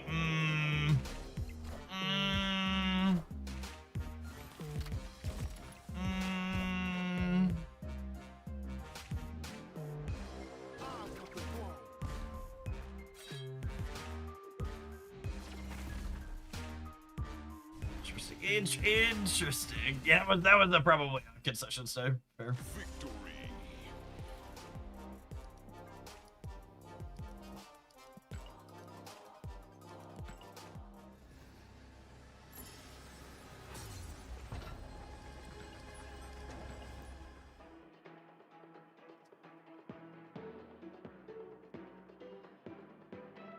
Like, I don't think there's anything wrong with spending your money on dumb things that bring you joy, chat.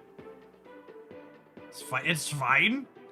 In fact, speaking of, you know what? You want to see a twofer, chat? Dumb thing that's gonna bring me joy and going to embarrass my children. Yeah, I got this. It's sitting on my chair next to me here. Speaking of, so the kids are going on a camping trip next weekend. Not this weekend, but next weekend. And there's a group activity that the council is putting together that are Celtic games. So me and a few of the other dads, we ordered matching kilts for the Celtic games.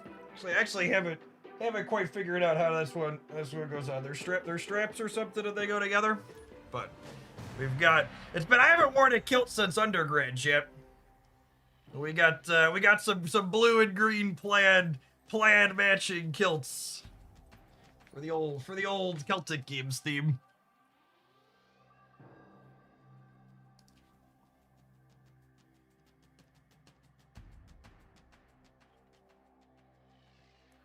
Oh. Got some knee-high black socks to go with it too.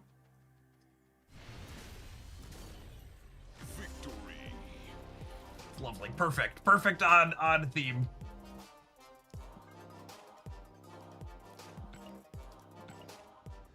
Hardest infinite ticket I've ever fought for, Chip.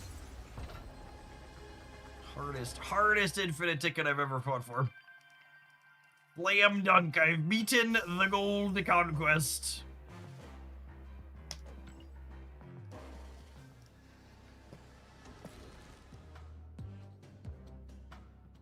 It's 122. Let's play one or two more with this. I was gonna wrap, but we can play the ladder again in a minute. So let's play one or two more, and then we'll wrap, and then we'll play a different deck on the ladder, I think is the plan.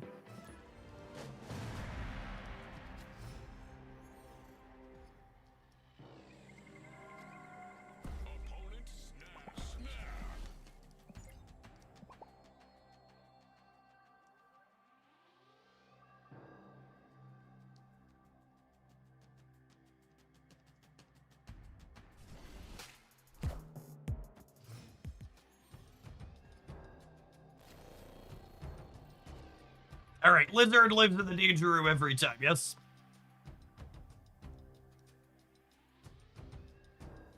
Your Lizard at home may not, but my Lizard is a professional.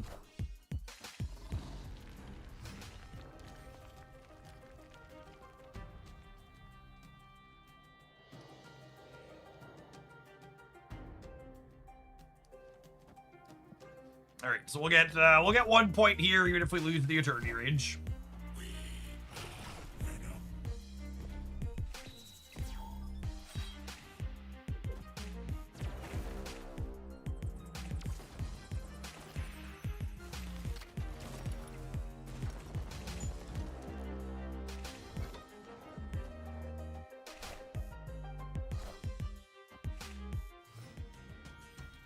A little bit of an expansion diff in our favor, I think, there.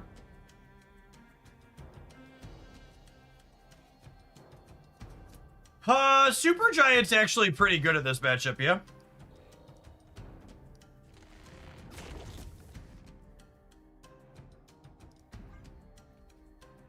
Stop him from enabling stuff on turn 5.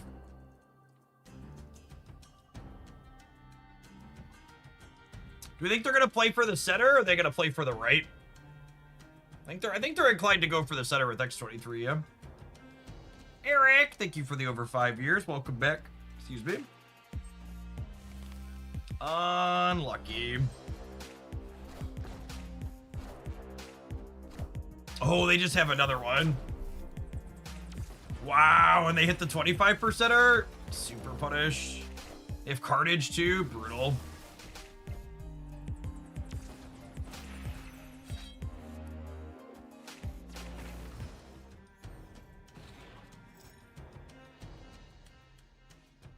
We did at least make it out with priority. It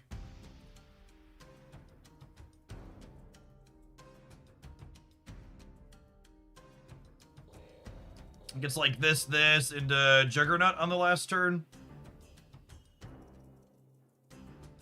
She's phenomenal in this matchup. Super Giant is very good in the Destroy matchup, agree.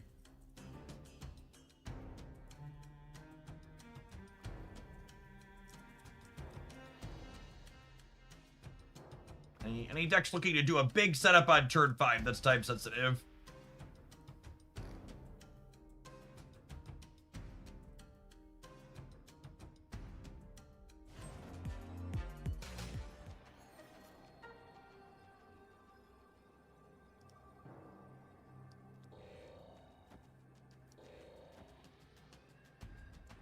I think it's this. I think it's this.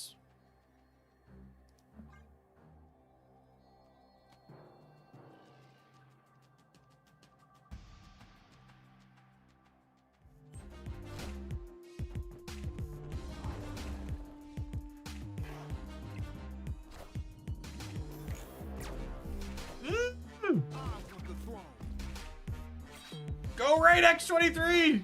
Thank you. I didn't want both of you to go right, only one. Can the second one go back, please? Cooked. Cooked.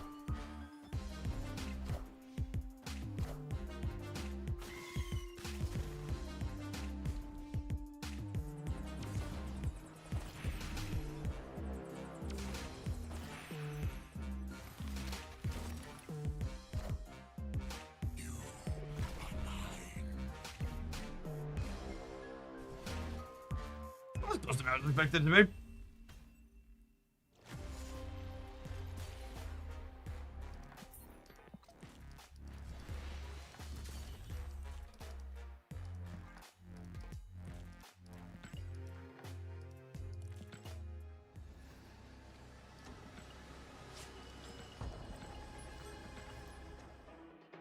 It's so funny to me watching Dexter and Dara be super doomer about the state of Snap content.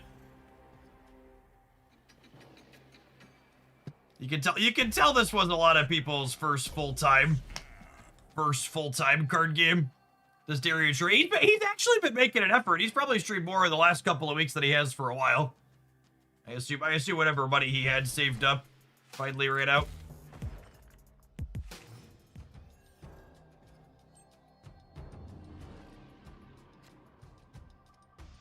But it's also not too super surprising that they're extra doomer without drops, because like those two colluding together, like they make way more extra money from Marvel Snap drops than basically any other content creator in the space.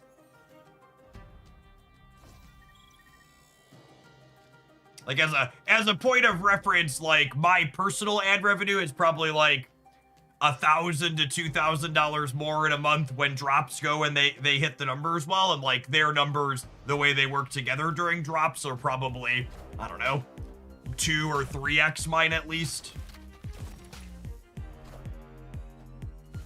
So I'm sure their revenue is dramatically. Everybody's down, but I'm sure theirs is down percentage-wise dramatically more.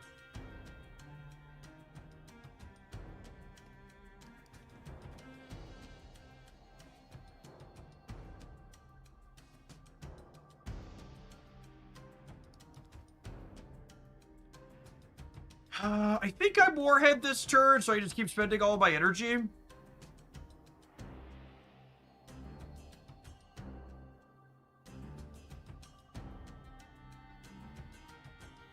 Oh yeah, that's right. Dexter did Hearthstone before, but Dexter's Hearthstone stuff was more YouTube centric, right?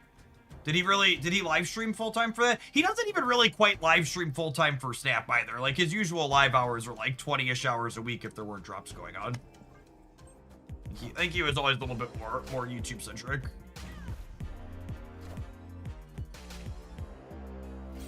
Gosh, look at us being toxic to this gamer. He was basically YouTube only for that. That's interesting.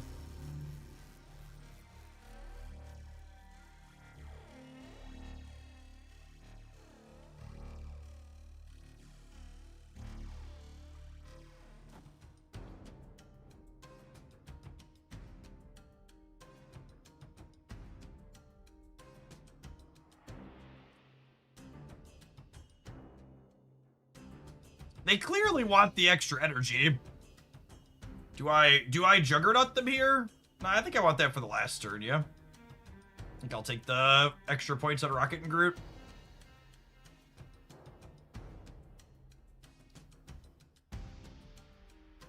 We could Cannonball to take them off energy. That's not a terrible choice. Yeah, I like that. I like that a lot.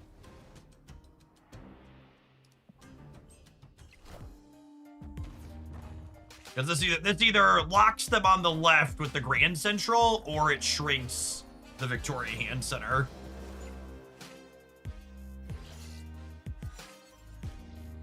What did Dexter do? Him and Dara have just been very, very doomer on social media about the state of Snap.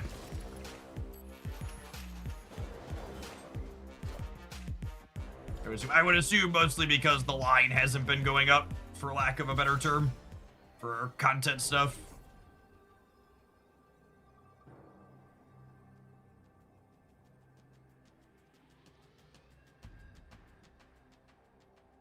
Their Meek can technically move. Let me do this. I think I'm into it.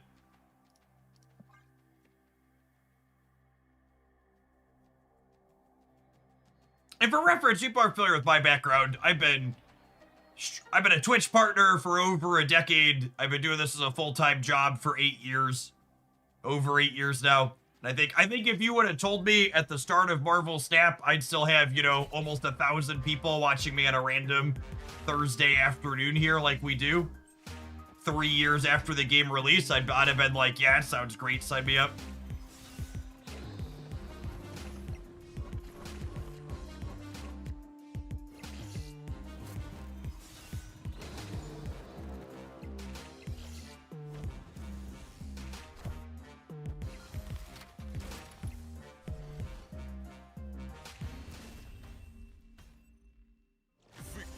That's better than Magic numbers. It's comparable to my average viewer count when I was streaming Magic during one of my best years of Magic.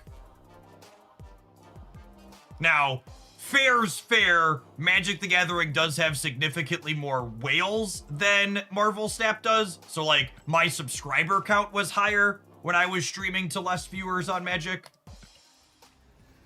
But just in terms of pure viewer numbers, this is still 3 years later higher than Magic was at the peak for me. Oh wait, is that true? Maybe that was the second year. I think my Magic peak year was a bit better. Now I'm gonna check. I hate to quote wrong numbers. Yeah. The one good year Magic had, I averaged 1,400. But the second year following, it was like 900-ish, 850. Yeah.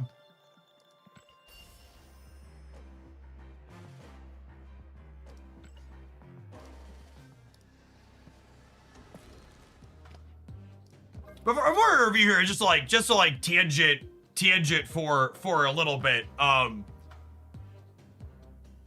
genuinely think, from a mechanics perspective and an economy perspective and a gameplay perspective and a limited time game modes perspective, literally everything about Marvel Snap right now is the best it's ever been.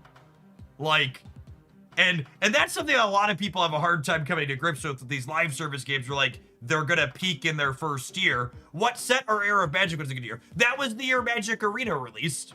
It had nothing to do with the actual sets being good. In fact, I think you could argue those sets were the beginning of Magic's, like, erosion and its quality of gameplay even.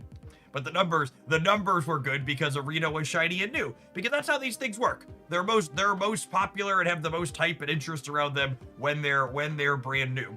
And it doesn't matter if things are good and sweet or whatnot. Like, three years in, like, the numbers are gonna be lower. Doesn't mean the game is bad. Doesn't mean the game's dying. It's just like, that's just how the cycle on live service games go. Is there any word on Second Dinner doing Twitch drops again? So my understanding from Second Dinner, talking to people there, I don't think I'm breaking an NDA to say this, is that they want to resume doing Twitch drops, but there's some type of holdup with either their implementation or working with Twitch directly that they haven't been able. I don't know what the disconnect is there, but Twitch drops aren't not happening because they don't want to do them anymore. They're not happening because there's some type of jumble in the middle. This deck was fun. We even snuck out a game win against the discard variation there in that last one. I think your traditional discard and your Hella matchup seems like it's tough, but a lot of the other matchups, it felt like we had really reasonable tools to be competitive into them. I feel like if I was playing this and I wanted a little bit more balanced matchups, I would perhaps try and work. I really feel like I want a Red Guardian somewhere, but like looking at it, I don't know that I have an easy cut for it. I think you'd probably have to give up the Echo for the Red Guardian. Her tech effect really wasn't that useful, but having more ones is just good because, like, she helps you fight for priority, and priority's good with Rocket Raccoon or Rocket and Groot and Warhead. That would be my one thought. I don't know if it would be worth jacking the curve up a little bit, but I would be inclined to try Red Guardian in here, I think.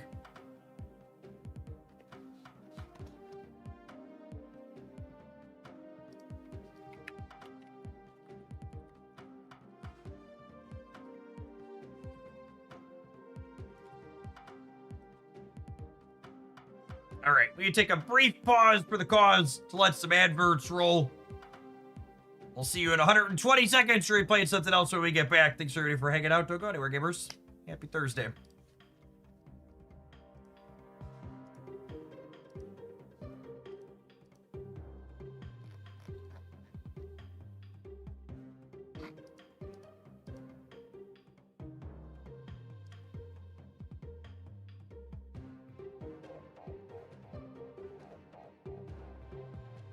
For the web shop free pack, was it a collector's pack or a seasonal? Collectors. Around the bend. Thank you for the 2 years. Appreciate that. Welcome back.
In my opinion, Marvel Snap has some of the best gameplay and definitely best economy it's ever had right now. Sad to see all the doom and gloom from creators because metrics are worse. That is pretty normal and expected for an older live service game. Line can't go up forever. Send posts.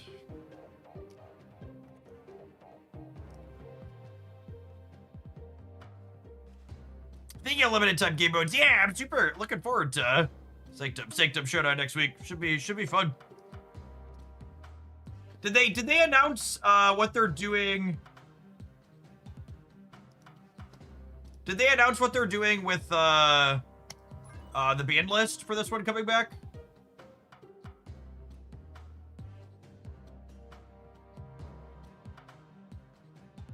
Grand Arena is the end of the month. They gave us timelines on it. They didn't tell us what's coming for the Grand Arena Champions yet. I don't think they gave us any details on ban list either, but they announced it at the start of the season. It's Sanctum Showdown is the 15th through the 22nd, and Grand Arena is the 27th through the 3rd. And they'll each have a Series 4 card that you can obtain from them. We have 4 confirmed champions. Oh yeah! Featuring new champions, including Magneto, Thor, Hulk, and Ghost Spider. Oh, that's interesting. So it says 4 new ones. I wonder if we'll get all of the original ones, or if they'll be like 4 and 4. I think if they did 4 repeats and 4 new ones every time, that would be pretty good. That sounds very, very, very reasonable way to approach it.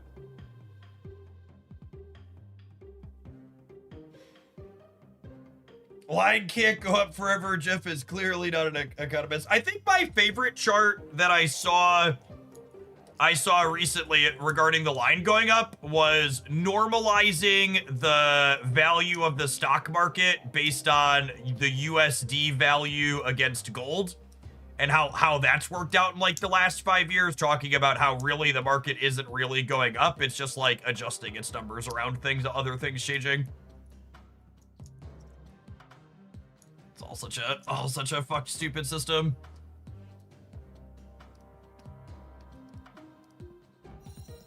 So very dumb.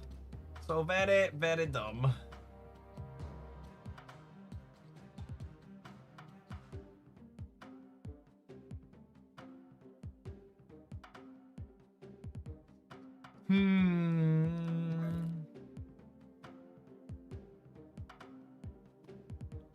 Are you hyped for where the content creator program is headed? Yeah, it looks like they're making some good changes instead of the content creator program.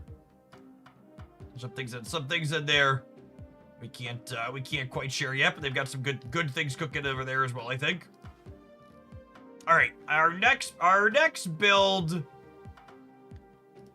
viewer submission is to try out Power Man Hella, and I think I want to torture people on the ladder with that, but we can start in Conquest until the feature location rerolls.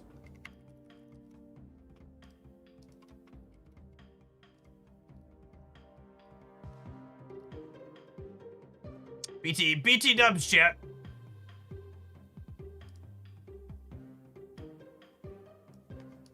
If we start just as I'm so very humble, so I like to call this out. These 12 cards are the 12 cards for Power Man that we built on season release day on stream. It is not only the highest win rate of all the Power Man decks that are up on Untapped now with a reasonable sample, it's also got the largest sample size of all of them by a significant margin. So 3,000 games played and higher win rate still than all of these other ones with smaller samples. I've got my NFT minted. All the other people playing these games are going to be hearing from my lawyer.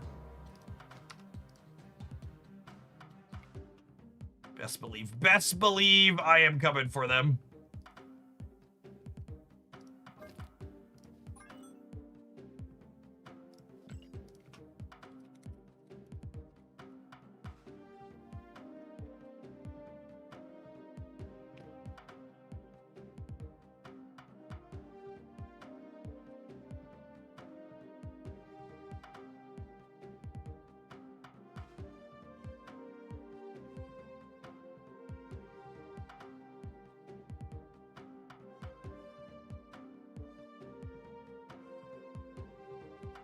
Unnecessary is Colonel America. Like, hey, you can swap Colonel America for Collector or Meek, and it'll be worse, but still fine. He's very good, but he's not super unique in what he does.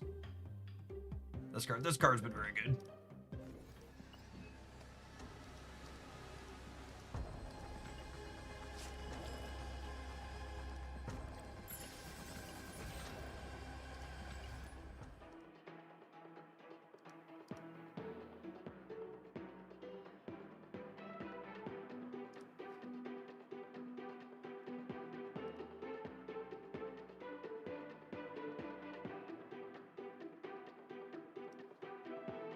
Violet Journey, thank you for the over 6 years. Appreciate that. Welcome back.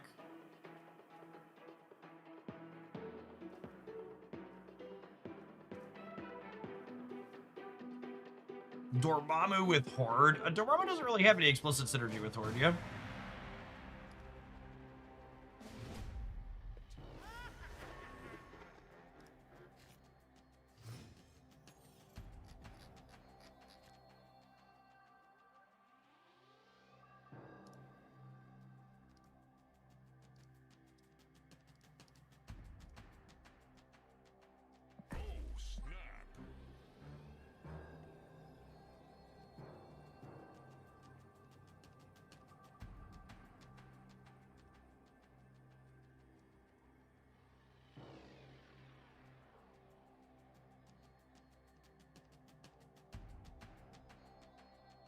How many Infinity avatars do I have? I don't know, probably like 2 dozen. I don't even usually play Infinite Conquest at the end of the season anymore. I think I conceded 12 or 13 tickets.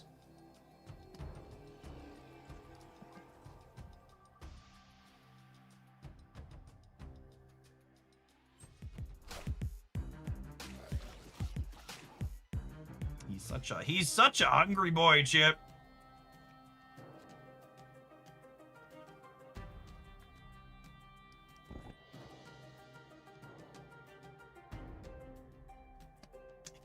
I'm doing this.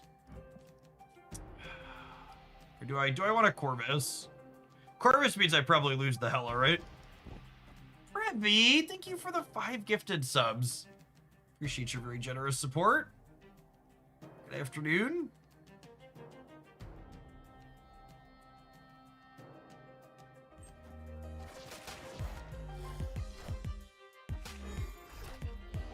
Who went on Dark Dimension and Corvus, right? I think the Hella gets discarded before then, right? Power Man keeps munching. Howdy, Poseidon.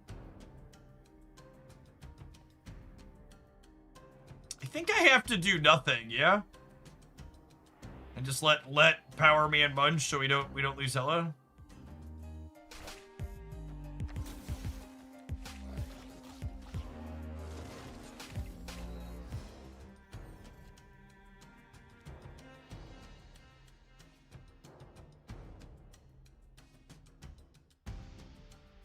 What if I put Blink here, and then we Hella, and then Blink will turn Hella into death? Sounds good, yeah.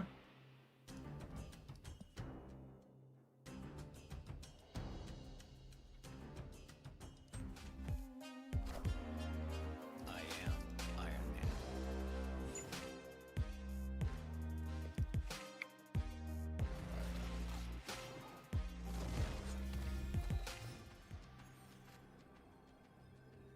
Oh, although you know what?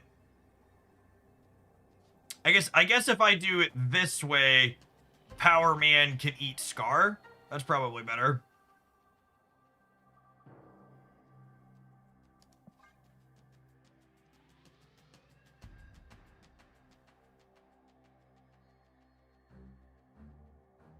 Well, I guess this means Blink cycles out Colonel America.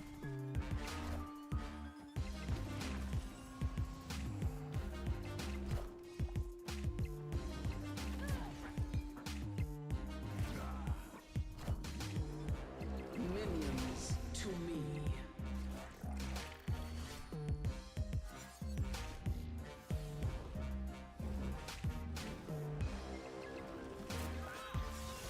Alright, assuredly 29 wins the right, yes.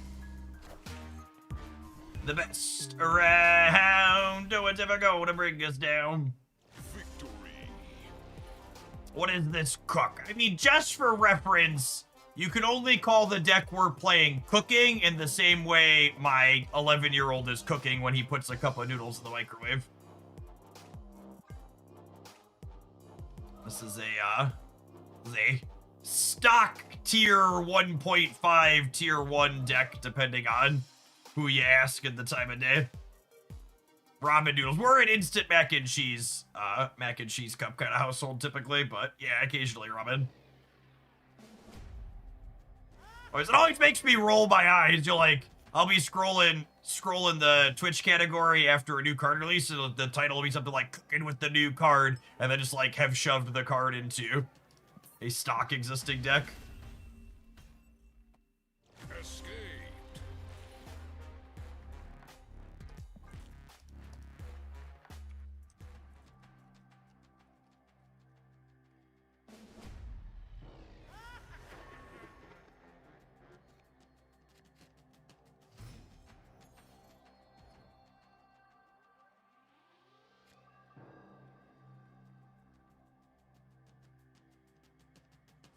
Lovely. I think this matchup's actually quite bad for our deck. The opponent's deck is a linear deck that usually makes bigger numbers than we do. Our build's a little bit more consistent. That's usually the kind of trade-off you end up having in Marvel Snap, where like your deck will be make the biggest numbers possible, like Mr. Negative, but you'll do it less frequently than something like our deck will.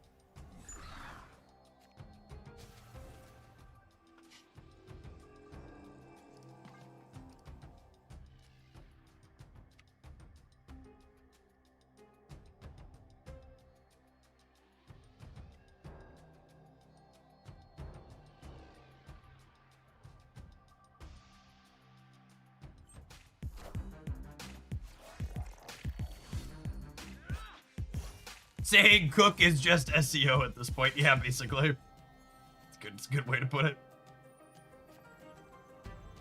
Valhalla. I actually don't think I want to double up Corvus.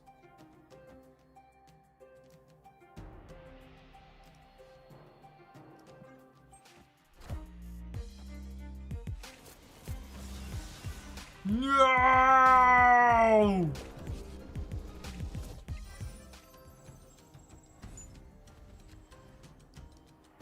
That's right. I'm gonna blink Corvus into Ghost Rider, and Ghost Rider is gonna get Hela, and Hela's gonna do the thing. These decks have played Cosmic Ghost Rider and Legion in the past. Lacking those two probably makes this matchup harder. That's true. This build that we're playing is a pure linear build of this deck. They have played interactive ones in the past.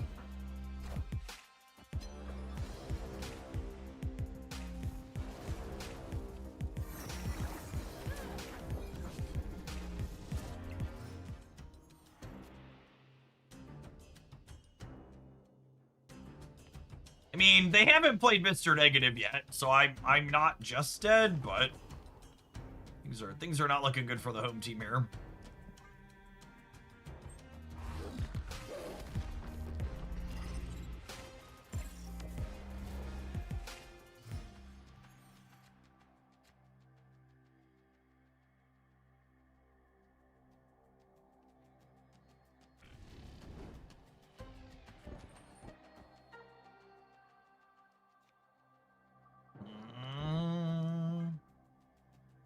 I'm gonna do this, and then we'll hope to top deck Ghost Rider, and then go Lady Sif Ghost Rider next turn. What's your favorite card that's too weak to be competitive? Kitty Pride.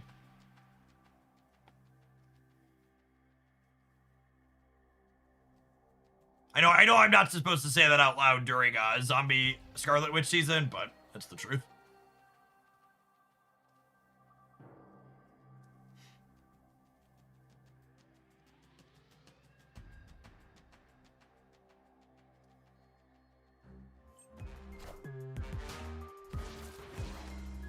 They hated him because he spoke the truth.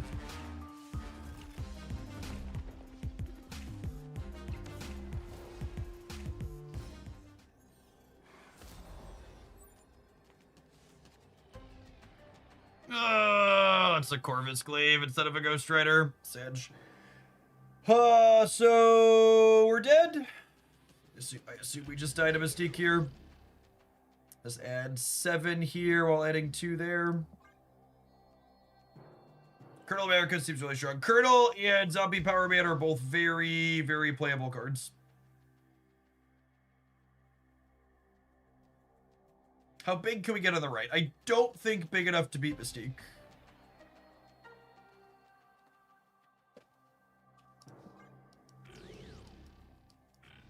I don't think big enough to beat Mystique? Question mark.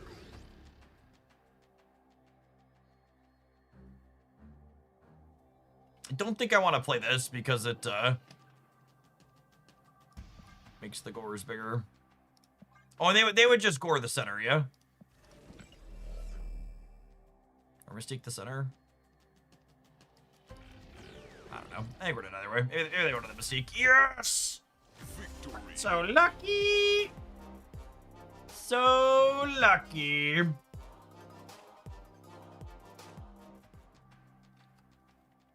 Easy game. Easy game. Never doubted us for a second.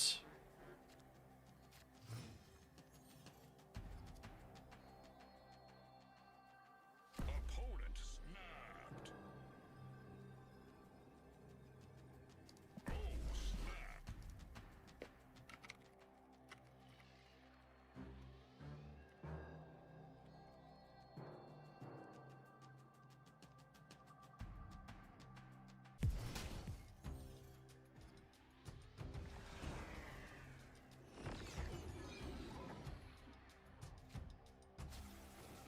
Hello!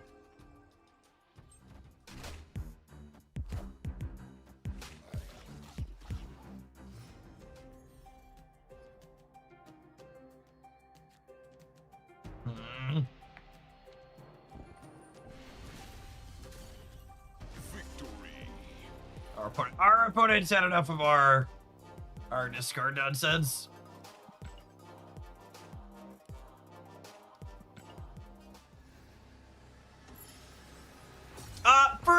For what it's worth, as someone who is probably Marvel Snap premier bounce enjoyer at this point in the game's life cycle, I actually think, like, as someone who's been very vocally critical too of like how they've treated my boy Beast over the years, I actually think traditional bounce is in a very good spot power level wise in Marvel Snap right now. I think it's like a solid B, maybe even B plus tier deck that you can play competitively, but it also has a lot of pretty meaningful gameplay choices. Kitty is out, but can we play some strong guy? Absolutely, Comics. He can be our last exhibition today. Appreciate the support.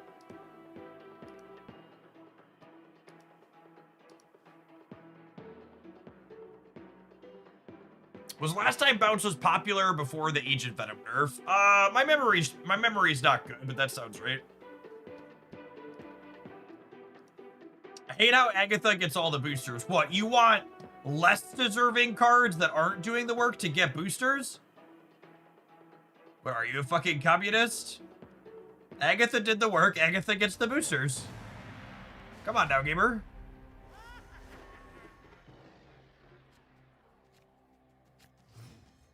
Should Agatha only get half the boosters now? Yeah, probably. Accurate.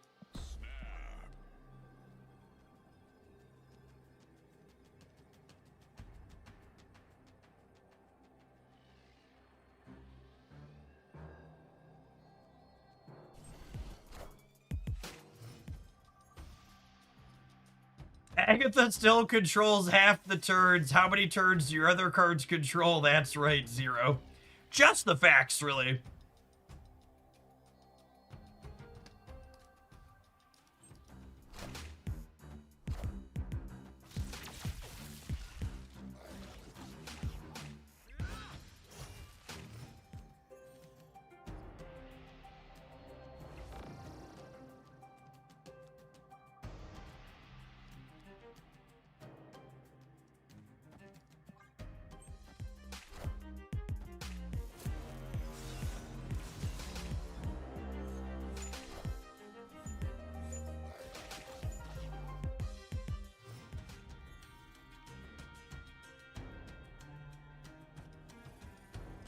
I'll take another blinkaroo here. Blinkery, blinkaroo, blinkery, blinkaroo, blinkery, blinkaroo. Do do do do do do.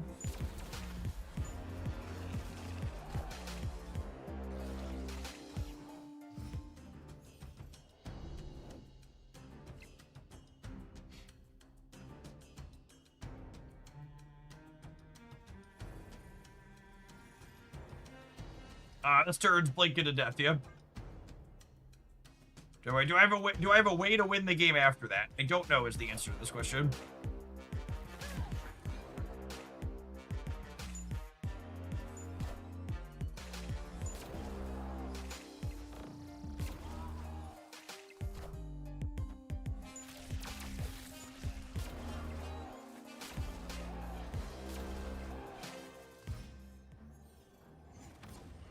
All right, much like the United States, I fear we've lost the right this game. Maybe we can pull it together and win the other two here. There's a 50% chance this red shift turns into Colonel America, and otherwise it turns into Blink, so...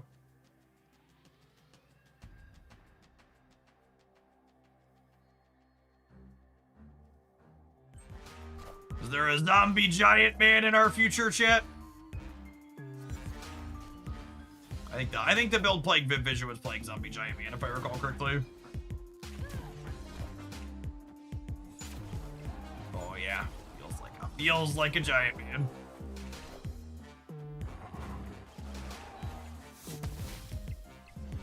Gosh, I desperately want this card to be good so badly.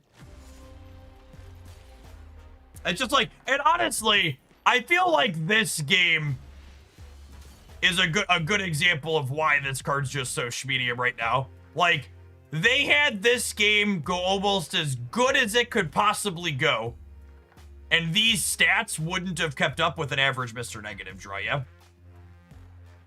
Like, it even got the throne room buff, and they still just would have been absolutely cooked by any of the other good linear decks in the metagame. I'm hoping that maybe Hunger next week, and what's his name? Zombie Mr. Fantastic will be good. It's so rude that they put this artwork I'm legally obligated to buy with collector's tokens. I don't need collector's tokens, Benjamin. Give me credits. Give me credits.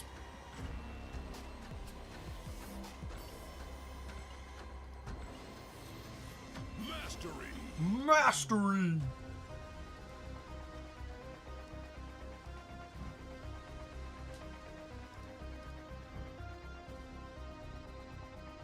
Yeah, so what happened when I was buying the Shadow King today? I don't think so. I don't know if that one does it for me. This White Widow. It might be a White Widow kind of name. I does enjoy the White Widow. Infinity. Chat, the vibes market keeps going lower every time I refresh the page periodically today. Who is harshing the vibe? I would like their name. Are they unaware that the line is only allowed to go up? No down, only up. My bad. Stop harshing the vine, Frog. Seems like we should just stop the count. That's a good point. If I stopped refreshing, it would all be fine.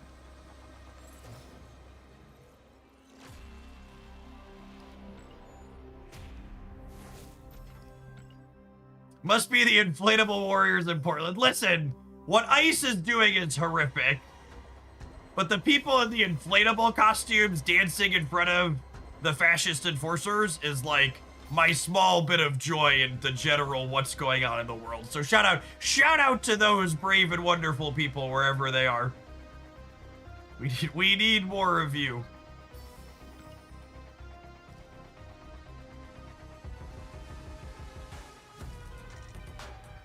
I'm sorry, but the ultimate Nikos are... I actually got You know how badly do you want to know why this shop ticker works yet?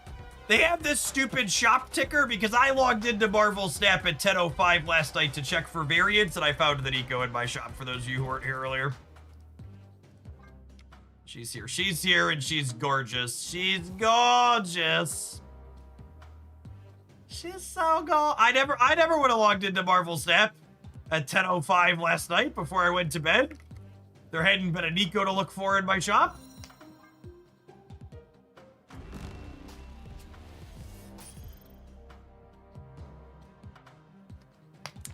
Still no gold crackle from Merlin and Singe. We did just buy the werewolf.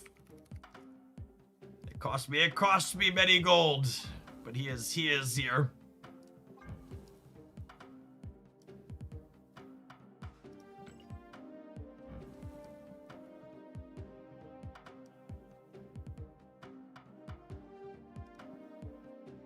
Gotta just buy every variant to make it stop ticking. Nah, I refuse. You can't make me.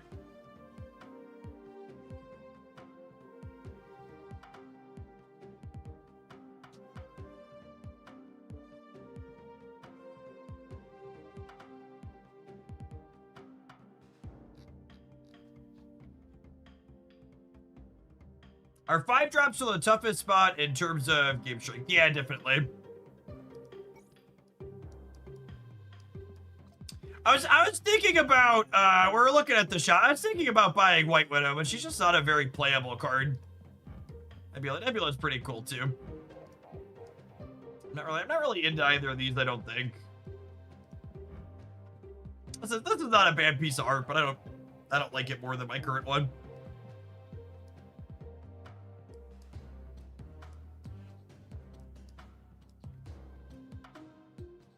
I did split the Merlin, we missed.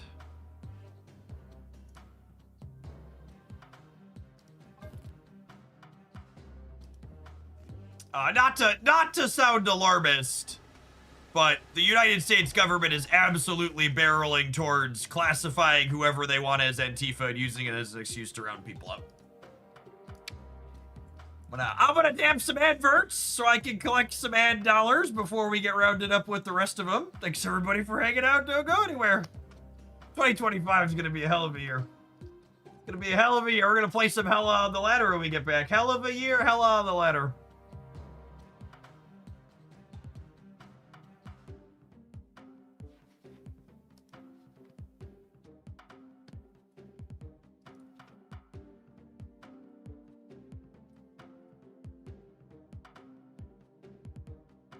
We're gonna regret skipping that White Widow in 2 to 6 months when they buff her. Maybe. I feel like White Widow's the type of card they're gonna leave alone. She might get like a 3rd point.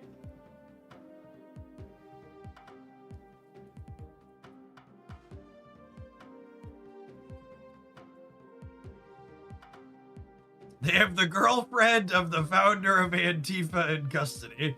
Nah, that can't be true. I'm pretty sure the Antifa founder's girlfriend lives in Canada. I haven't gotten to meet her yet, but I'm pretty confident she exists and is there.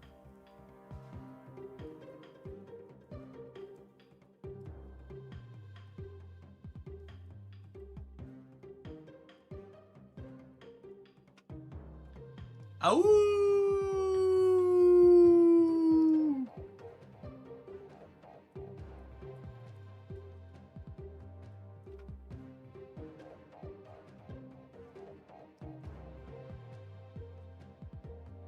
She needs the Luna Snow ice treatment. What do you mean, Pappy? Like you want her thing to blow up at the start of the turn instead of right away?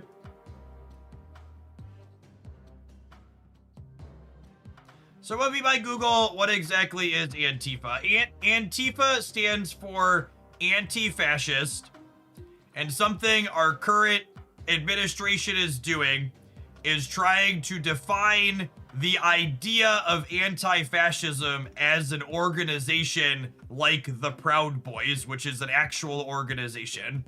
But Antifa doesn't have some type of structure or members or a group or a board or anything like that. It's just the idea that fascism is bad. And they're using it in very muddy waters with very non-specific descriptions because they're 100% going to be trying to classify people as a part of a group that doesn't exist as an excuse.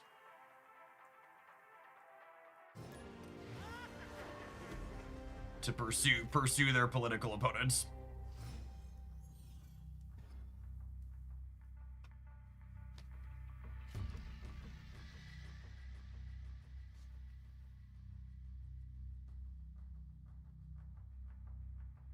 Hey, Vestrit, do you have a URL for the deck? The codes get cut off in the message donation comment. You could drop me like put it on like snap.fan or Untapped. Hey, I found a rook.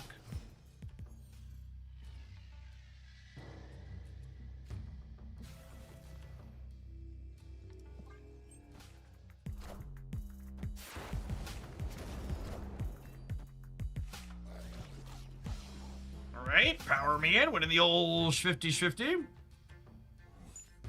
I got a rock.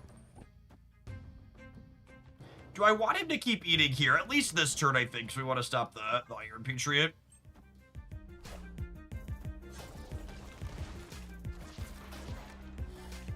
There are a lot of rocks in my deck. Collection level 102,000 is crazy. I've been playing pretty much every day since launch, and I'm barely 28,000. My Marvel Snap account has had probably close to 30,000 USD spent on it at this point. And for the sake of clarity, there are people that exist in the world who have collection levels that are twice mine.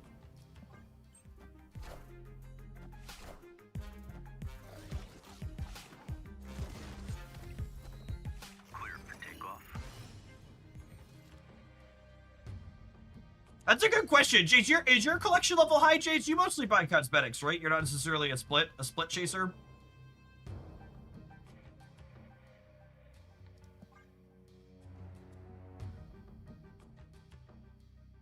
Yeah, I actually don't know. I'm gonna be honest. I don't know that I like zombie power rate in this deck.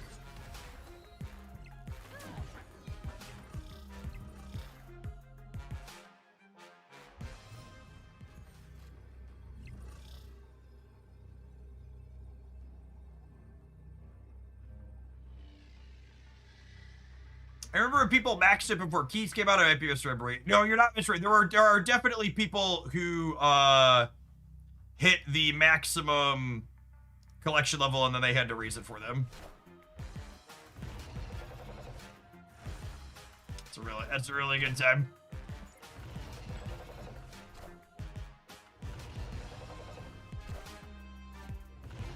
Jason, 72,000. Yeah. Man, I almost played her right. It's right too. Sad.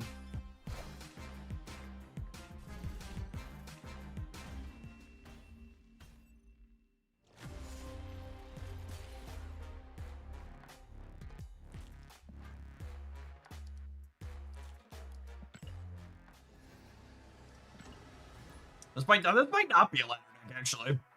We'll play a few. I don't really care how quick it takes us to get infinite or not. It's all made up. We've got lots of weeks.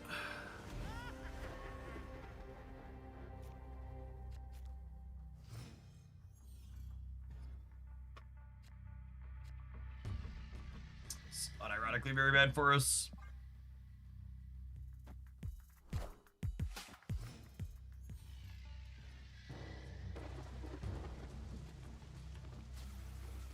Although I guess that's fine if they don't play here.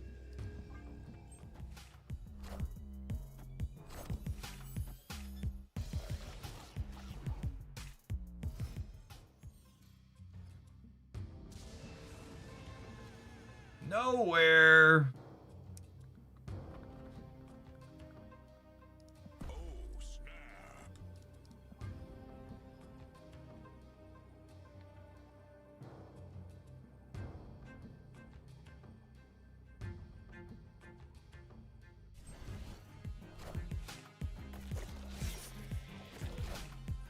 I'm coming.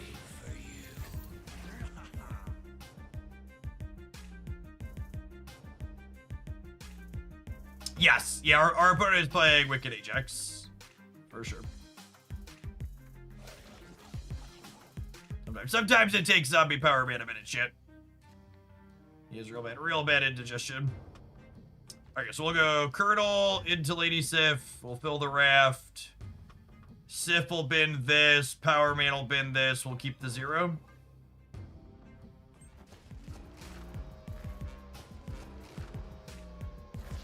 I assume Colonel in the middle means that we're beating whatever they play out here, even with Diamondback and Hazmat.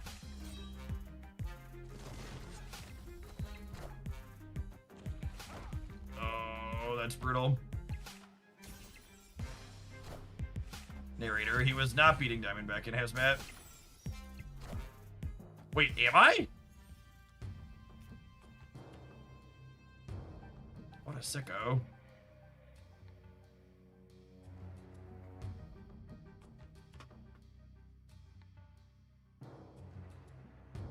Yeah, I guess I lose the center to Luke Cage is the problem. Polly, thank you for the 7 months. Welcome back. Is there a simple way to determine how much you spent on Marvel Snap? Yeah, you could actually request Second Dinner send you all your data. That'll total it up for you.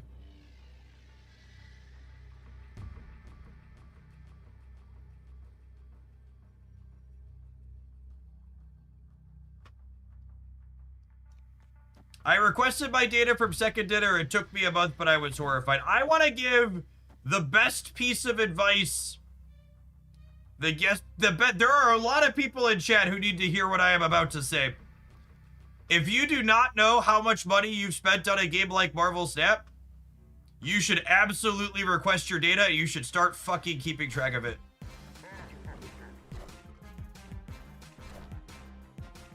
I say this as someone who has absolutely no problem or qualms spending money on the games that I enjoy. Like I have an even like I spend money on games that even ones I don't play for a job, right? Like I spend some money on Genshin Impact, the DC Dark Legion, and stuff like that. But I have an amount of money in my budget to spend on things that bring me entertainment, and I stay within that budget.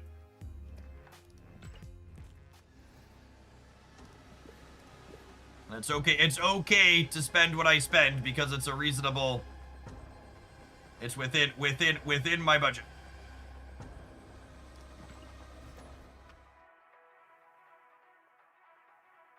In fact, and this is a good tip for people. If you do, I guess a lot of us have moved to the web shop now, so it makes it harder. But if you do your spending on Android, you can actually set up a budget inside of the Play Store. That'll like give you alerts as you get close to it in a month.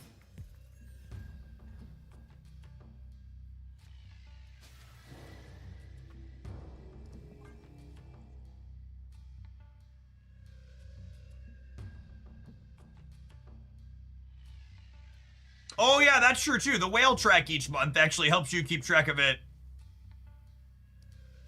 Helps you keep track of it cleanly. Hey, perfect, best tricks. That works fine.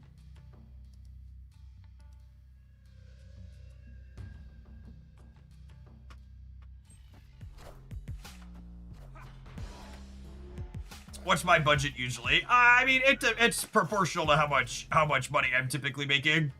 But like, usually somewhere between like 50 and 100 bucks a month. For a game like Dark Legion.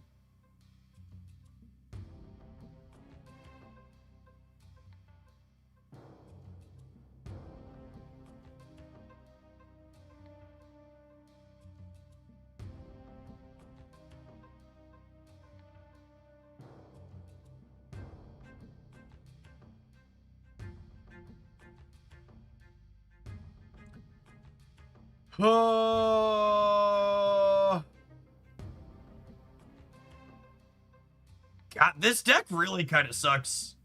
I wasn't expecting this card to feel as clunky as it has in this deck, but man, does it not felt good. I was like sitting here hoping my opponent beats me on the left so it stops discarding. Yeah, thanks. Appreciate you.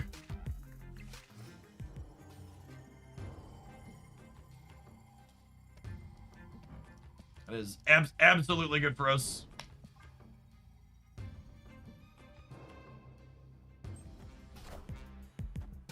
Thanks for red carding me.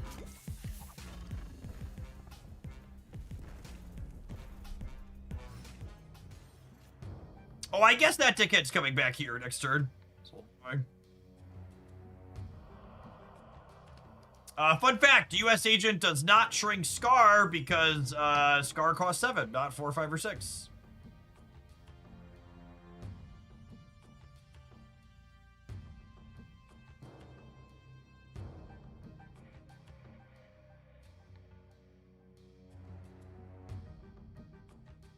Jay says they made $1.9 million on Bitcoin via luck, and then from there I invested. Yep.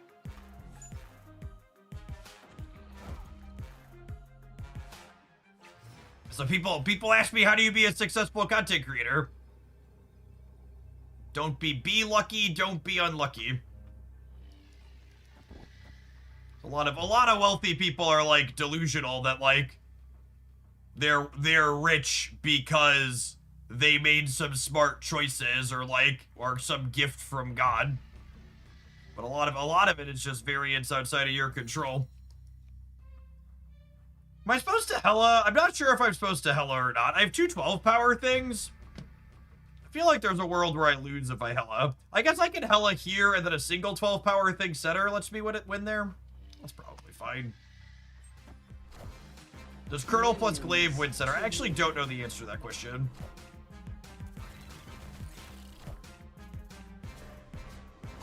We win the breaker? We win the breaker. Victory.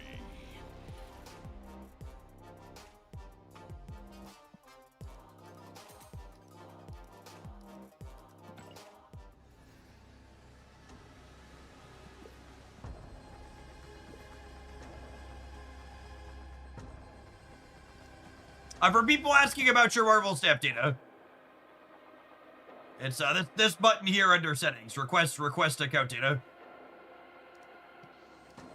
That's the one you want to push. It doesn't happen instantaneously, but you do get it eventually. So when someone in chat said it took like a month for them to get it, I just know how much I've spent because it's something I keep track of.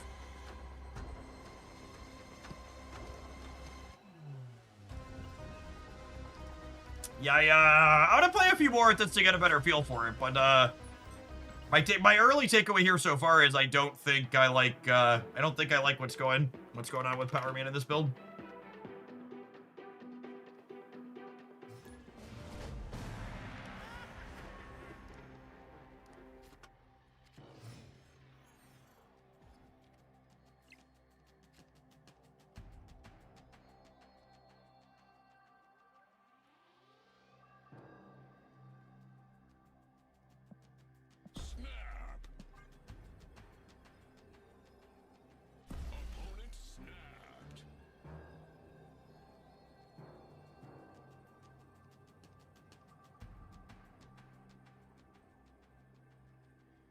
Well, so Power Man is certainly awkward. Sometimes I don't want to ditch my Modok or my Corvus. So the other Power Man discard deck that I really like, the one that has good stats on Untapped, it's playing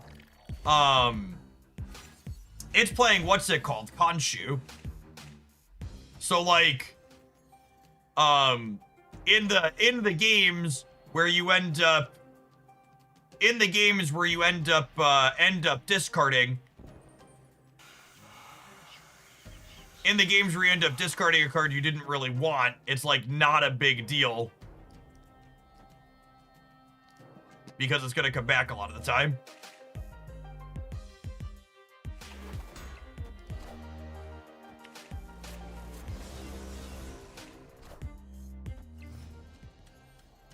Which I actually think that's one of the reasons why I've liked the card the most, is it's a card that feels like, oh, most frequently like what I hit.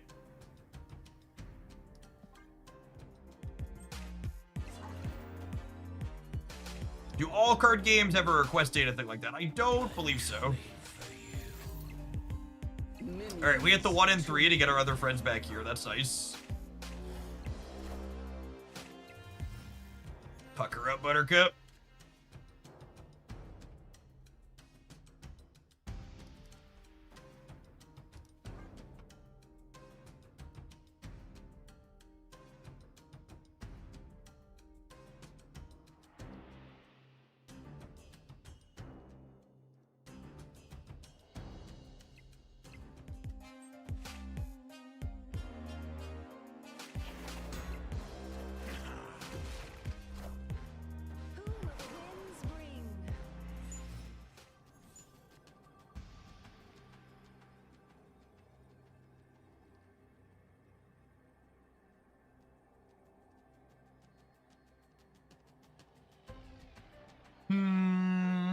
So, okay.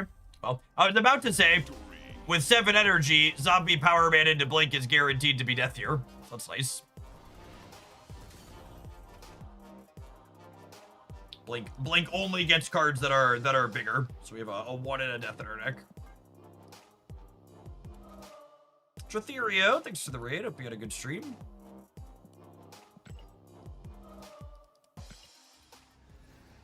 Dedicate that game to our Ghost Rider being a professional and hitting his 1 and 3. So I stand up for a little bit, gamers. Sit for a while. Oh.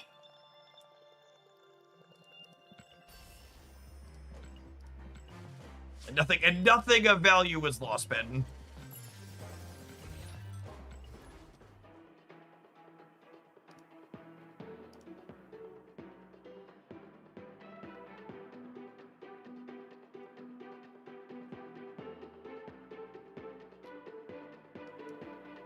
I think it's funny context to look back in the chat history of someone like that. Someone that just like pops in. Someone that just like pops in and is hostile randomly or a jerk randomly. They haven't messaged in a while. That person's last message was in 2023. And their message in 2023 was asking if leech was really a problem. If you want context into like the type of person and the type of gameplay that makes that comment would make.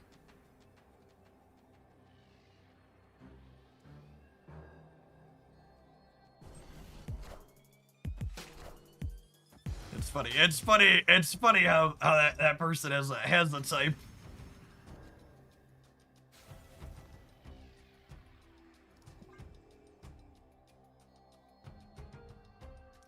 Cue the leader song by Was It D Money. Yep. I was a little sad D Money went off the crypto deep end. He's always a very chill content creator.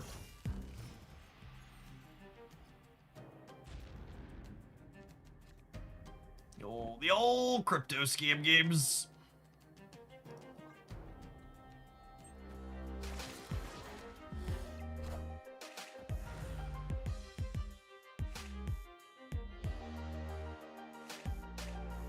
Come on, Power Man, eat your lady Sif. She's delicious, I promise.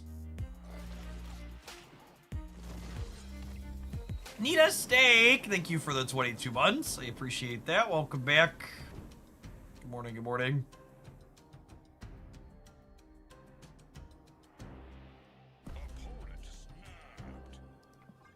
All tech, no deck. It's a good username.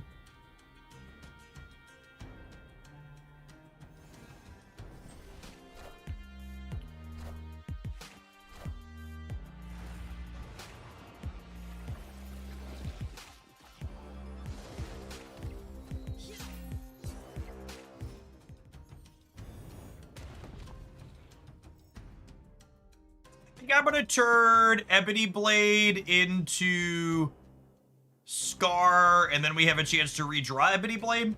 It's a pretty neutral power trade out here, but it gives me a chance to draw 413. Should Khonshu be in this list too? Most of the things Khonshu would be reviving just don't have enough. They have too much power, right?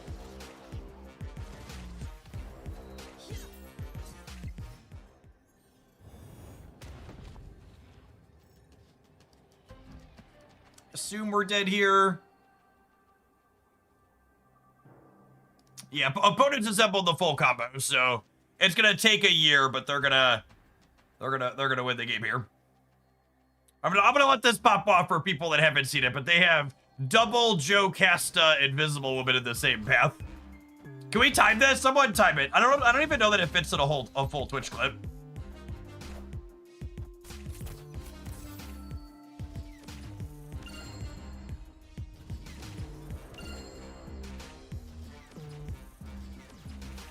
All right, I noted what time this end of turn started.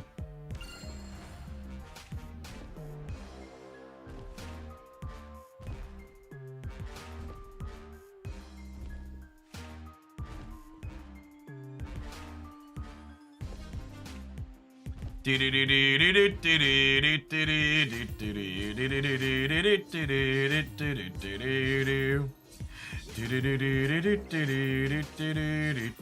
there's no havoc here, thankfully.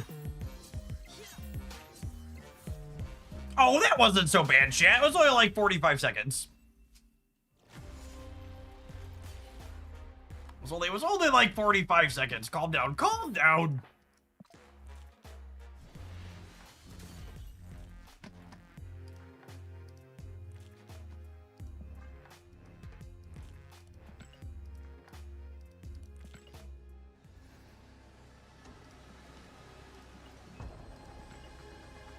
It's still 2 years left. They absolutely should let you retreat mid-animations and just let your opponent let to see their animations play out. Yeah, I'm honestly, after playing with this deck, I'm surprised the Power Man, I am less surprised the Power Man Hella decks are worse than the other Power Man decks that aren't playing Hella. This card felt incredibly awkward in here because there are plenty of key cards I'm not interested in discarding, and I would kind of be surprised if when this card isn't shiny and new, if these Hella decks wanted to really be playing him. I think it was absolutely worth testing, but that felt really, really clunky and awkward.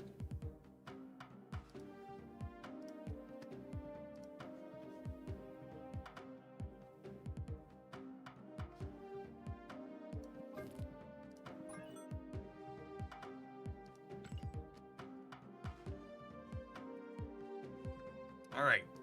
Our next viewer deck has some stuff going on here. What are we doing? We've got 2 Captain Americas. What's Mommy Moonstone doing here? Who is she? I guess she works with Ant-Man and regular America and Dazzler. That seems okay. Is Dazzler better than Goliath in this deck? Moonstone can move with Mercury, that's true. She is, yeah. How often do we think Dazzler is better than Goliath? We're probably not. My intuition is that Dazzler is bigger on average. You think so? So we probably fill 2 lanes pretty consistently. And I guess Goliath would have to have 6 ongoings to be bigger than that. So yeah, Dazzler's probably bigger. If we sit down and think about the specifics. I'd believe that. All right, we need to take a brief pause for the cause, let a couple of adverts roll so they don't happen over the top of gameplay, because that's super rude. Once we get back, we're gonna try out this viewer pile of cards featuring Scarlet Witch and some other friends. Thanks for hanging out. Don't go anywhere, gamers. If you're watching this content on YouTube right now, consider tapping the like button. It doesn't cost you anything and helps all the videos reach more people. Appreciate the folks that do that when they show up.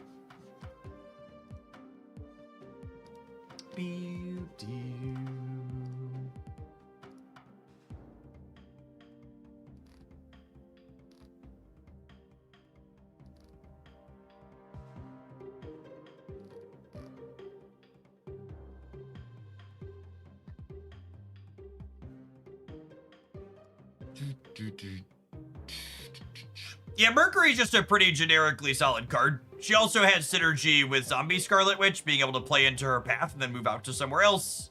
And she has an adorable interaction with Moonstone, letting you move Moonstone also, which is sweet. Have you played Jocasta Warlock? I don't think Jocasta really adds value to anything Warlock's doing.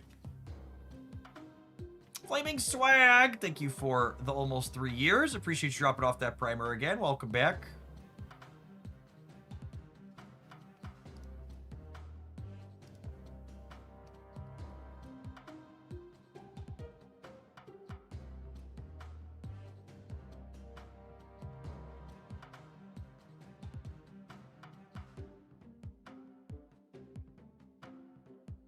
I mean, this pile is solid and plays a lot of cards. Like, it does have a lot of my personal favorites in it too, yeah. Hopefully it gets us some Mercury boosters and get a gold split. Mercury boosties.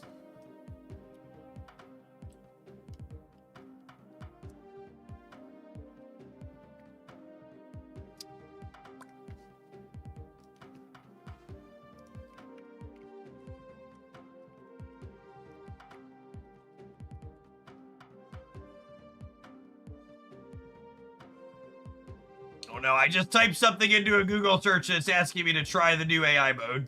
Please no. Please stop. Please stop. Please do not drink extra water.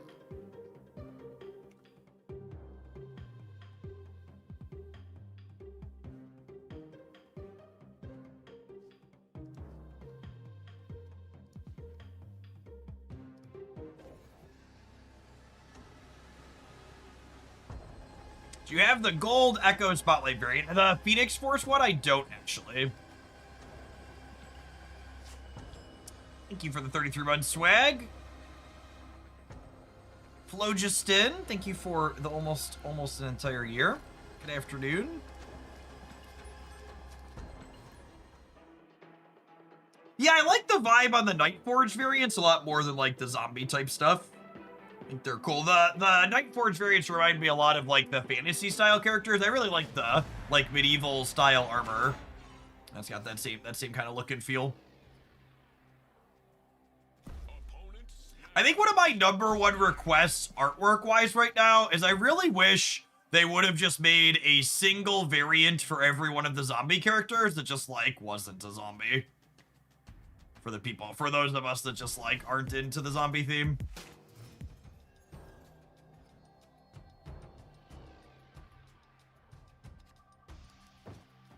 There is. Not really. They're all pretty clearly decaying in most of them. Hey, Sunshine. Thank you for the 60 months. Appreciate you hanging out for 5 years.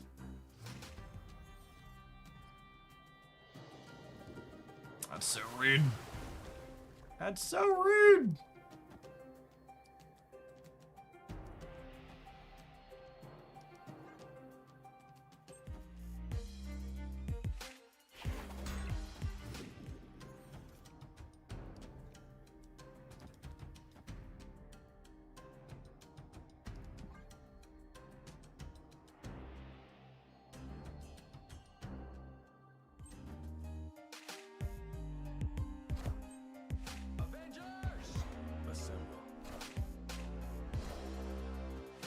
We don't like zombies. I'm just typically a big fan, believe it or not, he says as he looks at his deck full of gold back cards with black cosmic borders. In general, I'm a fan of the stylings of my cards in games like this being uniform. So like some of my cards being zombie themed and some of them not feels mismatched. It makes me enjoy my cards less. Yeah, like that's probably the better of the Scarlet Zombie Witches for me personally, but it's still she's still very clearly undead. Maybe you could say she's like more ghoul or vampire perhaps than zombie, but still definitely very, very undead.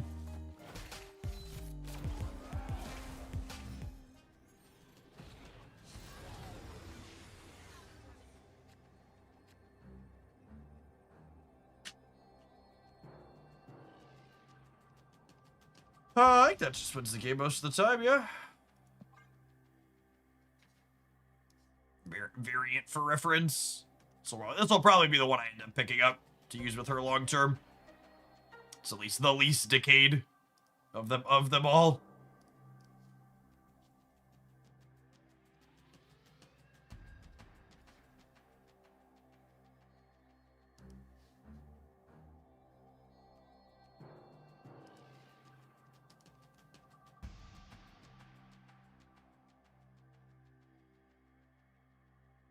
I wonder if they're just worried about visual clarity. Listen, gamers, we spent yesterday playing a destroy deck that had a head pool variant for Deadpool next to actual head pool, so I think that ship has sailed.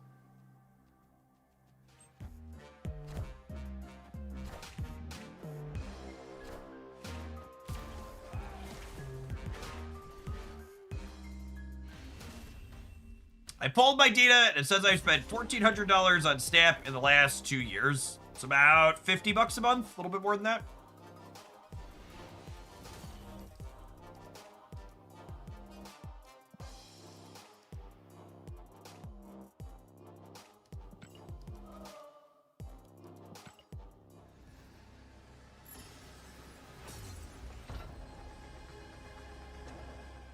The card does have zombie written on it, yeah.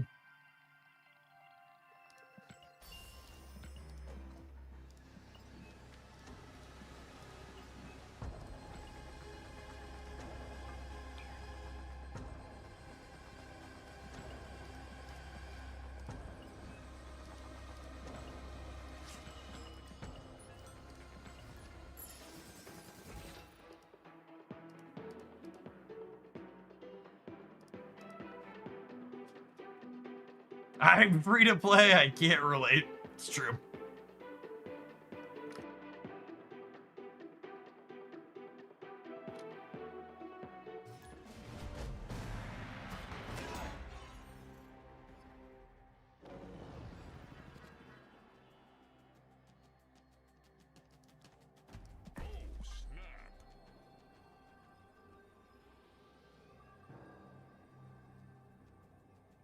Can you request from second enter the amount of money you've spent on the game? Yeah, there's a request data button in the client that gives you access to all the data your data second enter has from you about the game, which includes a number of things, including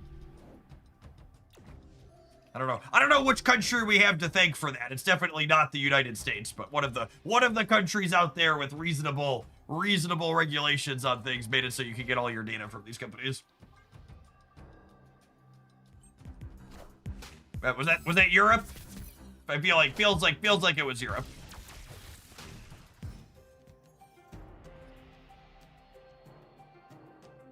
And then typically when these places like Second Dinner decide they're gonna adhere to something like that, they just do it for all of their users rather than trying to figure out who's from the places where the regulation came from. Which is one of the reasons why you should generally be in favor of legislation like that, even if it doesn't originate in whatever country or whatever else you're from, because it can still impact you, essentially.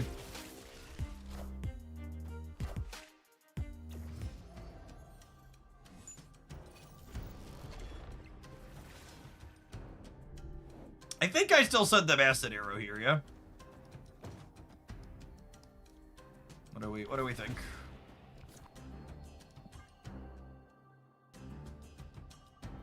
Yes, you could also thank Europe for the iPhone moving to USB-C in some cases.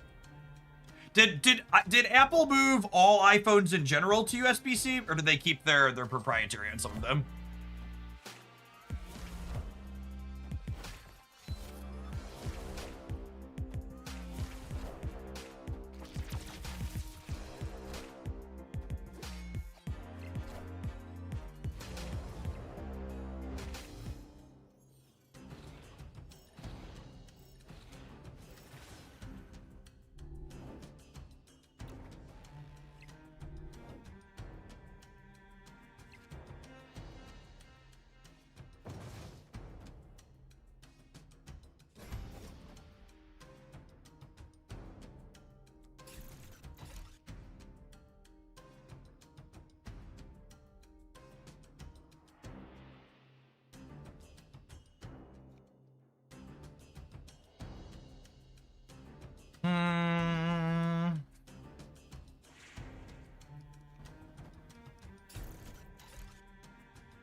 It's just this.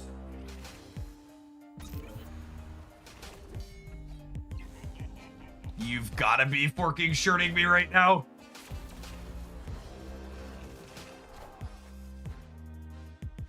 That's so fucking obscene. Listen, chat, there's 3 people involved in every game of Marvel Snap. You, your opponent, and Benjamin Brode.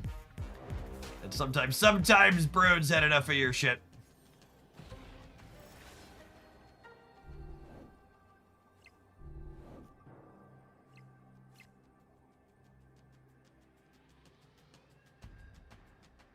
Cooked. Escaped.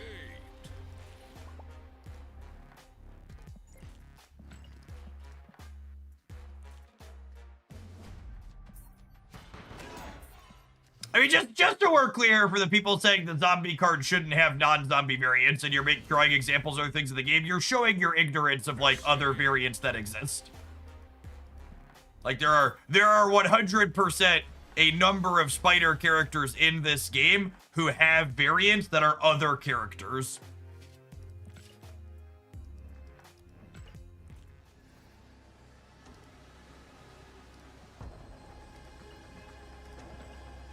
There's what, like 6 different Red Goblin variants for Green Goblin alone?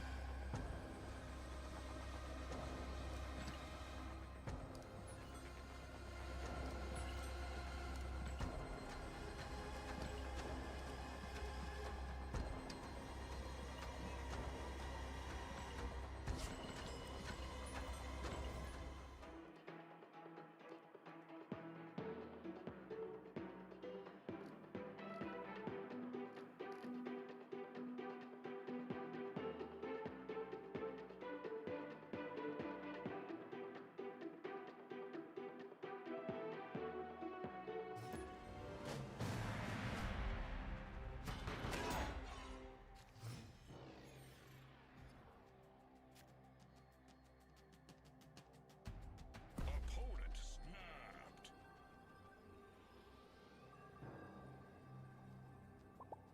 Snap.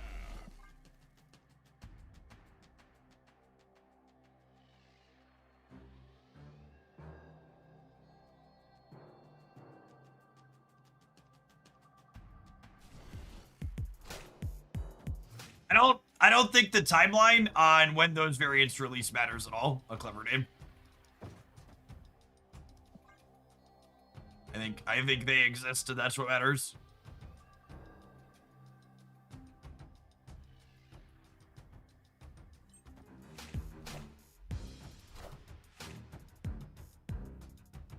You can't put that, they're not gonna put that genie back in the bottle.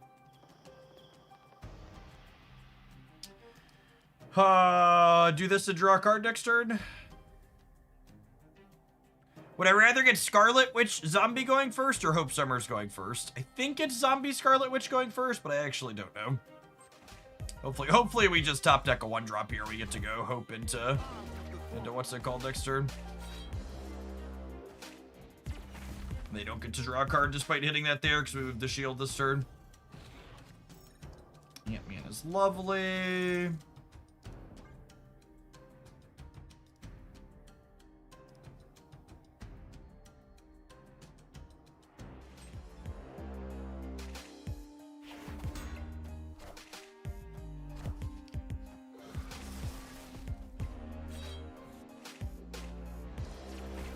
What a game!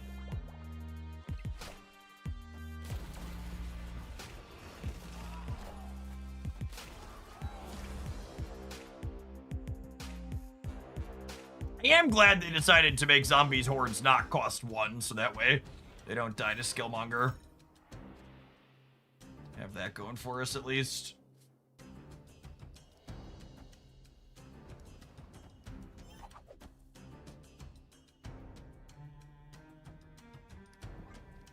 X-23 has a Wolverine variant. That's funny.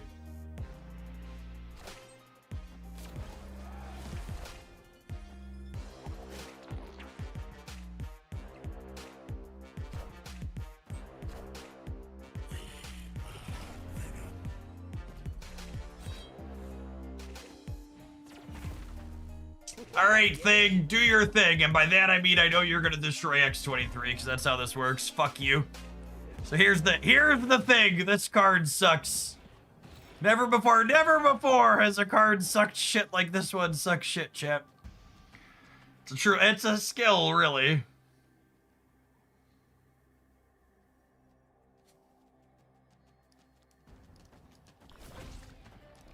Hey, someone asked how often we fill for Dazzler. Me, I'm someone. Look at that, we filled the board. Could have won a 50-50, shouldn't have had to, exactly.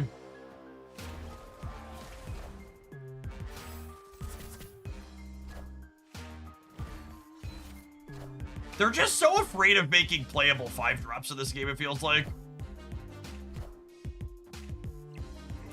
Why are we so scared of playable 5-drops? At least it didn't matter.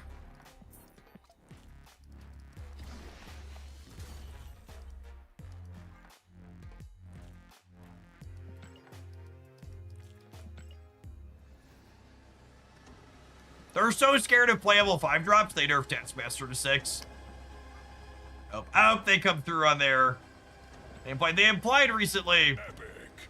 They implied recently that... Oh, am I out of drops? Oh, I'm out of drops for the week. Ugh. Anyone in my Hoaglandia alliance, if you could come clean up some of these missions, that would be great for me. Thank you. Please and thank you.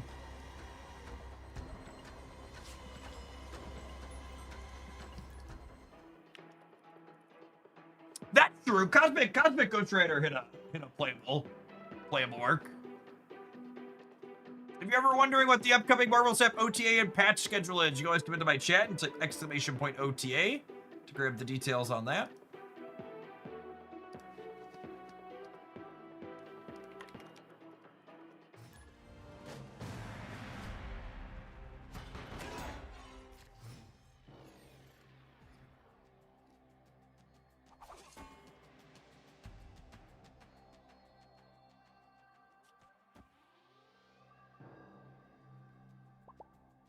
Oh, snap.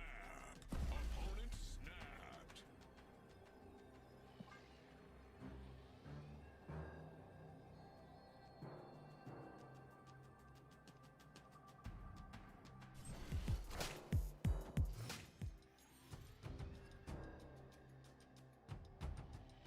I think it's good and noble that they don't want to power creep the game explicitly for Snap, but I do wish they'd shoot high and tone down more frequently, or buff sooner.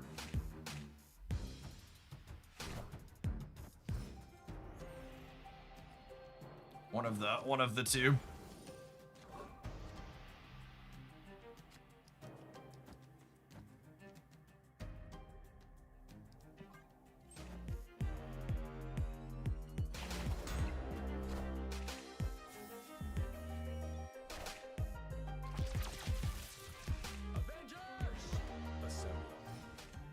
Oh, it's Erishim. Red Border should have given it away.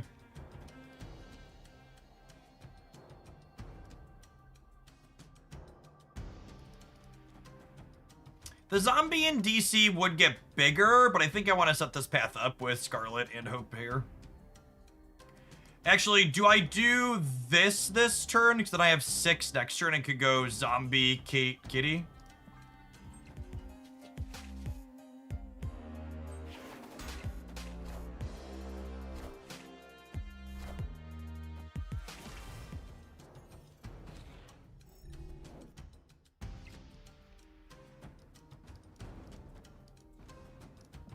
This gives us a whopping 9 energy next turn.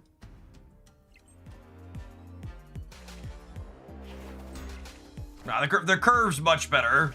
I think I'd rather be 2 behind on Horde. Or 4 behind on Horde or whatever.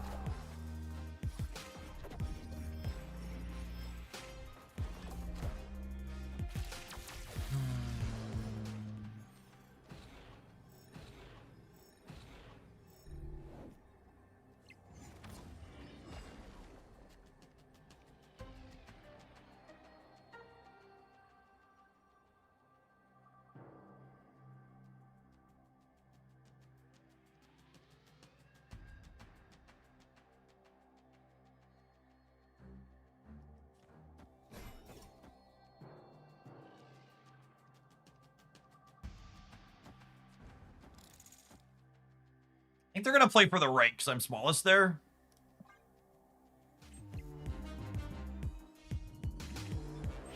Dodge an Enchantress, we can dodge a ball. There's a full Dazzler again. BT dubs. Got him. Victory.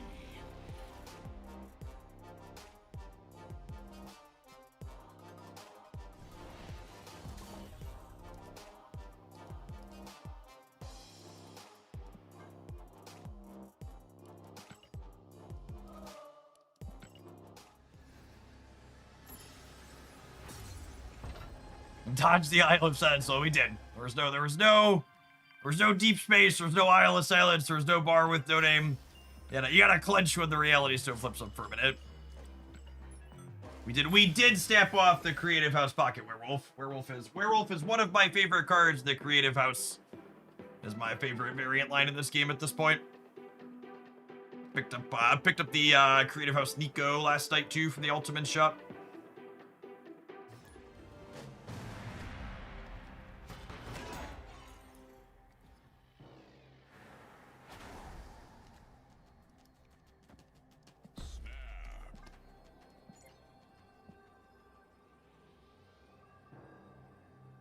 This deck's felt alright so far. Things been clunky as expected though.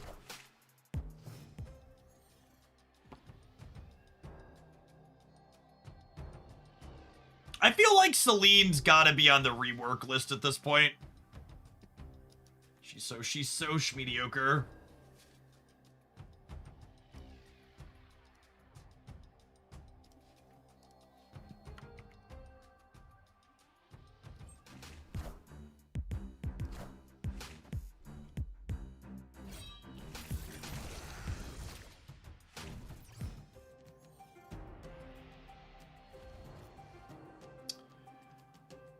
Well, I mean, that gives me something to do with the cards over here, I suppose.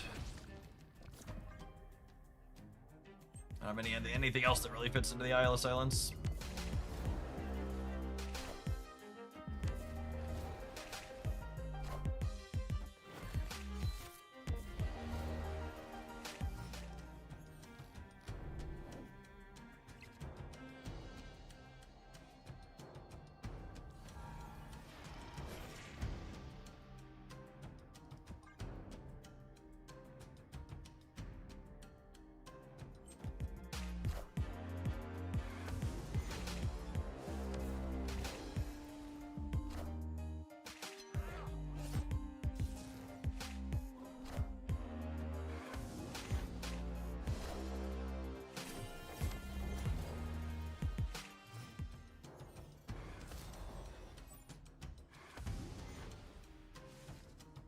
Okay, wait.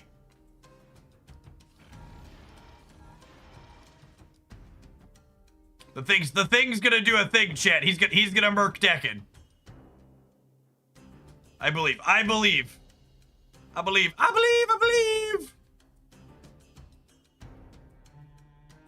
We're about to murk the crap out of this Decken.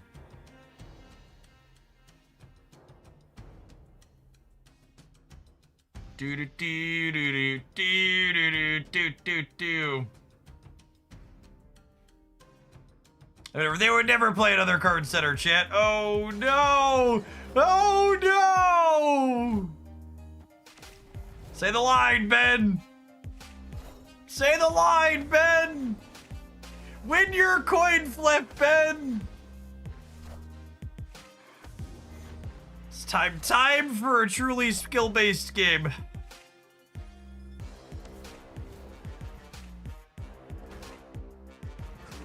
Got him! Got him!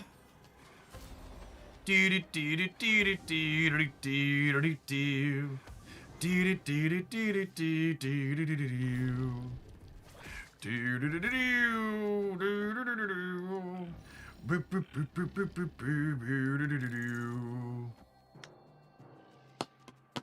Are we cooked? We might still be cooked.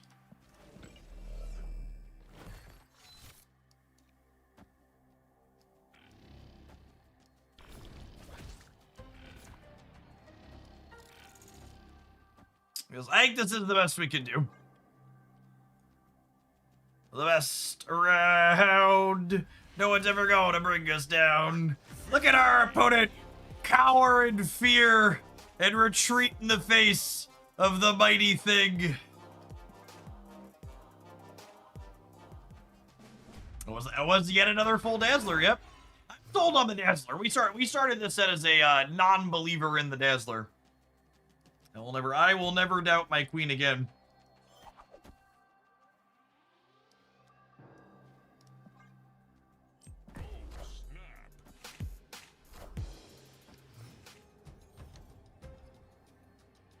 Never doubt Taylor, chat.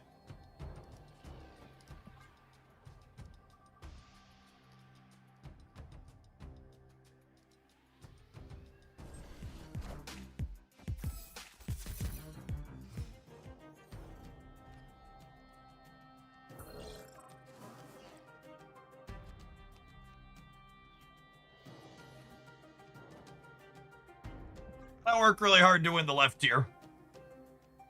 Hopefully this will be a valuable lesson to corporate Democrats everywhere.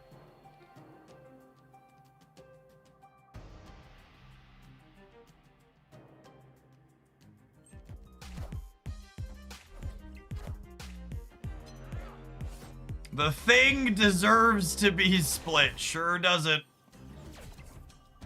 Sure doesn't.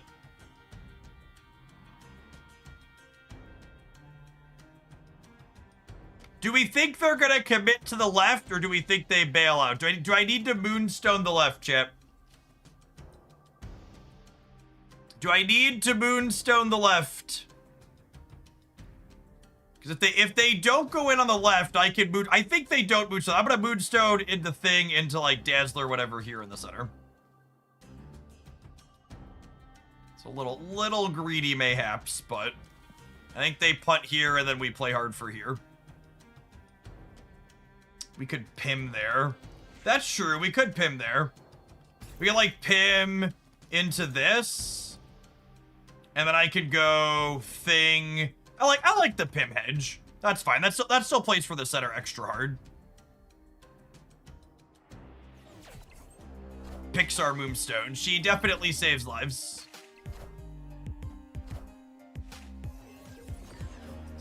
Certainly a life-saving Moonstone.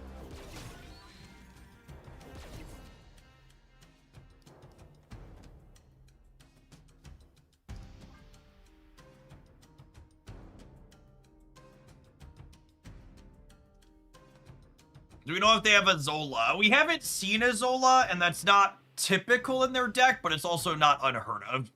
Zola's one of those cards out of these discard decks where, like, you're not surprised when you see it, but you also just, like, shouldn't be playing around it.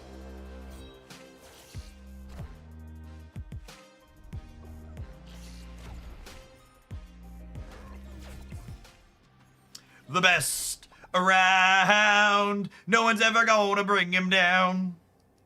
Do-do, do-do, do-do-do-do-do-do-do-do. Play stupid games, win stupid prizes, opponent. Nice card. Lore accurate shield. Yep. Suck shit, Gambit. You got what you deserved. We could still lose the center here is the thing.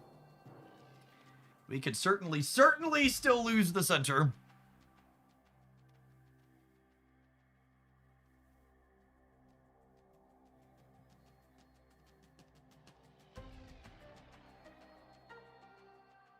The thing's going to win the center. I love the optimism. Victory. I love the optimism in the thing for steps. He's charged up. He's charged up and ready to go. Don't doubt Ben, Chip.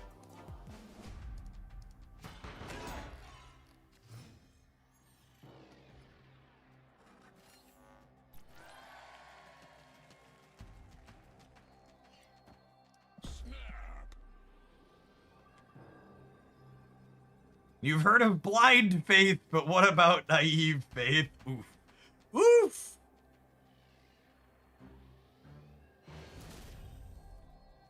Victory.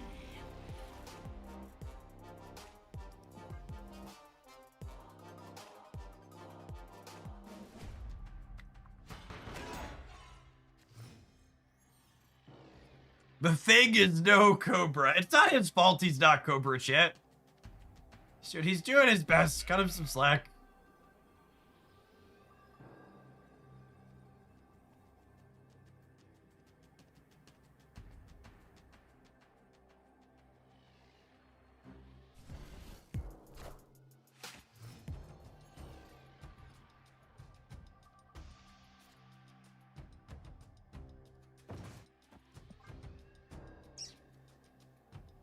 Is the opponent crashing out? No, they're just taking the Conquest match very seriously. They are trying hard.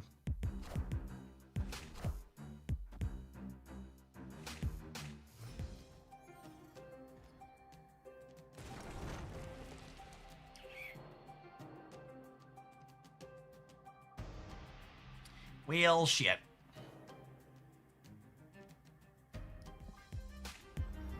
I guess from a strictly optimal sense, I should have moved Captain America's shield. So he didn't get, like, randomly enchantressed or rogued or something.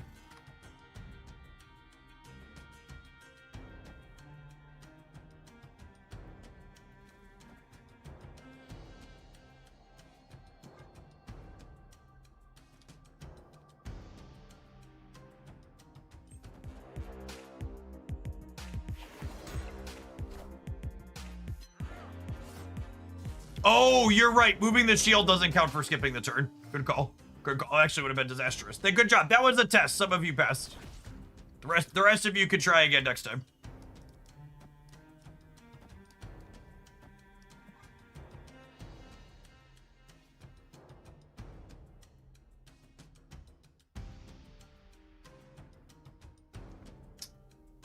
Yeah, so it's notable, and it's weird that it's notable, but Collapsed Mind and Infinite are templated in different ways. You'd think they'd be the same. You'd be wrong. Don't think. It's not your strong suit.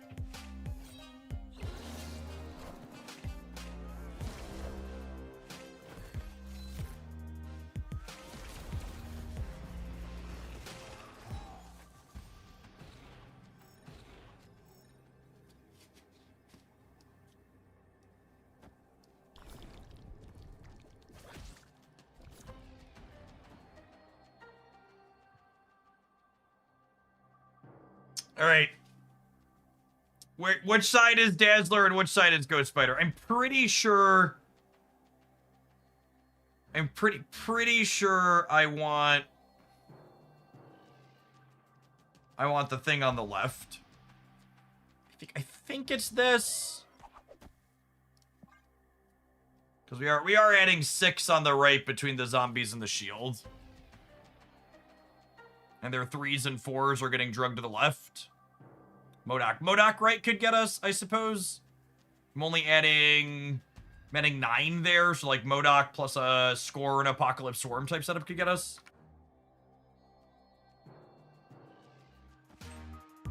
Yeah, it's probably bad for us. You won't need this anymore. Yeah, GG. Yep, they're finally on the scoreboard.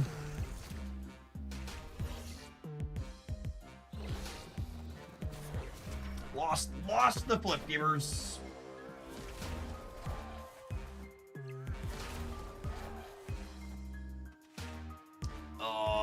If I had flipped Dazzler and Ghost Spider, we lose the breaker still, yeah? Because we'd be +3, -3. I'd only be up 9 and they're up 14, so that actually didn't matter. I'd have had to put the thing here, and I don't think I ever do that. Is Mercury just here for tech? Technically, Mercury gives Moonstone the flexibility. Gives Moonstone the flexibility to move around, which is nice. He also had ongoing for Captain America, yeah.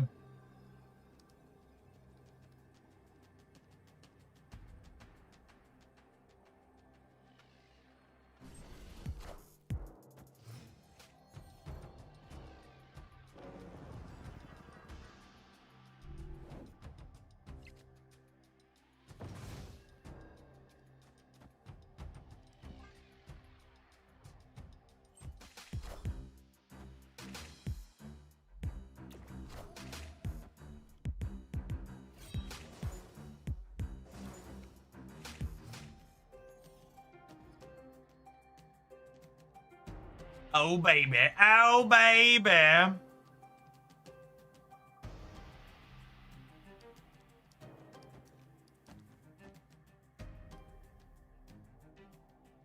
Limbo and a lab. Kitty. Kitty.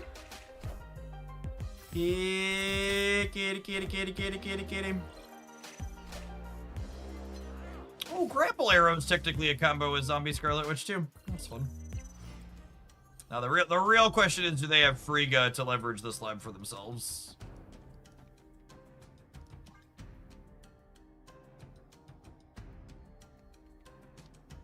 Opponent snapped. I'm gonna go with yes. Unlucky. Unlucky.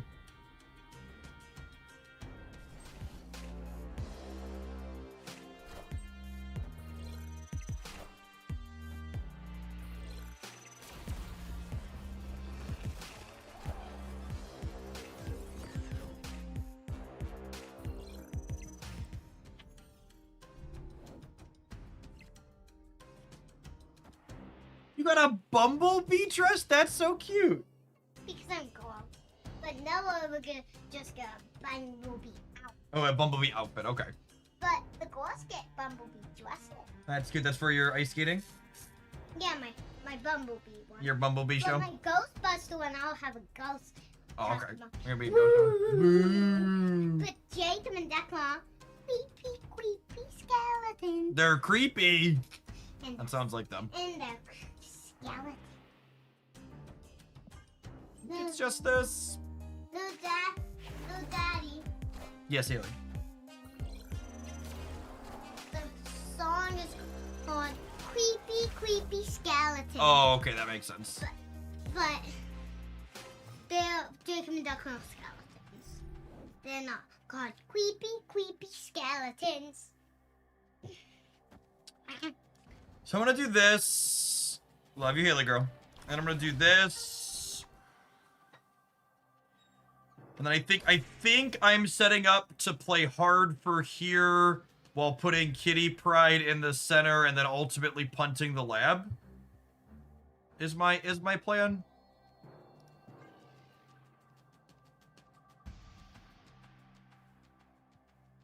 We'll see what they do this turn.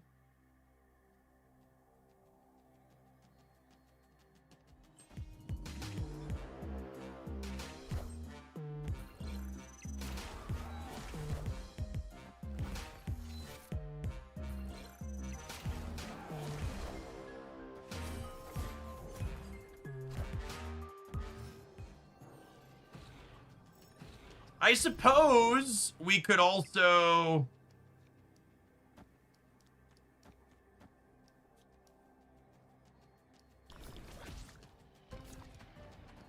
Let me just do this. Hey, look, we're full for Dazzler again.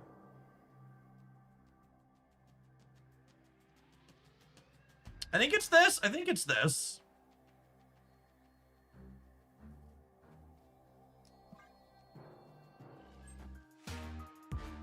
You basically gotta dodge unlucky gambit hit here, yeah?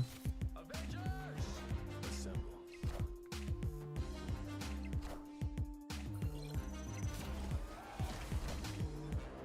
A lot of gambit hits that don't matter. A couple that do. You won't need this anymore. Oh, are we gonna lose the left to Morbius?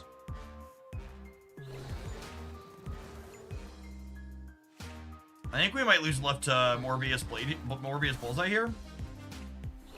They have 4 more discards. If they hit all of our things on the left, I think we lose.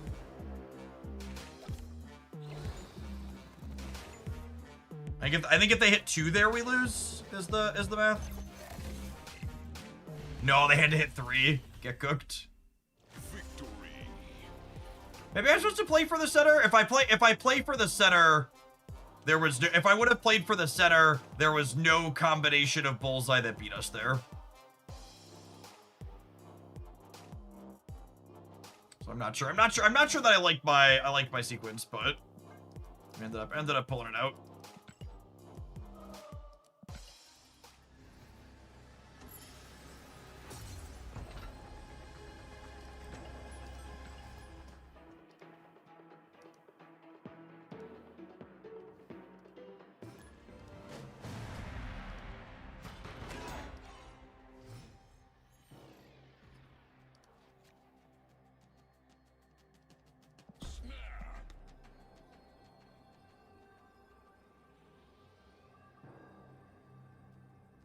Oh, Mobius could make it a coin flip because they would have Mobius center with MODOK. They would have beaten our kitty.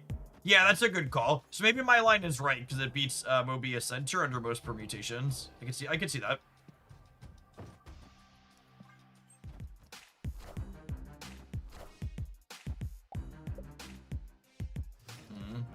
Yep. My gut reaction there was why does this deck care about Sandbar, but Moira.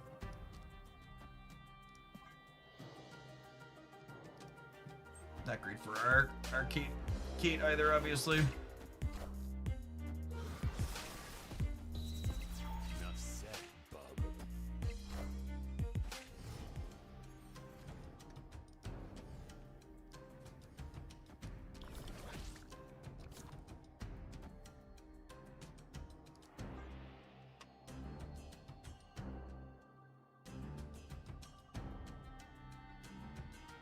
So one of the adorable things that Moonstone and Mercury work together on that we haven't shown yet is Mercury lets Moonstone move.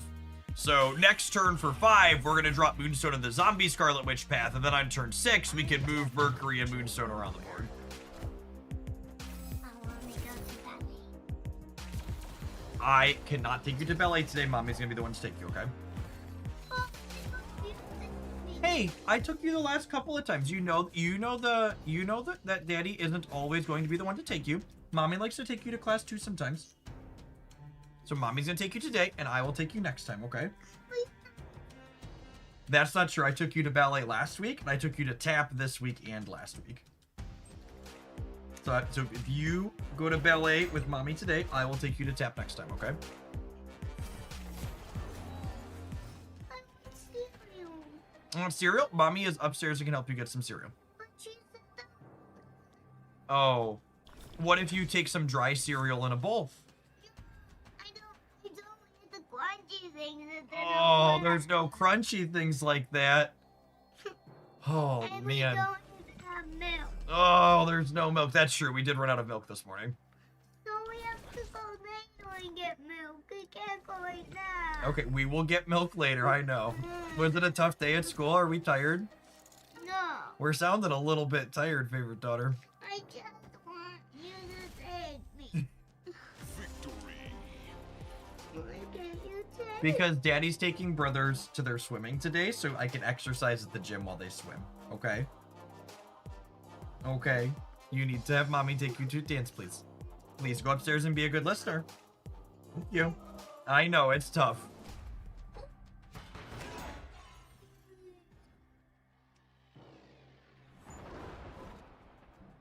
Life's hard. Oh, snap. Listen, chat. One of the most important words they can hear at that age is occasionally the word no. As much as you want to always tell them yes when you're capable.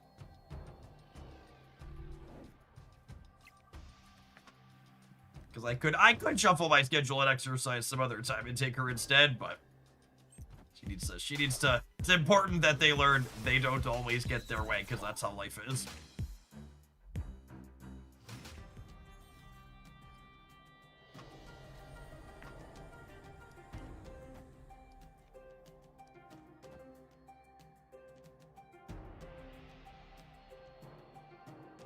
My kid woke up so mad this morning. 30 minutes later, he took the biggest dump of his life, and then he was all smiles. What relatable content. I genuinely don't know if it's better to have better zombies or more energy here. I'm gonna do more zombies this time, but I'm not sure that it's correct.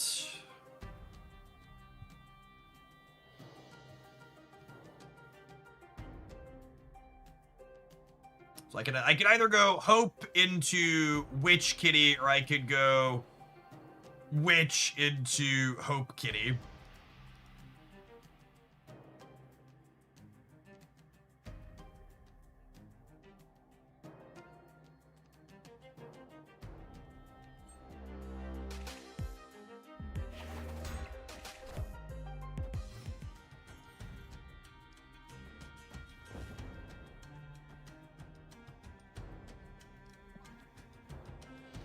Weird they didn't play into Warrior.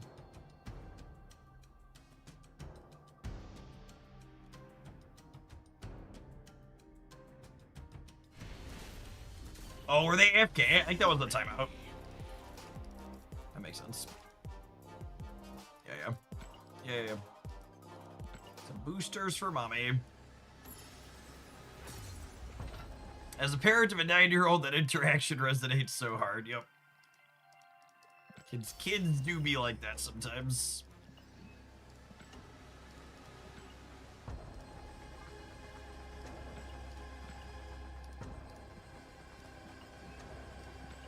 Alright. Our gold conquest fired earlier. Let's see if it can fire again. Sometimes gold conquest speed can be hit or miss on how long it takes to find a match this early in the season.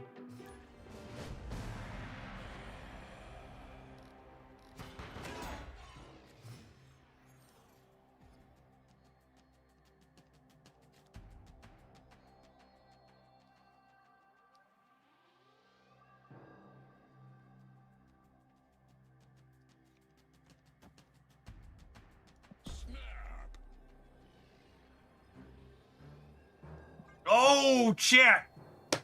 We have a new conspiracy theory just dropped from the head of Health and Human Services. Our new leading cause of autism in America. Wait for it.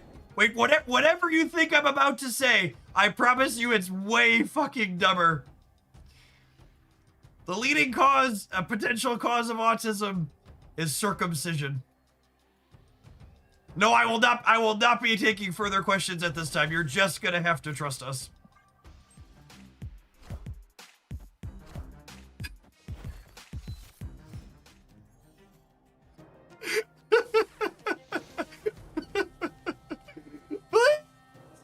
Please, just wanted to stop. I'm begging you. Please.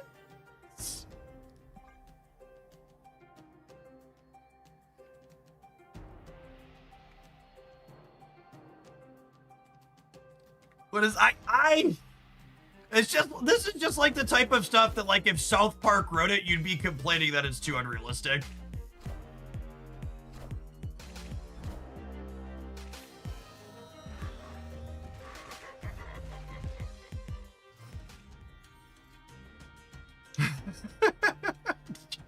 Just so dumb. Oh, it would be funny if it wasn't systematically destroying the country that I and my children have to live in.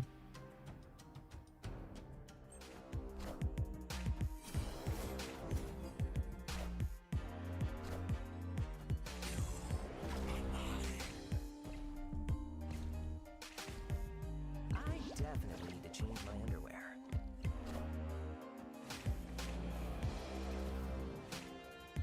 No one has to live here. The idea that you could just move to another country is incredibly ignorant and privileged as a position to take. They just merged a 12-power Hulk into Dormammu. I assume we're cooked.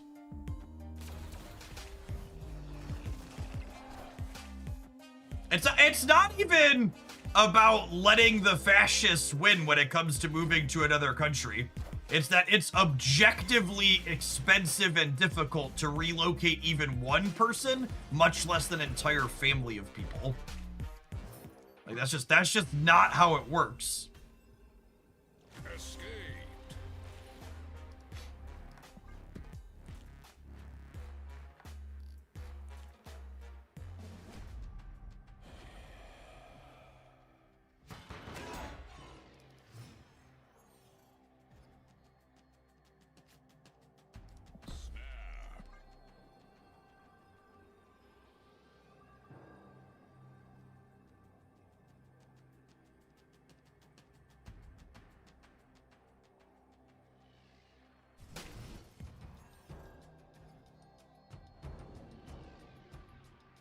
I get back up and move to any other state in the EU, and it's no big deal. Okay, I'm gonna give you a timeout because, again, showing your ignorance and privilege, because that's not how most of the world works. Just so maybe you can have an ounce of understanding and empathy.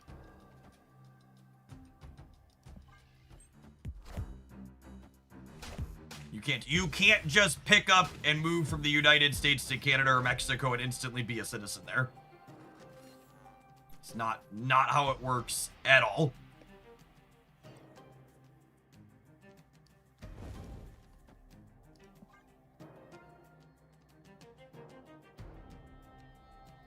Yeah, even putting the legality aside, like, I could pick up and move to another state in the United States and still be in most of the same mess because it's at the federal level. But even that's incredibly expensive.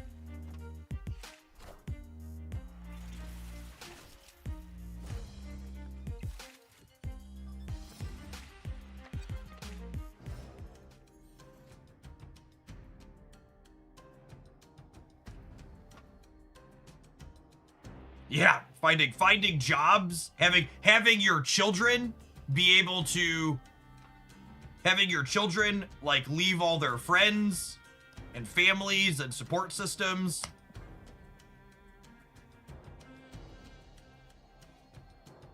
Not even all of Europe is like that, just the EU.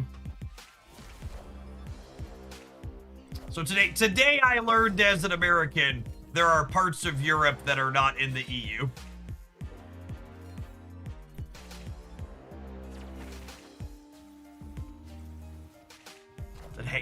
Today I learned.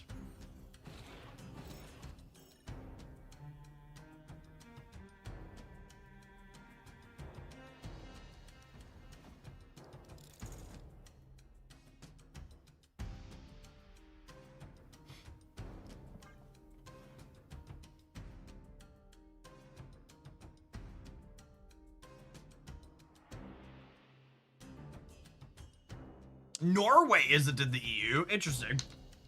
Are they a NATO country? Because NATO is even different than that too, right? Yeah, I know what Brexit is. UK is technically part of Europe, I suppose. I guess part of that assumption was that, like, most of them were in it, right?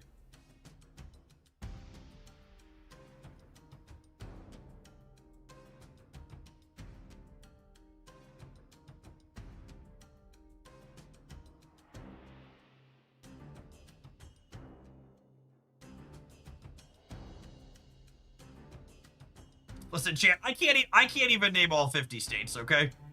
If I sat down to it, I could probably get into the 40s. I'd probably forget one.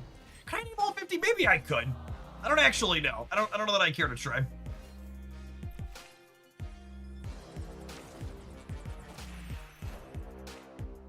Do it. No, I'm not. I refuse. You can't make me.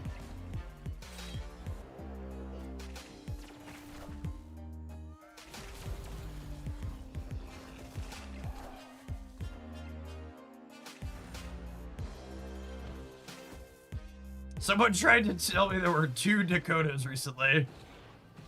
2 Dakotas. What kind of nonsense is that?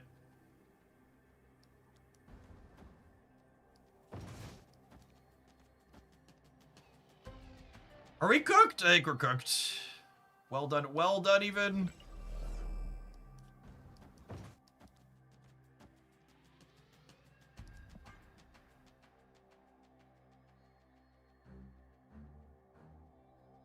There's Dakota Fanning and Dakota Johnson. LOL. Maybe I'm just supposed to assume they punt the right and go like Moonstone Cap on the left.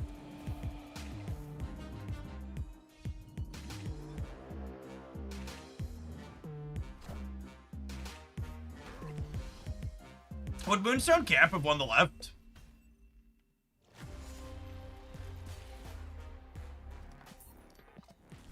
Maybe it would have been, I would have been down 2 on the Dazzler.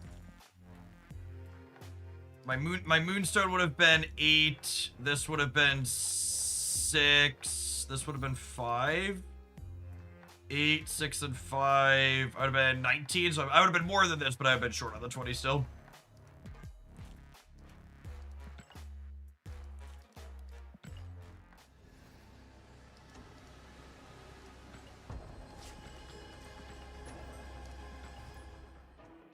Yeah, no joke on that.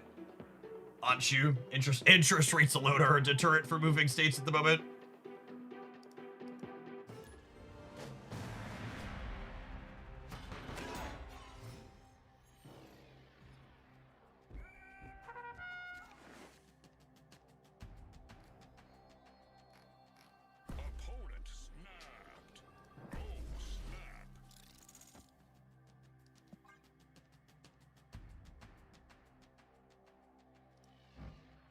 Look at all these Colonel Americas. So Captain America's got to answer to this guy, right? Colonel's above Captain. Do I understand that correct? Someone help an ignorant man out.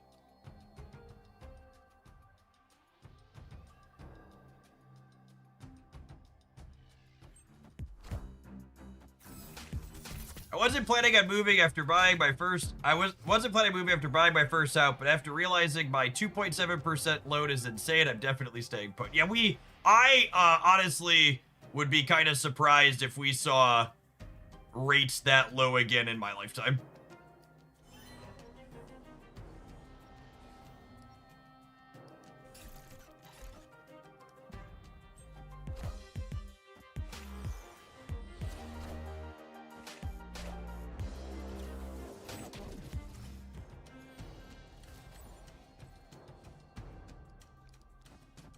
I really sad when the zombie ends center. Isn't there an OTA? No, OTA is next week. OTA and patch next week. If you're ever wondering what the OTA and patch schedule is for Snap, you can always come into my Twitch chat and type !OTA. YouTube chat doesn't have features like commands, unfortunately.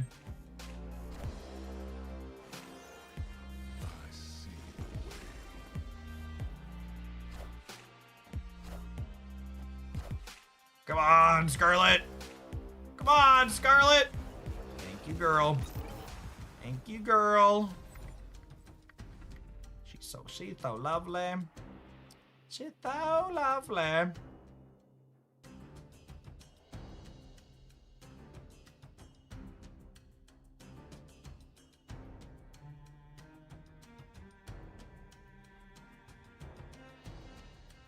I just break something on the left. Yes, they are Airship.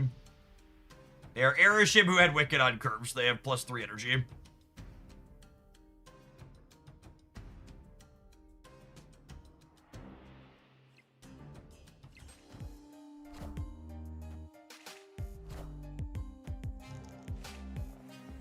We are very not good against Gladiator.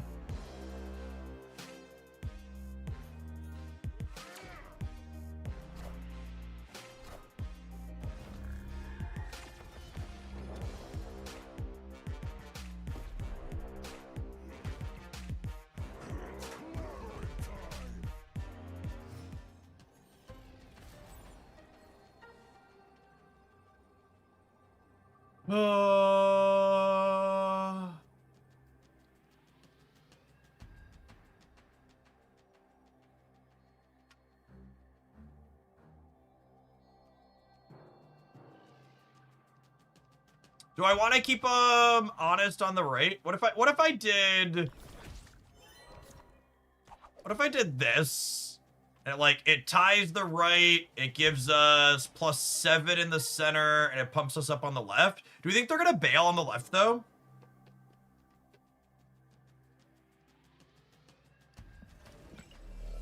Go Spider Order? I think I did that right. I think they play for the left too.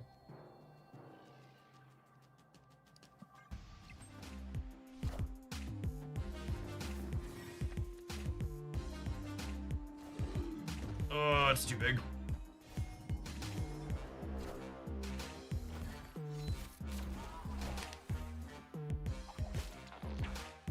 Need to be a little bit bigger. I guess if they play for it, they always go +6, so.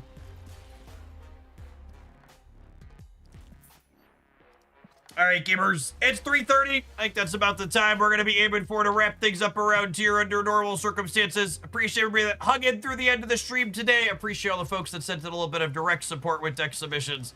As one of Marvel Snap's premier Kitty Pride enjoyers, it brings me great pain and sadness to tell you that this card is really just not very good. I am excited and hopeful that they're going to improve one of the numbers on her, but these decks that are trying to compete on pure rate with her really feel like they come up consistently short. At a minimum, she probably needs 2 more points of power, if not being made into a 2-drop. I think 3-4 is probably not not unrealistic out of the future later this month, but it's probably gonna be a little bit of a tough weekend for firing up weekend missions for a little while. Yeah, Horde 3 would be fun too. I honestly would prefer Horde 3. Just give the new mechanic a little bit of juice would be fun.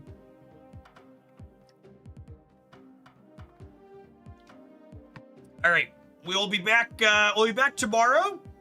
We'll say today was Thursday. Tomorrow morning, we are gonna kick the stream off with a little bit of DC Dark Legion, the character collector that I play, because Queen Hippolyta is releasing tonight. I'm gonna do my polls on stream with that tomorrow. We'll dork around with the new character, and then we'll do Snap after. It's probably like hour and a half or so at Dark Legion to kick things off, and then I will he'll be snapping after. Is the bundle for the Werewolf by Night worth it based just on the tokens? I have no idea. I have not done math.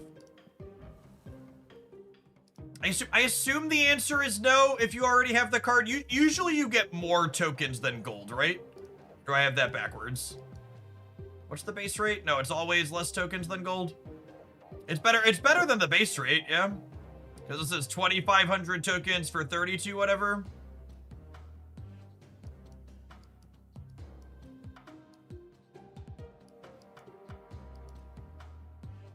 Whatevs. All right, it's okay. It's definitely worth it if you're missing Werewolf by Night. If you already have the dog, there's probably better options out there. In general, if you want to optimize your currency, you should save to buy bundles that have currency plus a Series 4 or 5 card that you're missing. Unless you have most of the Series 4 and 5 cards, that's the way to min-max your gold. And if you already have most of the Series 4 and 5 cards, you're probably spending money on this game anyways. Find your joy. All right, I'll see you in the mornings for some loot boxes and then some Marvel Snap. Peace, folks.